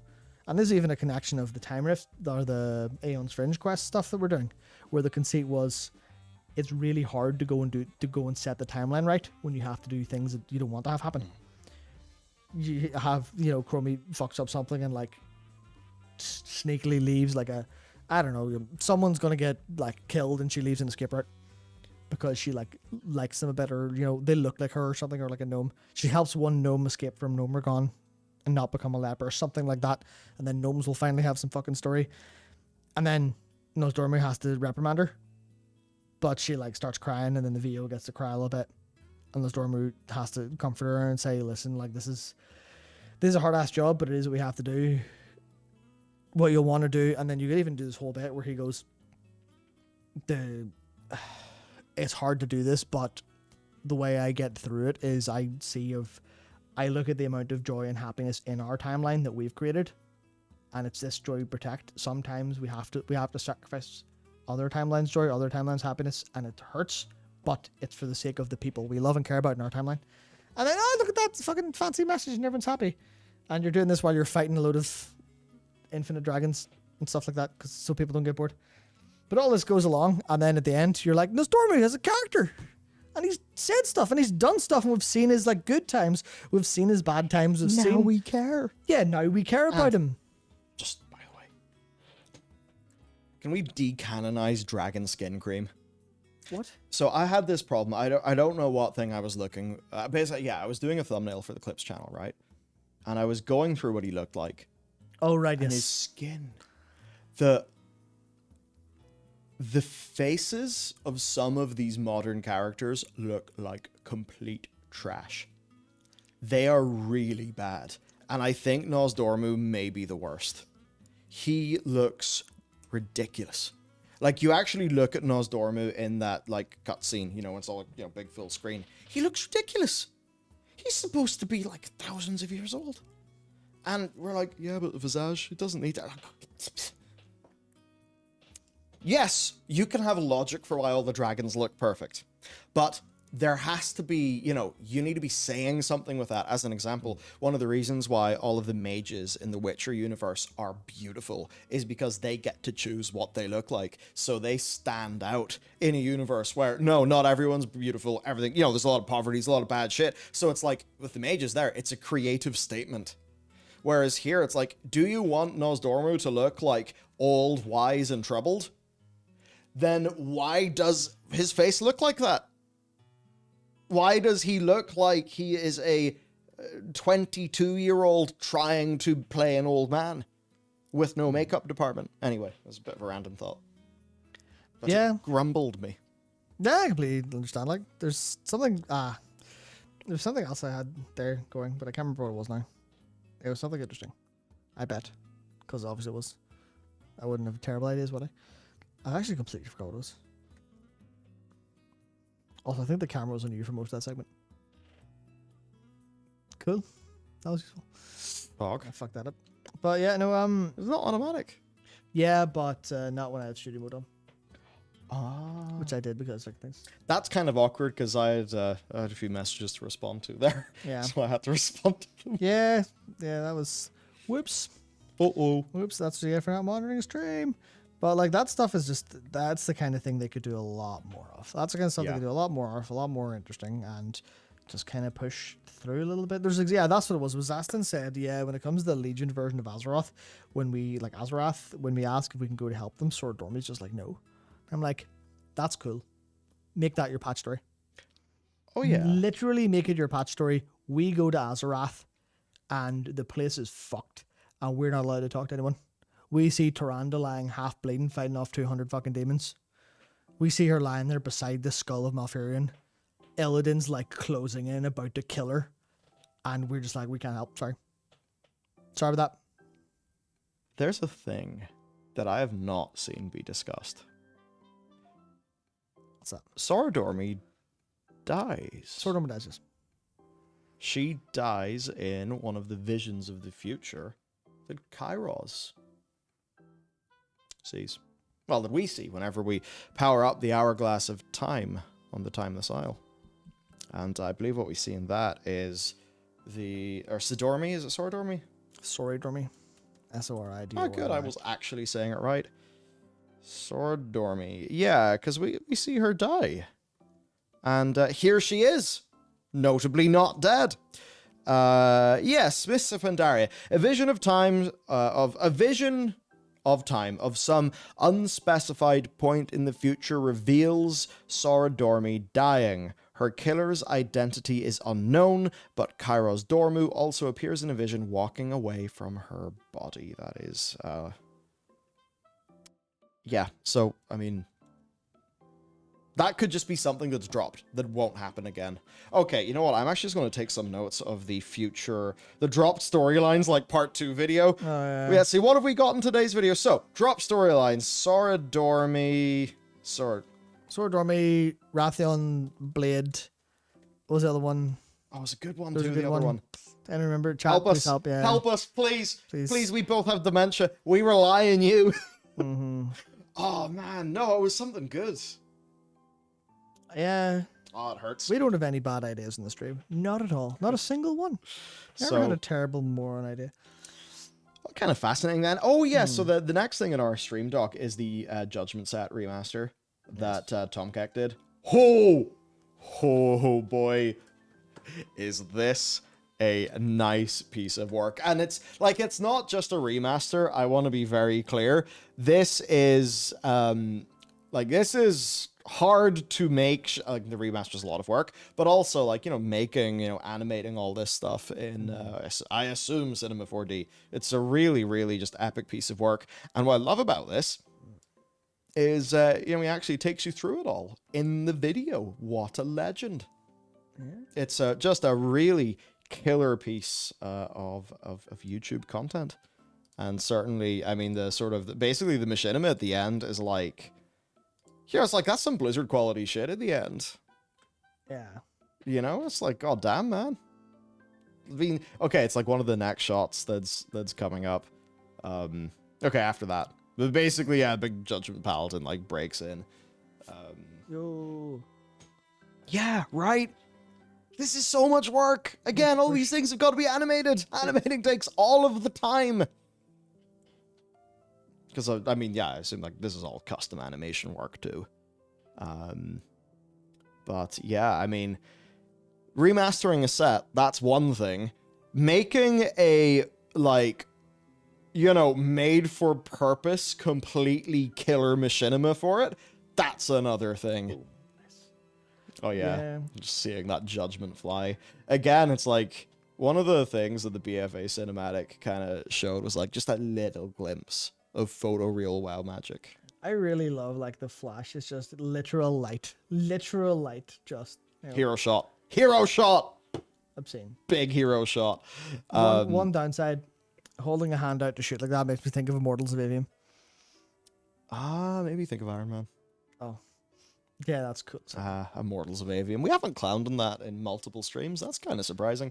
And then, yeah, we see the sort of Order of Paladins. And with this, of course, hey, if you're going to do all this and do, I assume, all the work that he had to do with all the different materials, why not do some recolors? Tom Keck likely said to himself. And yeah, there it is. There's also the Warlord set remastered and many others like that. Dude's a machine. Fangos, like, jeez. Oh, yes. Yeah, dude is a goddamn machine. I mean, I don't know if you're putting this together for, like, a portfolio for something, but, like, this is really sick work. And, this is a great idea, or a great, like, a lot of people say, like, how do I get into games? How do I do this? How do I do that? What I can say is, actually just starting by making shit ain't a bad way to start. Get good forehead. Treat university and things like that as an exercise in, not in skills development, but an exercise in networking, getting to know people. So you want to go to a university where you can find the best people to know, not necessarily get the best education, because you should be able to research, and, self-learn all that shit yourself.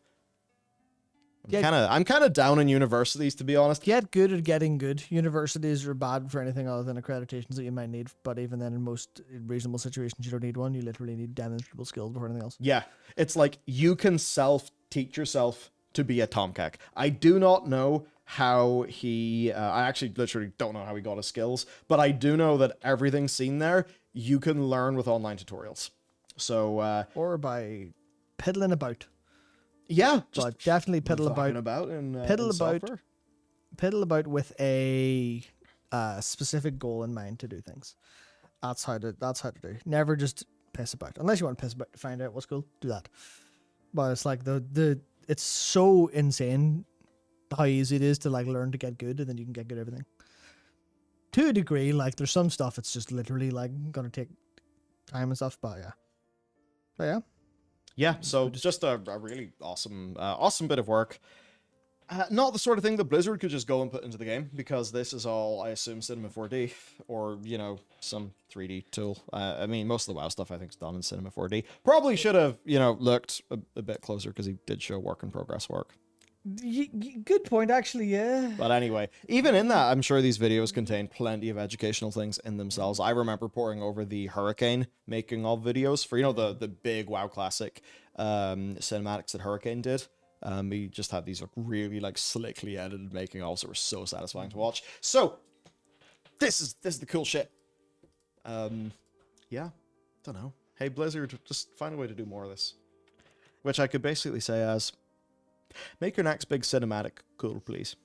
There's also, hey, oh man, so much is that like. Remember the way Battle for Azeroth had all the Sarfang cinematics? No, don't remember. I'm sorry. No, where did the cinematics go? Not that I think we could have expected Saurfang cinematics forever. Clearly, they just thought, like, this Saurfang story is really strong. Let's do it like this. But So, where are those resources be? Obviously, the world revamp cinematic, of course. Isn't that correct, Matt? Yes, 100%. As the time traveling consultants, we would know. absolutely. So, would you like a growing hypothesis? Oh, And this is an interesting one because I'm going to say this with 2 data points, and one of the data points might not even be right, which means there's 1 and a bit data point, which is the perfect hypothesis to draw. Basically, fantastic. I'm a fucking crackpot, and I don't know how anyone tolerates me. But so, Sad. what was the even point? Again? They've all Yes. left the stream. Okay, sweet. Thank fucking I finally go home. No. So here's the point. Here's the deal. World of Warcraft, and I think this extends to most things. Like, how much work can you do in a day? If you can accurately answer that, Some. you're a fucking robot. If you, like, you've all been there where you're like, I can do, a couple things. But then there's times where you're like, this is fucking sick. I can do it. I want to do it. And not through great personal sacrifice or anything, just through how cool it is and how inspiring it is. You can do something twice as fast or 3 times as fast, or put it like, just immediately do stuff with like 0 effort. That's crazy. And I think this is what happens a lot in World of Warcraft. And there's a couple data points that I'm pretty sure are here, but you remember and obviously I'm going to talk about Warlocks again because this one of the points was from me and Jared talking about it yesterday. Mm-hmm. Remember the Legion artifact quest? And Which one? the Warlock one, the Warlock Yeah. class hall, and it was all the Council of Black Harvest, and it was all this incredible and all these amazing all these amazing characters, right? There's Ritz Flameskull. He was horrified by like being there when Ragnaros died. He got burned horribly. Now his face is on fire, and that's why it's called Flameskull. It's great. There's I just love this thing of have event in your life, go to the government and get your name changed. Yeah, Hello, my name is Michael Algorithm Grower. Algrower. Algoton. There we go. That'll be my little fantasy name for an algorithm man. Yeah. So there's also Shameful Blightsworn, who got corrupted in the fight with Trugal Yeah. in the Cataclysm one, Bastion Twilight, and just Blightsworn. That's the flick stuff. Then there's also who's the last one? Zinnin Smythe, who watched Deathwing get unmade, and it was so horrifying he put a muzzle on himself and never spoke again. And that was actually a key plot point in the Legion artifact because they tried to get him to talk using the most powerful Legion magic, and they couldn't because he literally was too horrified by Deathwing's death to speak. And he's working, so him working on the muscles is really funny. So, but that was a lot of cool lore, and that was the basis of the Legion artifact stuff. And Dreadscar Rift, right? Dreadscar Rift is fucking class. Yeah. Dreadscar Rift's amazing. Every time we talk about class skins, we go Greenfire. Greenfire all the way. Greenfire was fucking fantastic, and it's a shame they never made more. And did you know that there's a thing in one of the betas or PTRs called Warlock Island? Oh. Ever hear of the Warlock Island, Michael? No, not the Warlock Island. That's because it never appeared in game. But it did appear in game. In Legion.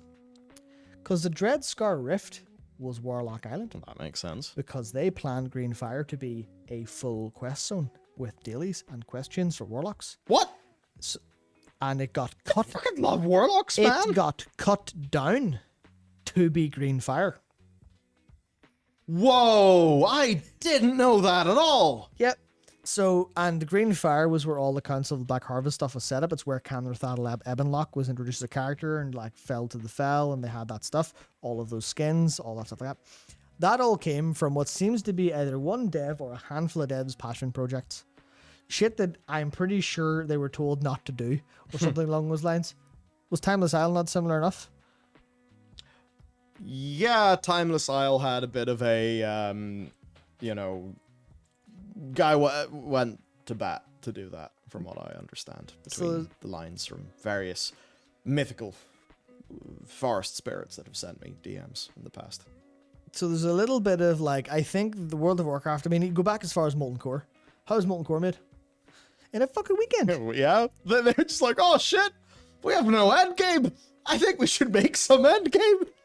Yeah. And then they did. And then their entire game, end game forever, and etc. But Yeah. ultimately, my hypothesis Buying it out is, over a weekend. and this is going to be different for the Starfang Cinematics, because they are very big and took a long time and a lot of money and a lot of people worked on them. But Yeah. they were clearly driven by passion. You can tell there was fucking dripping off every goddamn frame. You could tell they loved doing that and they wanted to and they needed to. And they would give fucking themselves entirely over to doing it. And obviously you go, well, that's a bit Much like. that's a bit toxic in in an environment that wants to do that stuff, right? But my hypothesis here is it seems like a lot of the best stuff in World of Warcraft is when someone goes, I've got a fucking idea and I'm gonna do it. Yeah, it's why it seems that the with a lot of the side content and stuff, like, it's better because it's not important, which means the person doing it can just do the best story of the job they want to tell. That's why it ends up being good, even if it doesn't matter humongously to the plot, because the second it matters humongously to the plot, like, oh great, now you can't tell a story, because now it has to coordinate with 5 departments and 85 other things. Yep, and that's why I think a lot of the stuff that makes this game really actually work super well is literally people just going, I'm gonna fucking do this in school. And my hypothesis is that's how everything good is made ever. That's how every boundary is pushed. That's how something good gets made, when someone goes, I'm going to go to bat for this, and it's going to, like, I'm going to magically do 7 times as much work as usual because I fucking need to.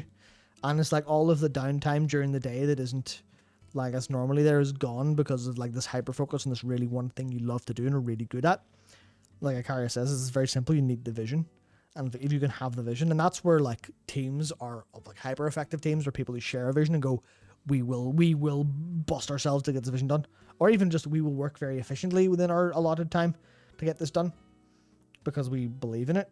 And I feel like that's the stuff that, like, there's some cases where they've definitely been able to weaponize that so far in Dragonflight, because those heritage quests, man, those heritage quests. Oh, they're so. There is Night Elf Hopium. There is no illusion in my head that whoever put together those heritage quests, and maybe whoever put together the blue Dragonfly quest, maybe people who put together all the content in this fucking game, I imagine they have been doing obscene amounts of unpaid overtime, and that's a bad thing. That's a bad thing in the grand scheme of like a production process. But it's like if they can be either paid their overtime or given like the time and resources to do that better within their day, and then not have like the you're burning the candle at both ends vibe to it. If they're able to do that stuff and like weaponize that as a production team, then that's where like the fucking amazing shit's going to come from. That's my hypothesis. We hope it's not that. Hopefully it's just they get to do normal work, and that their thing is more siloed off is the reason why it's good. Hopefully, yes. That's why I'm really... Honestly, I feel like the Night Elf quest will at the very least be good plus. Yeah. I expect very good. So do I. And that's where my fear comes into it being limited by Tentu. Yeah, and then you're maybe also terrified of like, oh, these have been so good. I really don't want this to be the one that breaks the trend. Because not in a way of like they're bad, in a way of like even the best have their you know, they don't hit every single shot. If you roll the dice enough times, you're gonna get a one like. That's just it. Yeah, but their batting average for those is pretty high. Yeah. There we go. So you may analogy. so you may have a dice that's very heavily weighted towards 6. But, you know, if you roll it in a weird way or it hits a bump, it goes to hit a 1. Which is the point. Yeah, so I think there we go for like the core stream things. In terms of what else is going on, there's been plenty of videos. We actually had a video every single weekday over on the Warcraft channel today. To do a quick recap. Did he? Yeah. Oh, he did? Yeah, dude. That's why I'm so tired. Strong stuff. We have got to do this if you're bored. 22 lesser known features in 15 minutes. This video is sick. Of course, because the World of Warcraft player base has experienced a little bit of a contraction, but now is more stable-ish. This was a lovely little rank 10 out of 10. Sad. However, it's a really good video, and if you want a list of fun things to do in WoW, you should really check it out. A lot of them are fantastic. Some of them I'm doing right now. No, I'm not. I'm streaming right now. Yep. But, okay, I'm not going to do it when I go home, because when I go home, I've got to do plans for all these. However, when I do get time, I'll be doing it. Because every time I see Matt run with his order hall mount, I get angry that I don't have one. Yeah. See, I could evangelize this video all day long because a lot of the stuff I actually dabbled in to get footage and like make sure they worked and stuff. Desecromy, so good. It was so funny. Because I think I wrote like 2/3 of that, and then TJ had a big long research doc, which did we publish? No. We should do that. We need a process. It needs of a doing bit that. cleaned up just because it's a little inaccurate some areas. Ah, okay. Well, it was a really nice doc or anyway. needs clarification some But areas. Like Desecromy not been available if you're below level 70 really, for some reason. huh? See, I just assumed, right? It was like, oh yeah, Matt will finish that script off in like, have a small amount of time, it'll be fine. And then it's like, no, he goes on big journey, experiences all the content, comes out the other and being like, what the fuck? This is already good. And it was kind of important because then I learned that Desecromy is not available below level. And also, you learned the very important fact that I wish was true for Horrific Visions, and that is that the deaths of Chromie scales. So and I'm sure it doesn't scale perfectly, but the idea... No, it's way too easy. Okay, it's too easy. But the fact that, it's not, you look at an enemy and it dies, I think is better for the content. Substantially. It does, it takes a couple hits, but, I was able to finish that in 1 day of attempts because there's, a research time and stuff. On some of the boys. So I was able to finish that in 1 day of attempts. It took maybe 5 or 6 attempts because you basically need a couple of attempts to actually unlock some things. Because if you do the Dragon Shrine each has a process to find who the villain is there. And once you get the villain next timeline, you know that. So you can go there and Chromie goes, I know what's happening, and basically skips a little bit. And you can do that. So you need to do a couple runs. But if you go full speed, you can just about finish it within the 15 minutes without because it was originally balanced that you needed the end tier of the talent upgrades, which was about a week or so in research time. So it was kind of Legion bullshit time gating again, which actually still happens in the class order Hall campaigns. But you can do it in 1 day, and it's 6 hours. It's about it's maybe 3 hours of attempts. Now I know it. Yeah. So it's going to take someone who doesn't done it 6 or 7 hours. But the thing here, it's like just picking up an indie game. Actually, yeah, exactly. Oh shit! It's an indie game inside World of Warcraft. It's kind of like what the Horrific Vision is. I know that's a weird way to say it. When I say indie game, though, what is it? It's a small team cobbling something together out of assets they already happen to have. And I think that's why you do get some of that creative energy. So yeah, I think that's a video people enjoy a lot. The next video then is a big lore video on World of Warcraft's return to... I will get to this for the scrolling. Sorry. Oh, no, that's my bad. We should probably both have a mouse and we'll do that. But yes, we've got the Return to Lordaeron. This is a sick video. It is fantastic. After that then, we have got the video about, and I kind of reframed it away from being a guide and into something that's in the way that people, they don't watch a Barney video to just learn how to do the thing. They want to see the journey, feel what it's like. So if you want to actually, because I know there's a lot of grinding and stuff, if you just want to get a bit of a big, wow. Nax Ramus is so good, it just made me stroke. Okay. Oh, I meant stroke out, your brain has a bad... Your brain is bad. Your brain definitely has because I mulched my words. This is how you speak all day. You just become loopy. Okay. It is 11 o'clock, yeah. Fair play. Nax is back, and also Zach is back. I have some Ghost Adventures to watch when I go home. Nice. Anyway, so yes, there's that. Our next one then, rather bullishly titled, this is World of Warcraft's next expansion. Which is not, as we've learned today. So turned out that's dead. But no, this is a big video about, obviously you can see Xalatath, Eridagron, Ashara. So you know what the crack is there. I suppose other than that then, we'll have plenty of content out on both the channels through to next week. All things are very exciting. I'll give you guys a preview of stuff that nobody else knows. Which is, not about videos, but is cool. Don't include me. We have Am I getting some news here?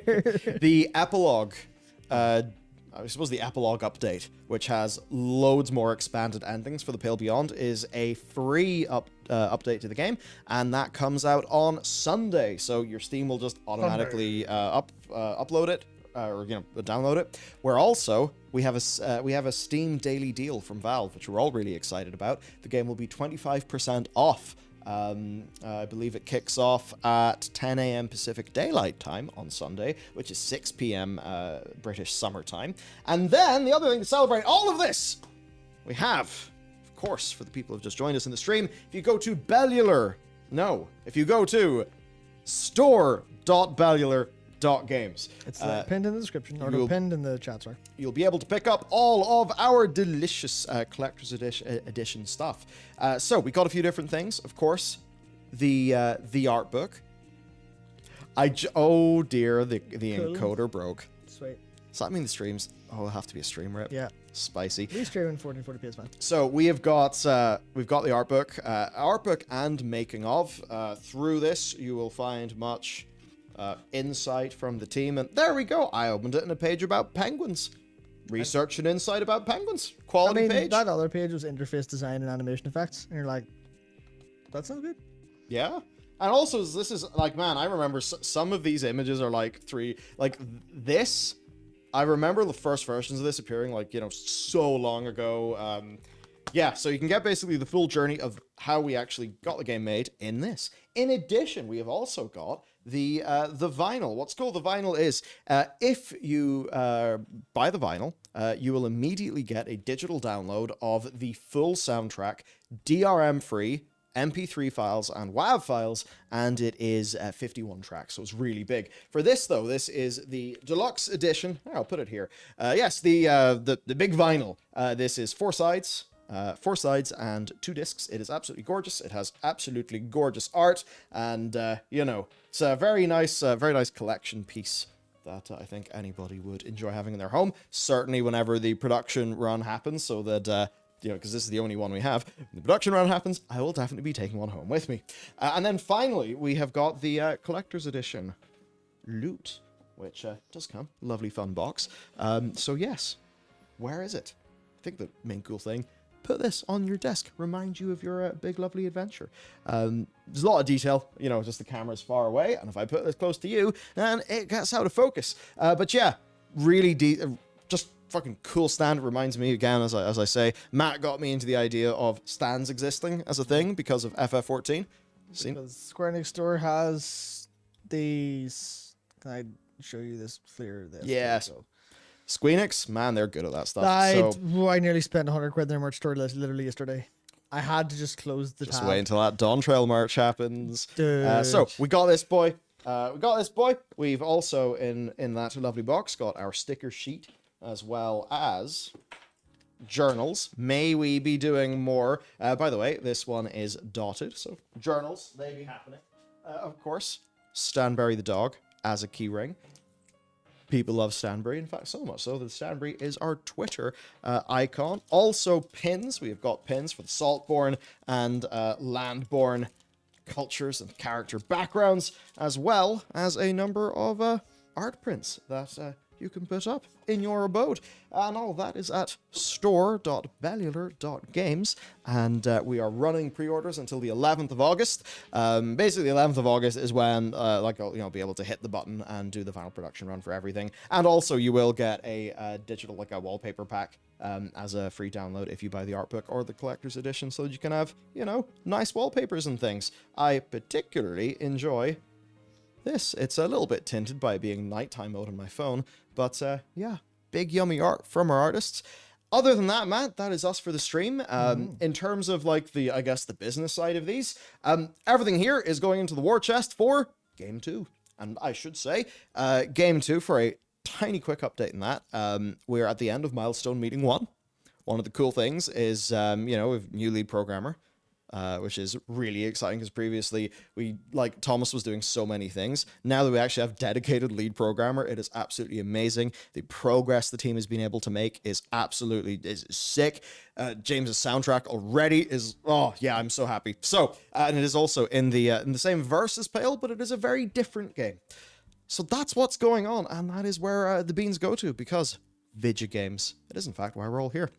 And with that, check out store.bellular.games, and me and Matt will see you live again next week, and little snippets of us from different points in time.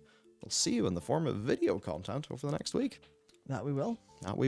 Yeah, and you'll also likely see me on Twitter retweeting everything about Dawn Trail once I'm done here, because just before we go, Dawn Trail looks good. I have nothing else to say. It's the Final Fantasy X and or 11 expansion. And the Teenage Mutant Ninja Turtles are the new job. Oh, 10? Oh, yeah, you'll be into that then. Oh, boy. It seems pretty 10-ish in a way. But also, it's very cool. Donshell's a good name. There's nothing else to say. Also, Graha eats a taco. No, does he? Yes, Graha eats a taco in the trailer. That's big. It just made me remember. I have ice cream that I forgot about in my freezer. So do I. Let's go. I've got some white chocolate and almond magnums. I can't find the Sun Lover and fucking Star Chaser ones anymore. Oh, fusion. That is some synergy. Man, okay, we're going to go and freaking eat some ice cream. Don't know about you guys. You know what? I'm going to take these home and just do some photo shooting and stuff. Yes, fun. All right, have a wonderful weekend. Thank you for stopping by. And hey, if you're bored of things to do, remember you can get the Pale Beyond for 25% off on Sunday. And before then, if you've got your WoW subscription up, check out the video of things to do, when you're bored. I don't know, we put a lot of effort into that, and there's a lot of really cool things in it that I think people just aren't aware of, because the game is so commonly boiled down into, like, raid, mythic, PvP. Turns out, no, Deaths of Chromie, really cool. So, enjoy that. Thank you for all of your support, and yeah, we'll see you next week. That we will. Oh man, ice cream!